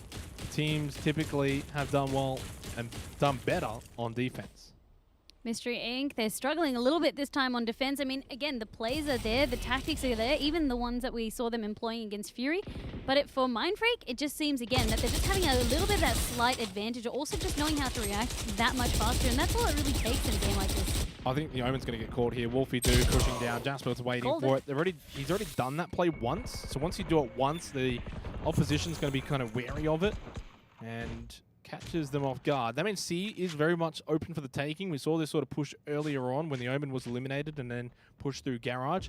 But maybe anticipating that Mystery Inc. are going to anticipate that C push, they're going for A. This could backfire though. Bit of a gamble.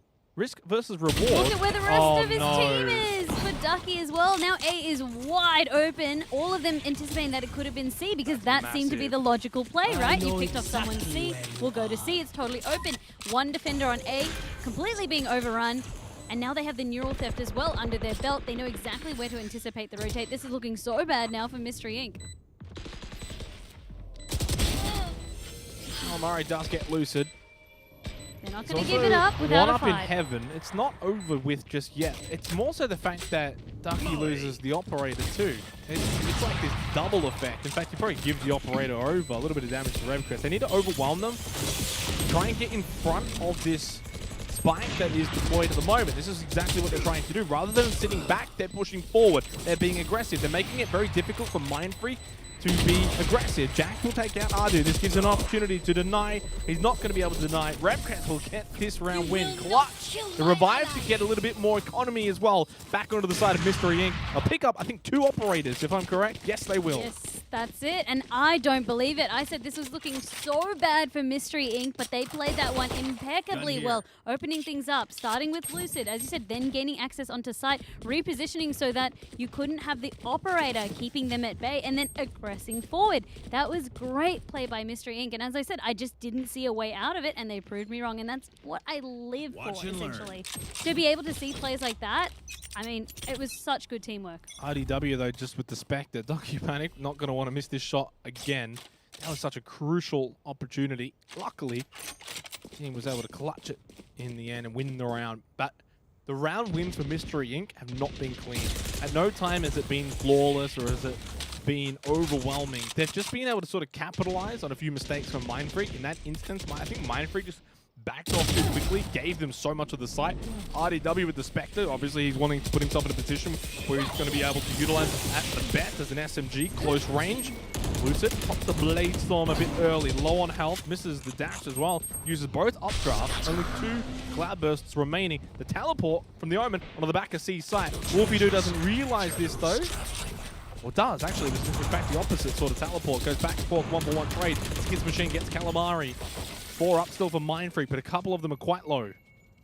Wolfie-Doo holding that back of sight. As you see, Mindfreak trying to go for a... That's it. Really back off, regather themselves, try elsewhere. So much utility being used on C.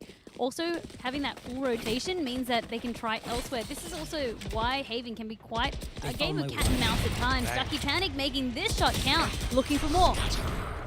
Does have the neural theft, not going to use it for this round, obviously. As we get closer and closer towards the half, we'll have to put themselves in a position to do it. Look at this Cypher Cam. This is great. Got some nice pings on, got good information. Goes for the tracking dart. 32 health, though. Very risky. Teleport from the Omen from one side to the other. Ducky would have heard this, would have suspected he's got to the left side of the boxes. Lucid underneath. Oh, that was so risky from DocuPanic. Jasper gets the resurrection on the Skips Machine, and almost like the other round that we saw Mystery win, their economy now for Mindfreak is going to increase exponentially. That's exactly right. Now for Mindfreak, they managed to get that, bring the operators back onto their side as well, but DocuPanic trying to go for the jump shot. Hey, look, 1 is still 4,500 credits saved up the bank, and you can see it helps their economy for this round coming in. But also, not everyone might want to use it, especially on attack, as I said. Sometimes it can feel like a little bit of a hindrance, unless you are the Jet, her mobility. It really negates some of the downsides of, say, utilizing the operator. Another eco round for Mystery Inc. It feels like every second round for them is just an eco. Nice push up C long, but this may actually fall into the hands of Mystery. Wolfie with the Sheriff gets a good headshot. Of course, Op's going to win that every day of the week, though, against the Sheriff, as they're going to be coming in, though, with shorties and pistols. This should be a bit of an easy round win for Mindfreak, considering they've been able to get onto the site this comfortably. Exactly. It felt like they strolled onto that side, didn't it? And that also shows now with that low economy, for once now Mindfreak, they don't mind. If they have to go in together, so be it. But they know that there's going to be safety in numbers, especially towards an arsenal that you just described. You've got things like Bucky's and the Sheriff. Safety in numbers by far. See, this, I'm not sure Remco should have used that smoke, and I feel like at times Mystery Inc. is trying too hard to win certain rounds. Like, I get it, it's an eco round, you're not really going to lose much, but it's more the utility. Now you got to go and buy that smoke again, and every bit of credit kind of adds up. If you waste like 5-6 smokes, that's like 500-600 credits over the course of a while, and that can really hurt your economy. They'll be able to buy into this round, but their credits are just severely wounded right now. And when you look at the last 5 rounds, it's 4-1 in favor of Mindfreak. They are pulling away. As you said, Mystery Inc. bleeding out credits. It's becoming increasingly harder for them to fend off Mindfreak's advances, especially Lucid with that operator, making it worth its weight in credits for sure. The run it back's going to be used from RDW to push through Garage, trying to find a bit of information down mid. Obviously, I think run it back is actually an ultimate that's better on attack than it is on defense, with the way we've seen it utilized. On the defensive side, you can kind of just, like, really, if you think about it, like, the attackers just have to fall back for like 5-10 seconds, wait for it to expire, then you just push back again. Like, it doesn't really, it's not as effective as, say, clearing a bunch of trap wires and clearing Cypher Cams and all this utility and pushing the defenders back, for instance, allowing you to take the site So very much a different use of the ultimate there on the defense rather than attack. That's exactly right. Generally, you also do see it being used on defense more for the retake to do exactly that. If ciphers have, set up traps, so if you've got the slow to go through, that's what it's mostly used for. For scouting, a lot of people don't like to use it to start with on defense round because exactly what you say happened. Everyone just kind of backs away, 5 seconds spent. Cool, come back now. Ducky Panic still up here in heaven, trying to manage to get one, but the wall goes out, denying him. Can't shoot underneath that wall, but it's going to be a wall bang, and you're not going to have the information that you'd like. Slow orb towards B-Link. Casper's going to also go for the heal as well. They've blocked off heaven. Orbital Strike's going to deny this player, but is there anyone that's going to be able to be in a position to capture them as they come away from that position? No, not quite. That's going to be the downfall. So it's a decent way of using Orbital Strike. Well, now also B-Link's going to be mollied off as well. Spike goes down, Orbital Strike used, nothing gained. That's exactly right. Now playing for the retake, though, for Mystery Inc., they managed to utilize some of their utility. They have actually managed to gain access to point again, but now they have to go through the arduous task of figuring out where these members of Mindfreak are. Only 2 left. This is looking good. It is going to be 4v2, but now the opposing Orbital Strike is going to delay them even further. Yeah, very early with this one, though, but you've got a player in a position around these boxes that would have been maybe, like, it was Skid's machine. It was, if someone runs away from that, runs into Skid's machine, that's the idea behind it. Regardless, it doesn't really matter in the end. It's at round 1. Defuse happened. 4-7. The thing is, if you use it too late and they kind of find you, then you don't get to use it at all. You use it too early, and then you don't really get the intended effect. Trying to find the sweet spot, right? Exactly. But with that many members, with 4 members, I mean, it was always going to be just delayed. I will say this, though. It was the second last round of the half, right? So you're not going to want to go into this half, and then maybe this is a bit of a clean sweep, and you just don't use it. So right time to use it, just didn't work. Gotta use it. That's exactly it. And for Skits, I mean, it had the desired effect. Even if you could store that half diffuse, again, more seconds added onto the clock. We have to wait and see now. For Mindfreak, again, they've been testing out different areas, but it seems like A has always been the go-to of choice. I mean, they have tried around C, B a couple times, but it's always been A favored for now. For once we see them poising up against mid, they only really did this in the fifth round earlier, and that's going to be very, very quick. At least it's going to be a 1-for-1 trade, but now they have full access to the C side. Oh, but it's not going to be just 1-for-1. Repkez able to find 2 quick kills. And this means that a 5-7 half is not so bad. Round not over yet, though. Skits Machine takes out Orvidu. RDW gets involved, taking out Jax, who's been a nuisance on that Omen. Of course, though, this is where obviously Skits Machine could have had the Orbital Strike in hand had they saved it for 1 extra round. But we could always just go into the ifs, ends, or buts, Vandy, all day long. It's the round win for Mystery Inc. 5-7 for the half. It could only be closer if it was 6-6. So really, this is starting to heat up a little bit. That's exactly right. Mystery Inc. showing that they still do have what it takes to defend on Haven, but now we swap. For Mystery Inc., they struggled a little bit on attack versus Fury. Have to wait and see now how they want to play it. What have they adapted with for Mindfreak as well? As you said, giving themselves at least that little bit of a lead. So if the pistol round comes out for Mystery Inc., we expect the score to be 7-7. Well, this is, though, where I feel like Mystery Inc. have got more eyes on how they perform here. Because their attacking round against Fury definitely left a little bit to be desired. Have they learned from that, though? That's the question. Have they got what it takes here going up against Mindfreak? Because if we look at the past matches that we've seen today, the assumption is Mindfreak did very well on their attack. And now they're going to be defending. You kind of expect that at least that's an advantage enough that they should go on and potentially win this. Now, easier said than done. Maybe the attack from Mystery Inc. will improve and they can find somehow an avenue to qualify for the play-ins. The way they've stationed the defenders as well, you can see the Cypher has actually walked off A site for the most part, so there were a few footsteps there, and they're going to be looking to regroup a little bit. Skits completely smoked on out. Looking to see if there can be any trades over there, but for now, Singed and Lucid managing to pick up a kill for themselves as the spike does ring on out. So they do have the spike there, but Mindfreak have all of their members. Let's get the spike down. Fortunately, they're dropping down from heaven with the shorty. Both work, technically. Working. It definitely is working for Lucid. 3 kills under their belt. Of course, the last member, they know where they're going to be playing. It will be that A-long. But holding on. RDW, though, just holding on, trying to delay this as long as possible. Just not long enough. I mean, at least manages to take Skits down with him, so doing a lot of damage over there. Lucid coming out on top of there.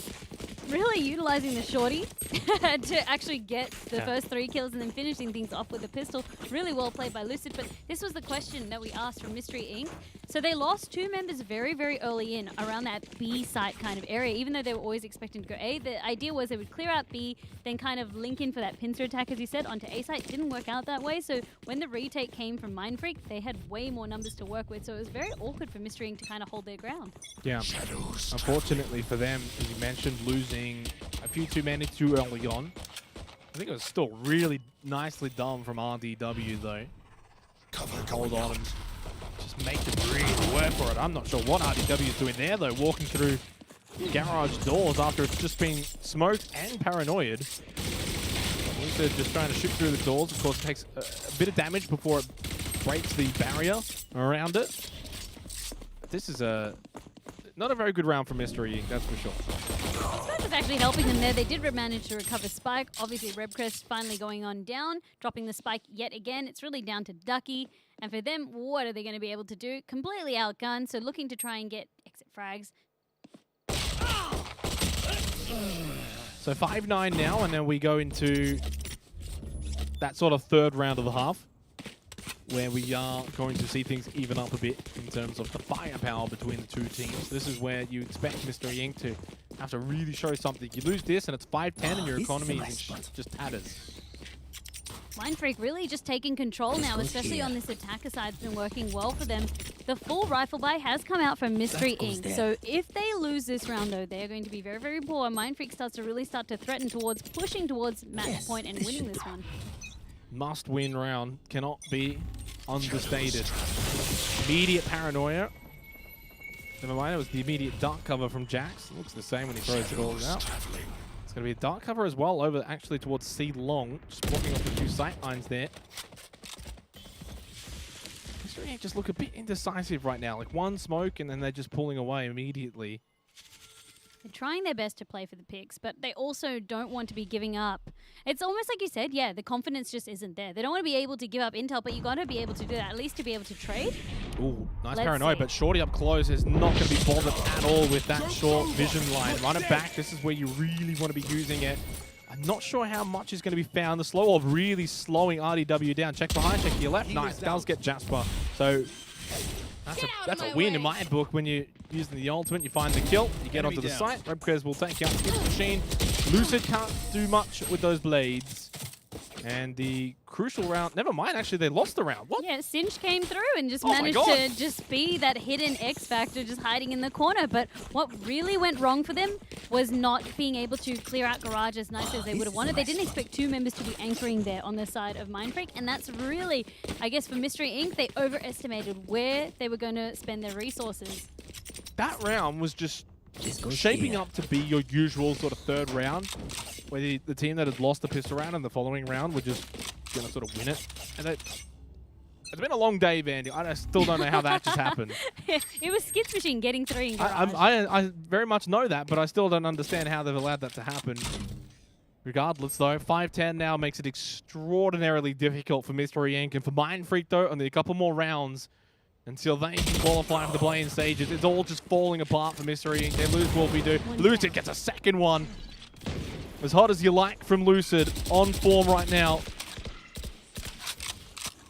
Lucid just putting in the extra work today. Absolute machine coming through, seeing if they can get a couple more frags. But finally now, RDW getting a frag of his own. Lucid is very much trying to shape up to get this. Ace only needs 1 more. On site as well for that final play, which is RDW. I think Lucid is going to be able to get this sitting down in hell. They're up 5-10 as well. They provide the heal for Lucid, has the updraft, has dash, has everything, has the 5K. There's one for the OCE Rising plays. Surely the second one that we've seen today, and that was absolutely well played. Just as I said, Lucid had been putting in the time. Karen, his team, gets the 5K, but was very much supported by the other team member. Sage coming across with the well-needed heal, and also both of them working together to give them insight on where the last member was. Mr. Inc., as you said, they fall into shambles. Of course, that was a save round, yes, but it wasn't like the save rounds that we'd been seeing from them. So very much this team, you can start to see some of the apparent weaknesses. They aren't as confident on attack as they are with defending. They'd much rather play for the retake rather than trying to get onto site themselves. 8 out of the last 11 rounds now in favor of Mind Freak, being very one-sided. One thing I've been very happy to see today is there's not been any 13-0s. A lot of the sort of dominating victories are more like 13-6, 13-4. So this is going to be sort of around that ballpark, but it just goes to show you where Mind Freak are at right now. They do lose Lucid though. Donkey Panic. Is there a lifeline? Are there signs of life for Mystery Inc? They're going to do it. They're going to do it now. But Skits Machine, headshot and RDW. And this is what makes Mind Freak so strong, is they can get the frags from anyone, not just players like Lucid. Yeah, that was exactly the point I was going to make. It doesn't matter if Lucid's down. Skits Machine will definitely pick up the slack that's been left behind. Also does have the orbital strike to try and delay. And it's actually going to be a double orbital strike coming on out. Or perhaps he put it a little bit too close. I think it was a little bit too close. Tim Beacon as well, but the Phantom from that distance at the window, not going to be too accurate. Well, just kind of like the last round, but this time it went in the favor of Mystery Inc, where it all just looked like it was going Mind Freak's way. And then they just lose out in very quick succession there. We're trying to praise Skits Machine, accidentally does an orbital strike too close, to the point where I actually thought it had to be Reb Cresses. I was like, there's no way that he's accidentally called it on himself, pushes on out, and just falls to it. So, misreading the situation, this throws Mystery Inc. a lifeline, essentially. It does. It's like a little lifeboat that's now just drifted onto Mystery Inc.'s shore. Question is, can they take it to the bigger boat and get back into this, or will that one also just crash and sink to the bottom of the ocean? Mind Freak still 1 round away from match point. Look at this. This is so different from Mind Freak, especially 2 members pushing up from C long. You even had Lucid trying to push up with them. They know that they've cleared out most of C. They're still just not going to go all the way. It opens them up to cross angles, but you can already see Ducky was waiting for that one, anticipating that there might be some sort of a flank, but doesn't know if it's going to be 1 or 2. The Neural Theft will reveal Sage. Look behind you. You need to get full vision of that Neural Theft. Not going to actually spot out the Sage. Ducky Panic. Always just do a quick little scope around. When you throw out that Neural Theft, you never know where someone could be standing. Fortunately, though, the fact that the Neural Theft goes out anyway forces the Sage to move because they think that they've been spotted. They didn't actually really get spotted in that location. Lucid just seems to clever blow. Can now updraft and have that high ground advantage. Get also on the boxes. Just spots Calamari. Calamari wins the exchange, but with Jasper's position, they have the refrag available. Numbers advantage is just so superior. 12-6. Match point now for Mind Freak to see whether they go straight to the play-in stages. They're hungry for it. They are chomping at the bit for this one. And as you said, for Mystery Inc., everything was going well in their favor. Had an early pick, able to use the Neural Theft. Didn't even manage to glimpse at minimap, which also would have revealed Sage. Yes, it forced the rotate off point, but you didn't get that extra pick. And more importantly, you didn't get the Sage down. Sage is such an important agent to get down, especially on the defending team. You're nullifying a lot of the slows, no walls, healing, resurrection. Like, you just want to be able to nail that agent down early. Could be it. Although Lucid does miss the initial shot in the Red Crest when the no-scope didn't work out. Down to 22 health, gets back, gets the heal as well from the Sage. Very aggressive. I think when you're up 12-6, you can do just about whatever you like. Repkes does just sort of bunny hop away. Run it back is going to be utilized over at A to just clear out, get a lot of the information, but the spike is only just now coming through sewer. It's going to be taking a bit of time before it can actually get planted down. Singed up and still has Heaven control. This could be a relatively simple retake for Mind Freak, although Mystery Inc. do have the numbers here. Singed, almost wondering who the heck was up there. Of course, it was going to be an ally. Has been spotted by the dart. And as you said, for Mind Freak, just trying to charge onto site. Calamari at least being able to use the resurrection, bring RDW back into the fight. And Jasper using that wall to have a peek will pay the price with their life. Nicely done from Calamari. Just tracking above the wall, expecting to come over rather than through. That numbers advantage is still very much in the way. I don't know what that was from Wolfie Doo, but it works for the Marshall as well. Up close against Lucid. That was a bit cheeky. It'll make it 7-12. It'll extend this match point to at least 1 further round. As I said, Mind Freak were hungry for it, but how hungry? As you said, they were getting a little bit over-aggressive. Yes, they can do whatever they want, but hungry again... like a Wolfie Doo. Someone had to say it. Remember that little lifeboat that you said? It's still there, though. It's still chugging along ever so slowly, so don't underestimate. The paddles are just kind of half working. They're a bit broken, but they're moving forward to a better life. It's still not looking great, though, for Mystery Inc., right? They're still taking on a lot of water. This they need to bail out. Correct. Yeah. They need to bail out. That's it. And Mind Freak, you know, they're just standing between them. Mindfreak being that iceberg, right? You don't want to hit that. Mindfreak is just playing very, very well. Good position with the Cypher cam from Singed. Everyone at home can learn a few new little tricks and tips and where to sort of place your cameras, your games at home, whether it be ranked or unranked, Spike Rush even. Who's got time to place cameras in Spike Rush? I don't know. No. As you said, always be able to use your utilities, but also practice those abilities. Can't use it in deathmatch. No, that's right. You will get gunned down, as you said. No, but you can't actually use it. Oh, yeah, there's no abilities. Yeah. That's right. Yeah, you just take on the character's abilities. Speaking of deathmatch, though, seems like this one's also starting to play out like one. There has been a change of tempo as well for Mr. Inc. Of course, Mindfreak is still threatening that match point. They are still threatening that they managed to go through the play-ins. But Mr. Inc. still putting up a fight. They're charging up onto that B side. It's going to be all systems go. I like that they're taking the fight here to Mindfreak, not just sort of being playing scared. Nice little dash away. That's really going to punish RDW. They get the mural theft as well. And they can see just about everything. They can see all through mid where Mystery Inc. are located currently. Spike is down though. That could be the difference maker. He's going to be mollied and actually stopped even before he got to the halfway mark. So all that progress immediately goes back down. Nicely done from Repcrest with the Molotov. A lot of time still remaining. If they can stick it, they will win it. Repcrest just rushes through, trying to deny it. Unfortunately though, it's not going to work out for Mystery Inc. This should very well be Mindfreak taking the win. Not only that, they move on to the play-in stage here for Rise of Valor. Congratulations to Mindfreak. They take it 13-7. Mindfreak, as you said, did it in a very, very stunning fashion. It went from back and forth, back and forth. That little lifeboat that we said that Mystery Inc. were trying to tow along, it wasn't going to be enough. That final fight over there, we saw everybody coming through mid. It was really interesting on the minimap at one point. You could see 5 of them all on B site. We saw the plant. Everyone kind of backed off site. Mindfreak then controlled B site. And then that Molotov to try and stall things off was great to see. But ultimately, Mindfreak had the numbers, they had the bodies, and they also still had utility up available, which was really what it came down to. And they were just playing, honestly, better Valorant, to be fair. They definitely looked like deserved winners from the eye test. So I didn't think Mystery Inc. played horribly. I think they just got a little bit of work to do, that's all. But congratulations to Mindfreak for qualifying for the playing stage. Absolutely right. I mean, it's been a big day today. It's only qualifiers day number 1. But let's have a look at our total standings.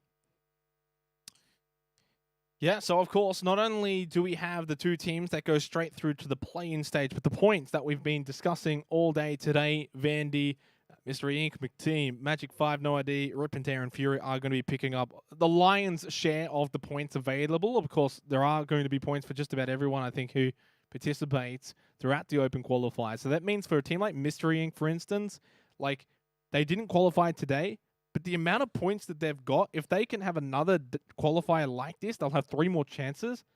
That should just skyrocket their chances to make play-ins. And I said it sort of in the pre-match where I think both of those 2 teams, Mindfreak and Mystery Inc., will make the play-ins. So I'd be very surprised if we don't see Mystery Inc. in the play-ins.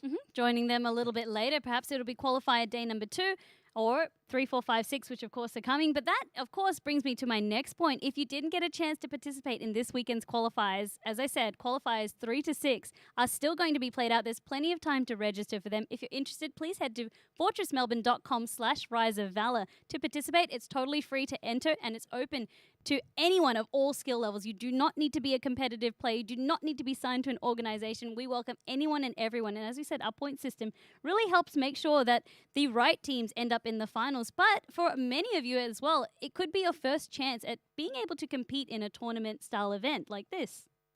It's a really good learning experience, right? If you've never played competitively before and you just want to come in, have a bit of fun, check it out. Obviously, you're going to have some teams like Mindfreak who are going to be going for the chocolates. They're going to be going for the win. But come in, have some fun, sign up. There's a bunch of different teams. We saw Conky's team today, which is a casting team. Oh my gosh, that was amazing. The Fireball esports team, even though we didn't get them on the broadcast. I'm hoping tomorrow we see them. Hopefully, either tomorrow or at least next weekend. So there's no reason to not sort of sign up and play. You also increase your chances of winning prizes. That's it. I mean, we just also wanted to give a big thank you to all of the viewers watching at home, all of the players who participated today, and everyone. Of course, our partner Alienware.